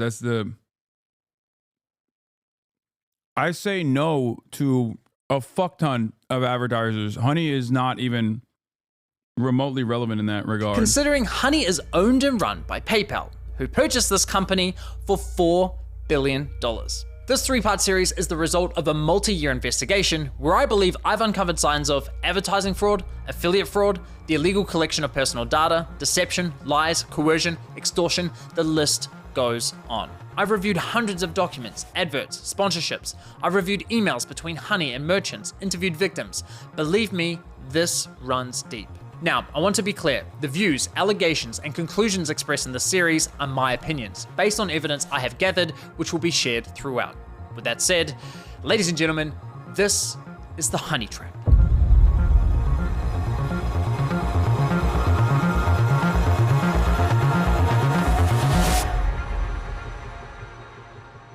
Now I know what you're thinking, it's a free browser extension, how bad could it be? Well, trust me, it's far more sinister than you might think. You know what they say, if a product's free, it's likely you're the product. And as you'll find out later in this investigation, that remains true for PayPal Honey. Now, like most people, I too fell for the lies. I mean, what's not to love about a free browser extension that saves you money?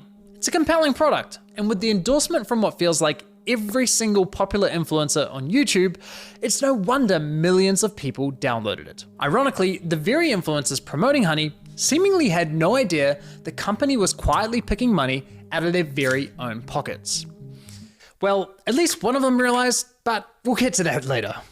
So let me show you how Honey's been stealing money from influencers. So let's say you're watching a video on YouTube. If you're into tech like me, maybe you're watching a Linus Tech Tips video. Linus tells you about this free browser extension that saves you money online. You install it in 2 clicks and boom, you have Honey. Perfect timing because it just so happens you're looking to buy a new CPU for your computer. You come across another Linus Tech Tips video and after watching, you're convinced you should buy the one recommended in his video. So you scroll down and find Linus's affiliate link to that product. Now, for those of you who don't know, when you click an affiliate link and buy something, the influencer who promoted the product earns a commission for referring you to that store. So you add the product to your cart, get to the checkout page, and hello, Honey says they found you 10 coupon codes. Sweet. You click apply discounts and Honey gets to work. But unfortunately, Chat is so funny. Sue them, please. How would I sue them? I didn't even work with them.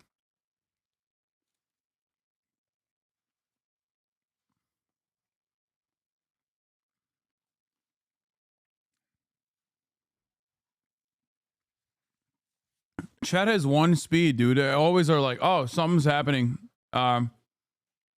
Americans, dude. Americans, they're so litigious.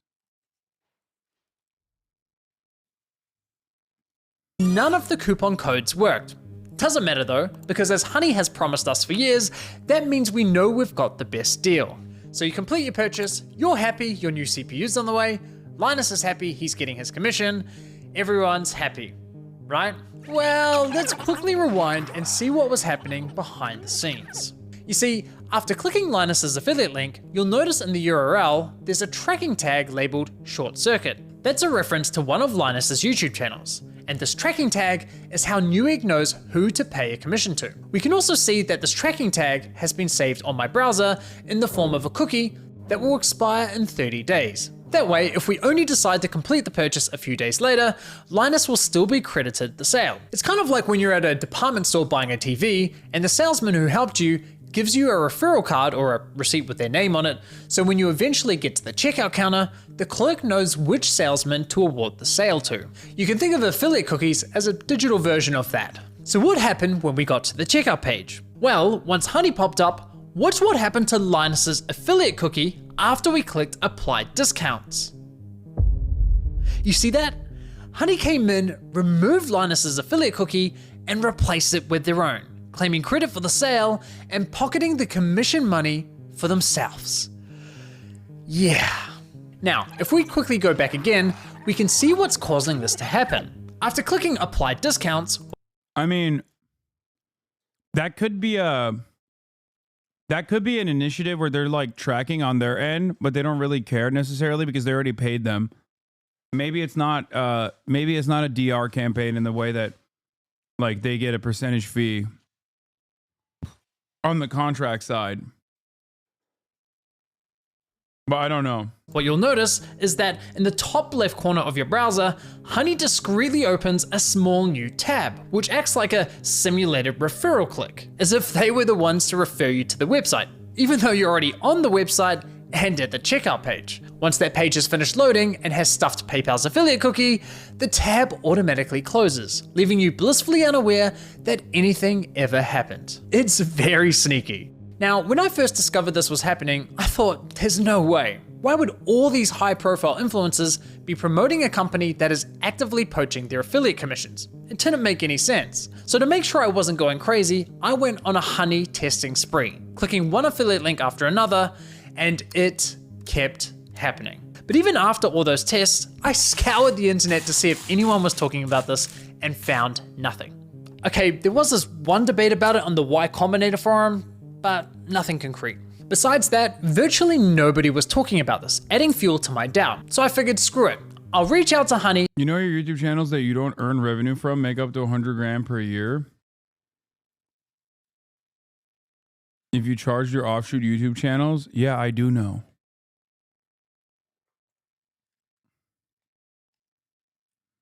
Yeah, good for them. It's so funny.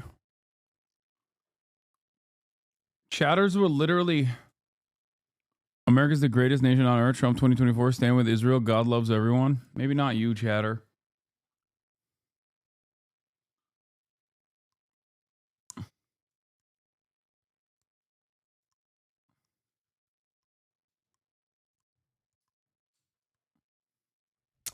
There's something very funny about someone coming into my chat and being like, dude, this thing that you know is happening, that you want to happen, it's really fucked up. I think you should charge them.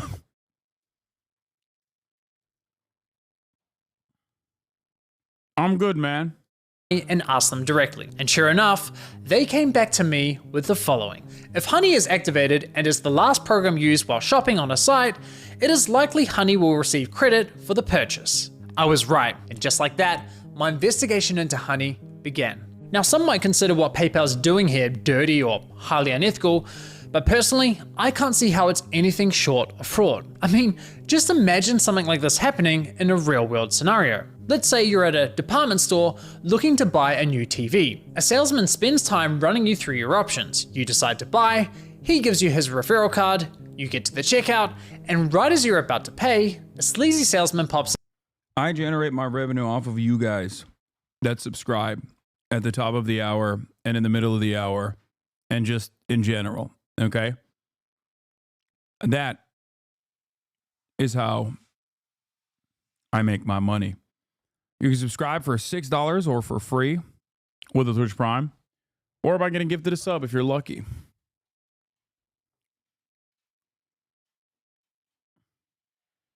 If you recall, there was a chatter that came up to me at the Palestinian encampment who literally said, running a clip channel for you has gotten me to pay for my college tuition. That's why I do what I do.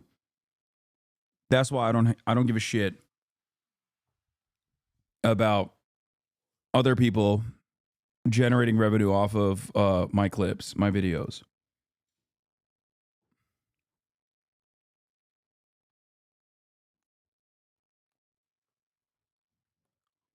That's why it's also so funny when people say Hasan is such a greedy capitalist.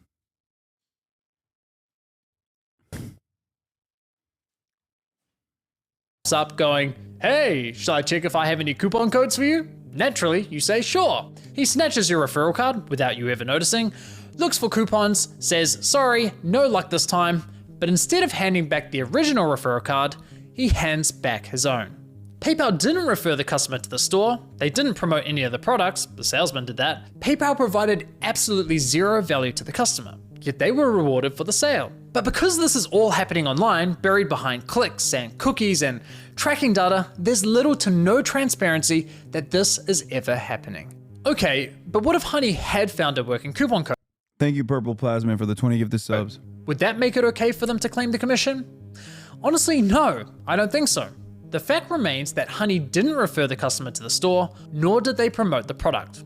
Look, don't get me wrong, I'm a consumer myself. Saving money matters, especially when money's tight. But this scam doesn't just affect wealthy influencers. There are hundreds of thousands of small creators, bloggers, artists who rely on affiliate commissions to support their craft. Sure, you could argue that Honey may have convinced the consumer to complete the purchase by providing a discount. But let's be real, if you're already at the checkout with your items Rainy draws a lot. Thank you for the 50 gifted. In your cart, you already have a high intent to purchase. And again, this would never fly in a real life sales environment. No department store is going to allow a salesman to hang out at the checkout counter, casually handing out coupon codes while simultaneously stealing commissions from the other sales reps. So why are we allowing a corporate giant like PayPal to do it on the internet? Now, believe it or not, this first example I just showed you with Linus is just one of 3 scenarios in which Honey poaches affiliate commissions, and the next scenarios are even worse. But before I show you how bad scenario 2 is, it's important you understand the fundamental system Honey is exploiting. You see, in affiliate marketing, there's this thing called last click attribution, which basically means last click wins. For example, you might click on a shoe blogger's affiliate link for a pair of Nikes, but you don't buy right away. Later, you click on a YouTuber's link for the same shoes and complete the purchase. In this scenario, the YouTuber gets the commission and the blogger gets nothing. There are other models like first click, where the blogger would win the commission, or dynamic click, where the commission is shared. But the industry went with last click because while it's not always the fairest, it's the easiest to implement. Therefore, it became the industry standard. Now, when it's blogger versus YouTuber for a sale, honestly, I'd say last click is usually fair. But when it's anyone versus Honey, there's no real competition. Honey pops up right at the end of your purchasing journey, virtually guaranteeing they'll win that last click. They of course know this and do anything they can to get that last click, even when there's no coupon codes to offer. Which brings us to scenario 2. Honey Gold, which is now called PayPal Rewards. Here's how it works. When you get to the checkout and Honey Gold is available, Honey pops up and is essentially saying, hey you, consumer, click this button here so PayPal can claim the commission for the sale, and we'll share a portion of that commission money with you in the form of points. It's basically a lame cashback scheme. And it's genius because if there are no coupons to offer, but the store is participating in Honey Gold, it gives Honey another reason to get that last click. How can YouTubers, bloggers, or any other type of affiliate fairly compete against this type of mechanism? Of course I mean, the first 10 minutes of this video is like about how Honey scams the content creators. I suspect that the second half of this video is going to be about how Honey scams the public. Consumer's gonna click, and of course they're going. Sounds like Shopify. What? No, that doesn't. I'm not even fucking sponsored by Shopify, but that's not how What? No, dude. Shopify provides a service. Am I crazy? What are you guys talking about? Like, I use Shopify. Like, I completely unrelated to an ad or anything like that. I literally use Shopify for ideology.shop. Shopify is an e-commerce platform. It's a vendor.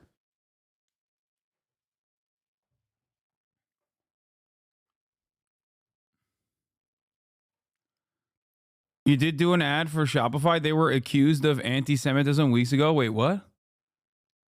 When did I do an ad for Shopify?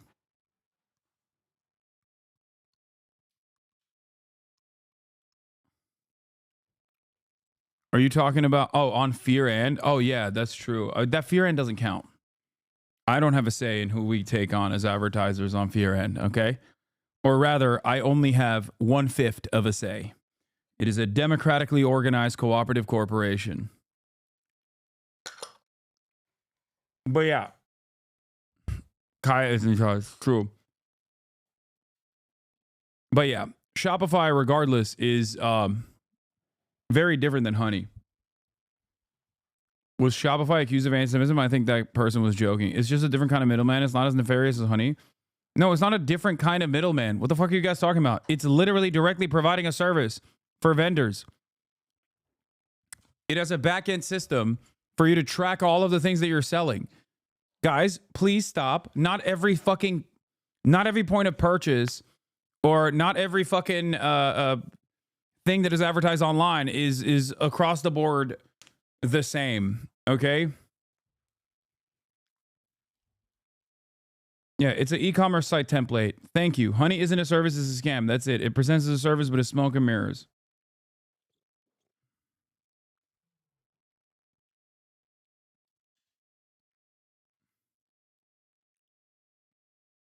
Wait, Shopify was accused?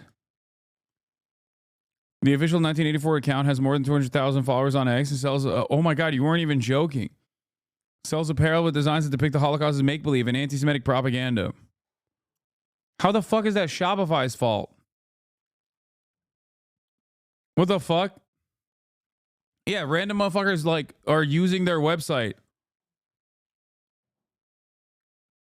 Shopify is literally Squarespace.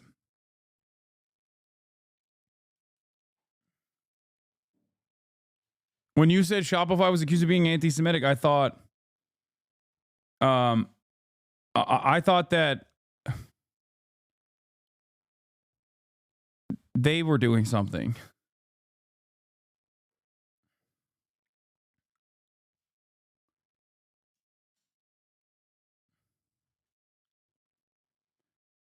Anyone can make a Shopify account and utilize the services. Isn't it Shopify's fault? Yeah. Going to win the sale. Why am I defending Shopify, dude? Oh my God. Okay, this got me thinking, how much of their commission are they actually sharing with users? Well, to find out, I decided to put Honey Gold to the test. So I looked for any website where Honey Gold was offered and found it on NordVPN. And no, this is not a sneaky sponsorship. So I signed up for NordVPN's affiliate program, which offers 40% commission on successful referrals. After getting approved into the program, I received a custom affiliate link for my YouTube channel. Using this link, I made 2 separate purchases. The guy who owns Shopify Super White Ring, he lives in my city, is quite the asshole. Okay, we're not talking about Shopify anymore. We're talking back to Honey. Back to Honey. Focus on Honey. For the first, I activated Honey Gold, and sure enough, you can see my affiliate cookie was replaced with Honey's. And for the second, I didn't activate Honey Gold. As expected, I was awarded a $35 commission for the sale where Honey Gold wasn't activated, and received nothing when Honey Gold was activated. For the first time, I experienced Honey poaching my own affiliate commission. So how much of my stolen $35 commission did PayPal share as cash back with my Honey account, aka the consumer? Brace yourselves, 89 points, which is equivalent to 89 cents USD. That's right, Honey poached a $35 commission for doing nothing and rewarded me a grand total of 89 cents. Thanks, PayPal, you really shouldn't have. No, seriously, you really shouldn't have. Now, on to scenario 3. For you ladies out there, let's say you're looking for a new outfit. Your favorite influencer tries on something that slays, you click on their affiliate link and get to the checkout. But in this scenario, Honey knows it has nothing to offer. No coupon codes, no Honey Gold, yet it still pops up to announce absolutely nothing. Annoying as fuck. Naturally, you click the got it button to get rid of the annoying dancing coin, and whoa, what's that? PayPal takes the sale. Why? This is pretty crazy. So Shopify basically gave influencers upfront cash, most likely, and then used that upfront cash to just farm them for their affiliate links that they would end up inevitably getting very little money off of. And as the influencer, you're on, you're sitting there thinking, or not Shopify. Am I saying Shopify? Fuck. God damn it. You guys put the Shopify thing in my brain. Oh, fuck. I mean honey, not Shopify.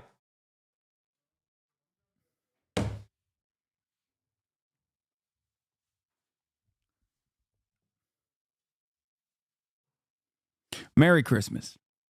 Because fuck you, Mary, that's your commission.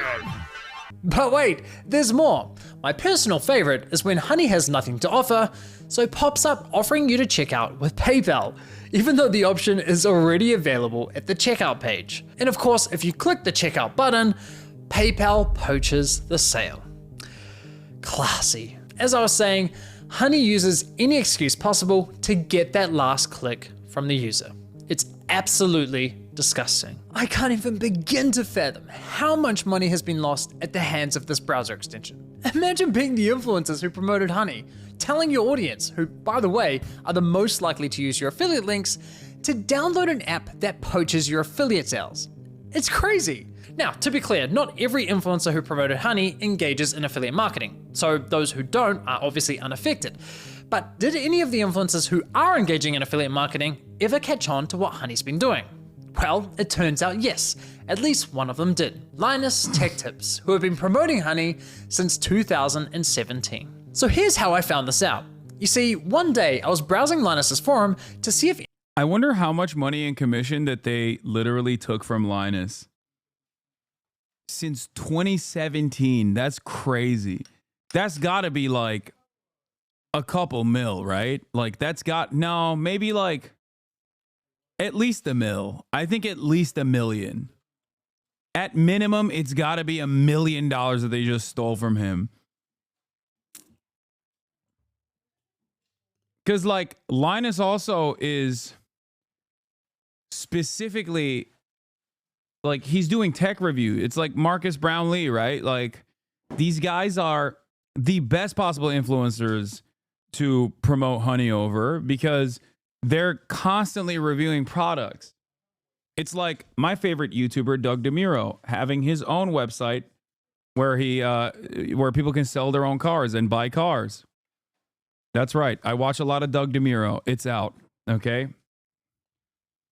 Me and my brother sit down and watch Doug DeMuro videos sometimes. We bond over it. Why are you coming over here? Don't get out of it. I heard, and I wanted to see some quirks and features. No, I'm muting you again. Speed Racer Brownlee, yeah. Unmute you for a second here. This? Okay.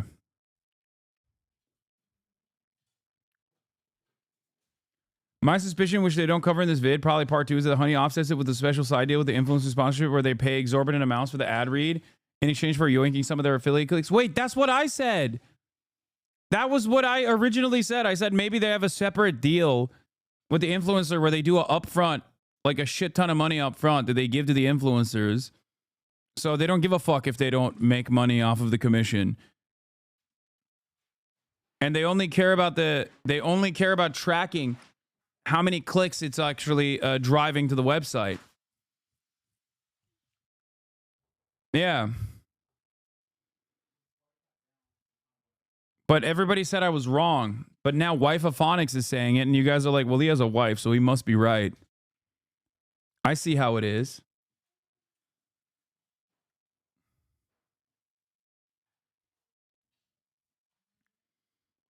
But especially for Linus Tech Tips, like that would be a tremendous amount of money that they would have to pay him up front. He disproved that when he tested with being an affiliate. Yeah, but he wasn't an affiliate with an upfront. He was a Honey affiliate that he signed off on his own.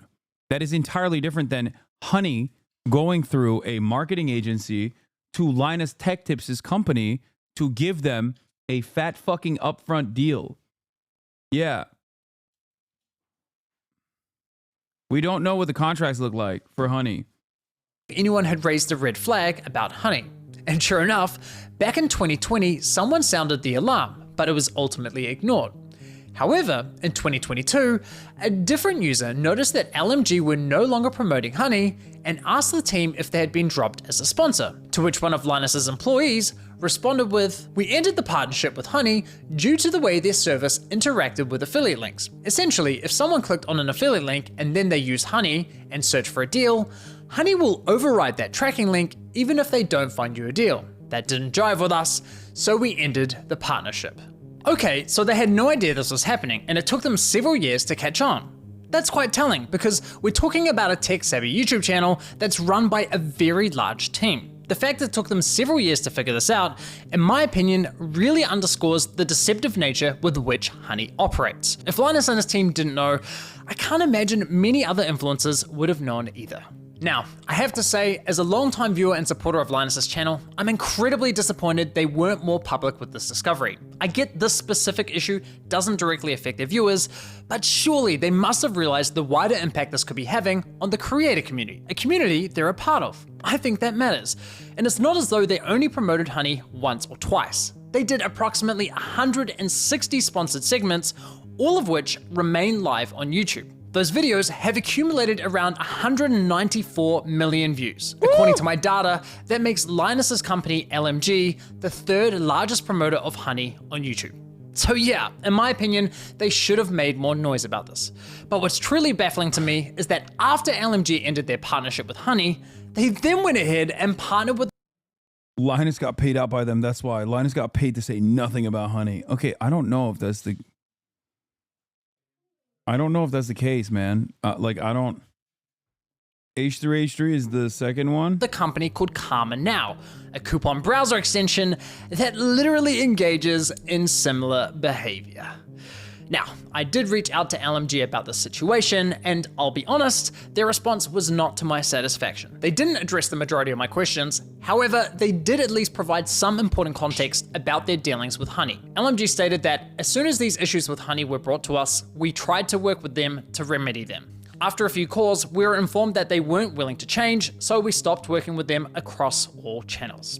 So let me get this straight. One of Honey's biggest promoters goes to them and says, "Hey, can you please stop overriding our affiliate links?" And Honey effectively goes, "Nah, not happening." Assuming I've got that correct, and if true, that just goes to show what little regard Honey has not only for content creators, but also their partners. Now, as for LMG's less than ideal response, I did press Linus's team to address the rest of my questions, but never heard back from them. But it's time to shift gears.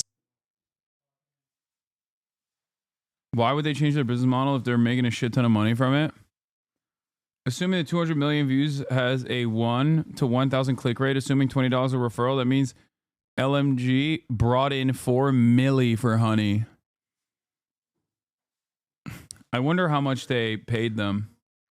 Because unfortunately, this scam runs much deeper than stolen affiliate commissions. It's time we talk about how Honey used these influencers to sell you a complete lie. How they sold you a product that was doing the opposite of what they promised. You see, as I was testing Honey across different stores, I was encountering a reoccurring issue. When I reached the checkout page, Honey would claim it couldn't find me any coupon codes. Yet when I searched manually, I found working codes with ease. And even when Honey did find me a code, I was often able to find another code of better value. Kind of strange, given their claim that, well, thanks to Honey, manually searching for coupon codes is now a thing of the past. Another oddity was that Honey would often only find me Honey branded coupon codes. They couldn't even fucking find the best coupons? So they're not even providing any value?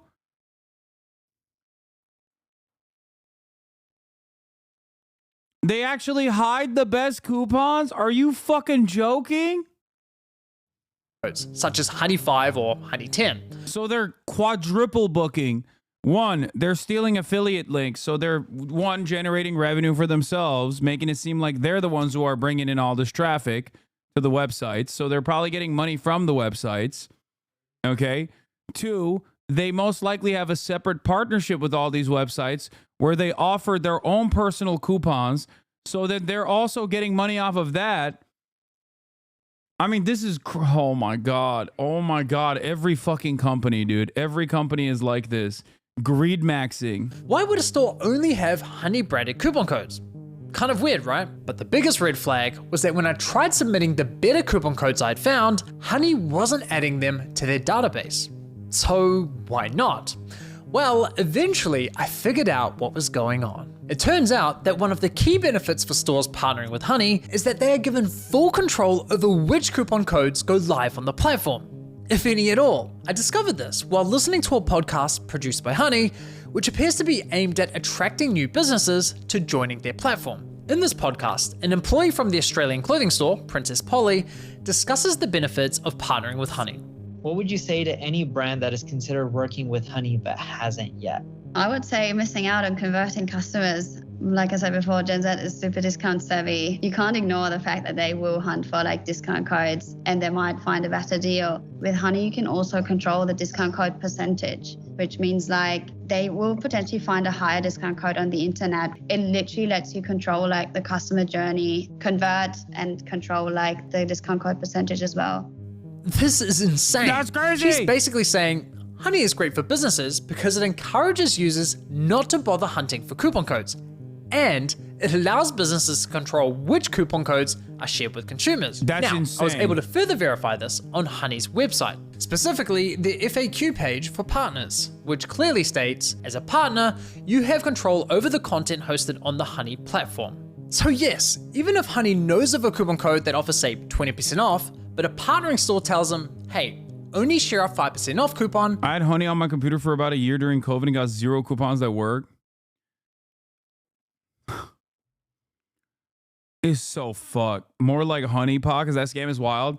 It's so cool that so much of capitalism works this way, where you're just like trying to create a middle manager that is not providing any value whatsoever and is simply presenting itself as like providing some kind of service or some kind of value. And that's it. That's it. And then they double book, triple book on every end. They try to profit off of every aspect of the process that they can.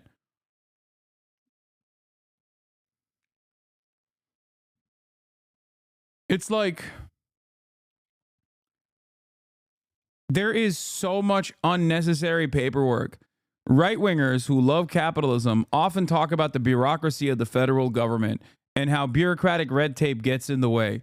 Meanwhile, like most corporations are run this way, okay? They try to present themselves as like, offering a service or having some sort of, creating some sort of like efficient initiative. They eliminate redundancy. Meanwhile, most of what they do is nothing. Is just nothing at all. Like, what does Honey do? They just basically steal other people's affiliate codes. That's it. Glad you are learning something even on the holidays. I mean, this is not something that I've just learned. Can you ban me for 1 week, please? I've been baiting woke of the day for a while because I miss my ex and don't have family. The holidays are rough for me. Oh my God. Holiday chatters, man. Holiday chatters. Shut up and watch the content. I'm not banning you, bitch. Okay? When you're here, you're like your family. McDonald's. Then that's the only discount Honey will apply to your cart at the checkout page. I mean, holy shit. Honey wasn't finding you the best deals possible. They were intentionally withholding them from you for their own financial gain. This completely invalidates Honey's core value proposition to consumers. For years, they sold you the lie that they would find you every working coupon code on the internet and apply the best one to your cart. But nope, complete and utter lie. They have literally been feeding you coupon codes that were approved by the partnered stores who were paying them. And can I just say, the double messaging here is hilarious. Because on one hand, Honey has appealed to consumers by promising to find the best deals possible. But on the other hand, they appeal to businesses claiming that Honey helps prevent consumers from finding the best deals. It's absurd. Now, when you think about it, this all makes complete sense. I mean, why would any? I mean, this is just straight up fraud. No way this doesn't result in class action. I mean, their entire business model revolves around graft. So I'm kind of shocked if they don't have enough like legal protection. You know what I mean? They're owned by PayPal. PayPal bought them for $4 billion. Like, I'd be shocked if PayPal didn't do their due diligence and Honey lawyers didn't do their due diligence. Like, when you're valued at the point of purchase at $4 billion, okay, that's a lot of cookies. I assume that they would be able to defend against litigation, maybe pay off like a class action lawsuit as they continue to farm revenue this way. Online business pay Honey for sharing their highest value coupon codes with its 20 million users. That's not an appealing partnership whatsoever. So, to make a partnership more attractive, Honey told businesses, hey, if you partner with us and pay us an affiliate commission, we'll let you control which discount codes are shared on our platform. And we'll tell our consumers we scoured the internet and found them the best deal possible. Everybody wins. Just not the consumers or the influencers. With this discovery, I decided to do... Yeah, everybody wins is so funny. No, the only people that win is Honey. Like, literally no one else wins in this situation. The only people that win is just Honey. It's just the shareholders. And maybe PayPal, because they get to show the revenue Honey generated with its, I guess, limited, with its, like, it's a profitable company, I suspect. There's probably not a lot of lift there. They probably spend most of the capital on marketing because they do like such an expansive marketing approach. If most people knew how the sausage is made when it comes to big data brokers and profiteering on said data, they'd lose their minds. This is all it comes down to. Honey makes their money by hoovering up so much data that they can literally understand everything about consumer behavior and demographics. Fair. A thorough audit of Honey's advertising campaigns.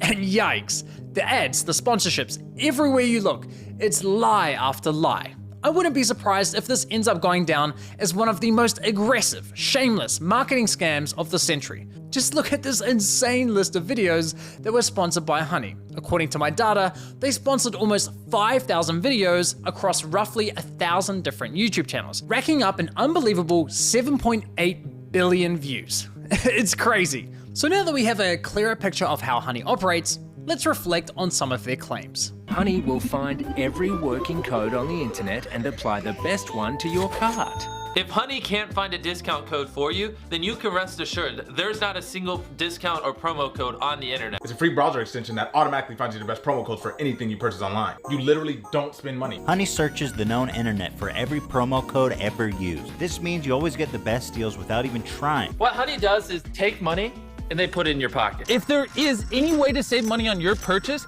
they'll find it. Getting you the lowest prices possible at checkout. You are always going to get the best deal no matter where you're shopping. Amazon, eBay, Best Buy, doesn't matter. Honey's got your butt covered. If Honey can't find a code, you have the best deal. It really puts into perspective just how shady this company is, doesn't it? Now, believe it or not, the Better Business Bureau launched an inquiry into Honey's advertising claims. But after Honey immediately discontinued the claims for, quote, business reasons, the BBB decided to drop the case. Honestly, at this point in my investigation, I thought I'd seen the worst of it. I thought I understood the full picture of Honey's shady business model. But here's the thing. What I haven't told you is that there were instances where Honey would actually work really well, finding me incredible discounts that seemed almost too good to be true. Now, it wasn't very often, but enough to confuse me. And there were even times when they weren't poaching affiliate commissions by claiming the credit for sales. These inconsistencies. First Polymarket CEO getting raided. Now Honey exposed. What do you know about these companies that you don't sponsor, Lamau? Bugged me. It didn't add up with everything else I had discovered. What I know about these companies is that if something smells fishy, or if something is against my own personal code of conduct or my own ethics, I won't allow them to sponsor my Twitch channel. I just usually don't take sponsorships in general across the board. It needs to be something that I actually am interested in using. And that's it. The ball shaver is not fishy. I like that every single sponsorship that you guys do, you do nothing and win. No, that's not true. I fucking say no to Honey Raid Shadow Legends, all these other fucking major companies. You think that Honey literally fucking sponsors every YouTuber? Every YouTuber.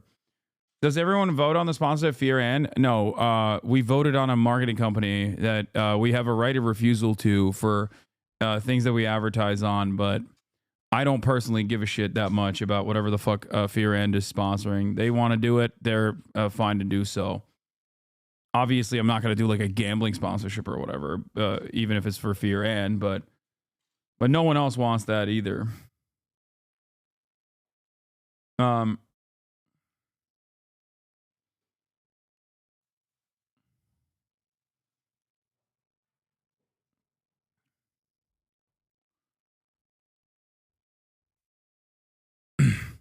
When Honey first came out, I remember they had a code for $1 pizza if you donated $1 to St. Jude's. I uninstalled when they got rid of that code since all they did was annoy me. Yeah. It was clear I was missing something. Well, once I finally figured out what that was, I uncovered an even darker side to PayPal scam, one that targeted an entirely new victim. We started having problems where customers would get in touch via our support saying, like, I don't have singular say over the sponsorship set on my cooperative podcast, my cooperatively owned podcast. Okay. But I do have singular say over my own personal channels, my own YouTube, my own Twitch stream. And that doesn't mean that like every now and then I'm sure that there will be something that gets slipped through. But overall for me, I'm usually very critical of the sponsorships that I take on.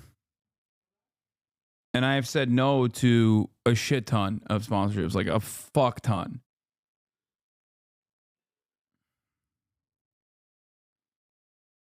oh, hey, I just tried to use this discount, this 60% off coupon, and it doesn't work. I'd be like, dude, that is not your discount. Like, how did you get that? And they'd be like, oh, it just showed up through the Honey extension.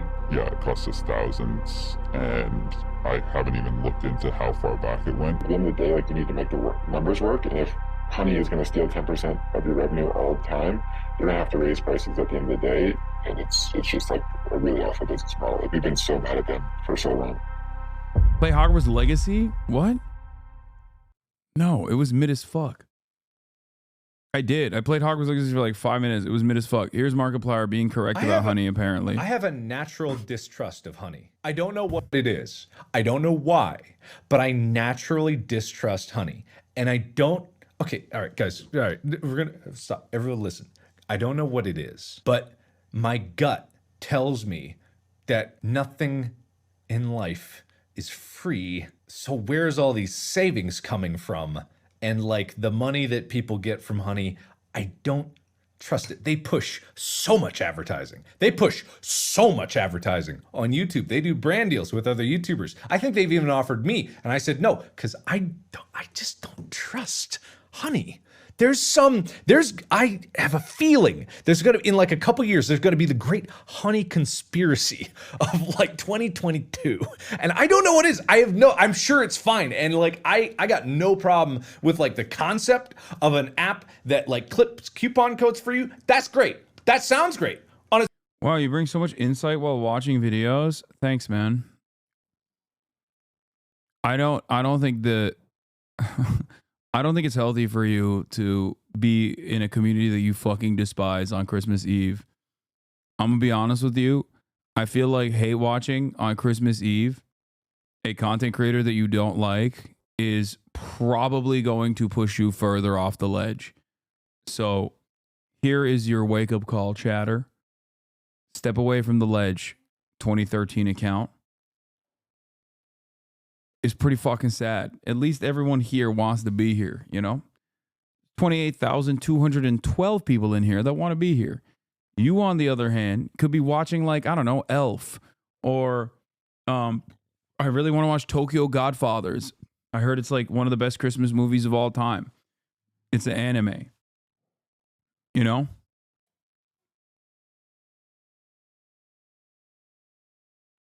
Like, watch a Christmas movie. Die Hard. People say that's a Christmas movie.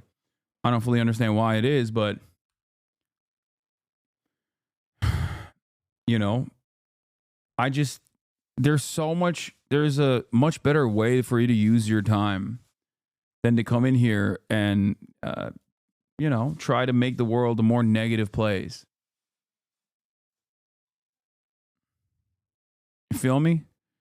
I promise. Being in here is probably not good for you. The surface, but there's some shady shit going on. I can't put my finger upon it. But why do they spend millions on advertising? And then people are getting money out of it, and then people are saving money out of it, and that makes sense, but the other part doesn't make sense, and then something's going on here. Where's all this money coming from? Where is Honey getting the money? Well, he was right. The definition of a Christmas movie is that the lot wouldn't happen without it being Christmas. Okay. Wow, Hasan, using Christmas for your own political gain.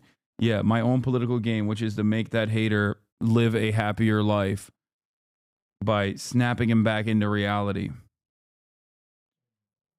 You know? Markiplier was vindicated. But on that note, I really wanted to watch this Honey video as well. I'm glad that we did. I am going to go and spend time with my family. So, love you guys, and I will see you tomorrow. Like I said, Socialistmas is tomorrow, where this socialist man is going to abide by the values of socialism, which is rich people give you, chatters, gifts. Santa Claus is a Turkish man, as you guys know, and so am I. Proving once again that reality, Socialism is tomorrow with Lol overruled. So, see you tomorrow. Love you all. Bye-bye.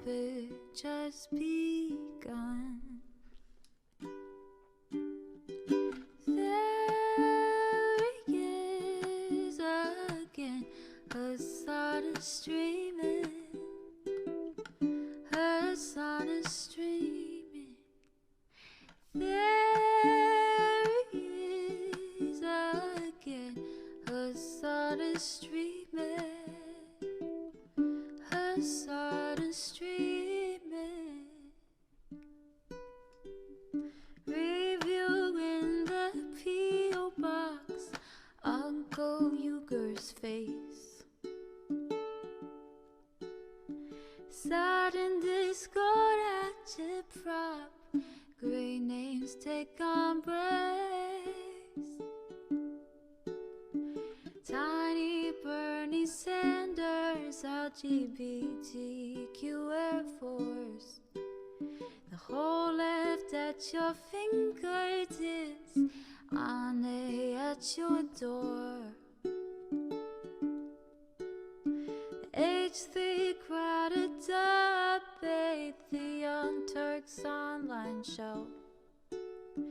3 full fucking years of this, plenty more to go. 90-day fiance, talks of champagne bourgeoisie. A Trump rally live reaction, a mass riot at DC. There he is again, Hasan is streaming. Hasan is streaming. There he is again.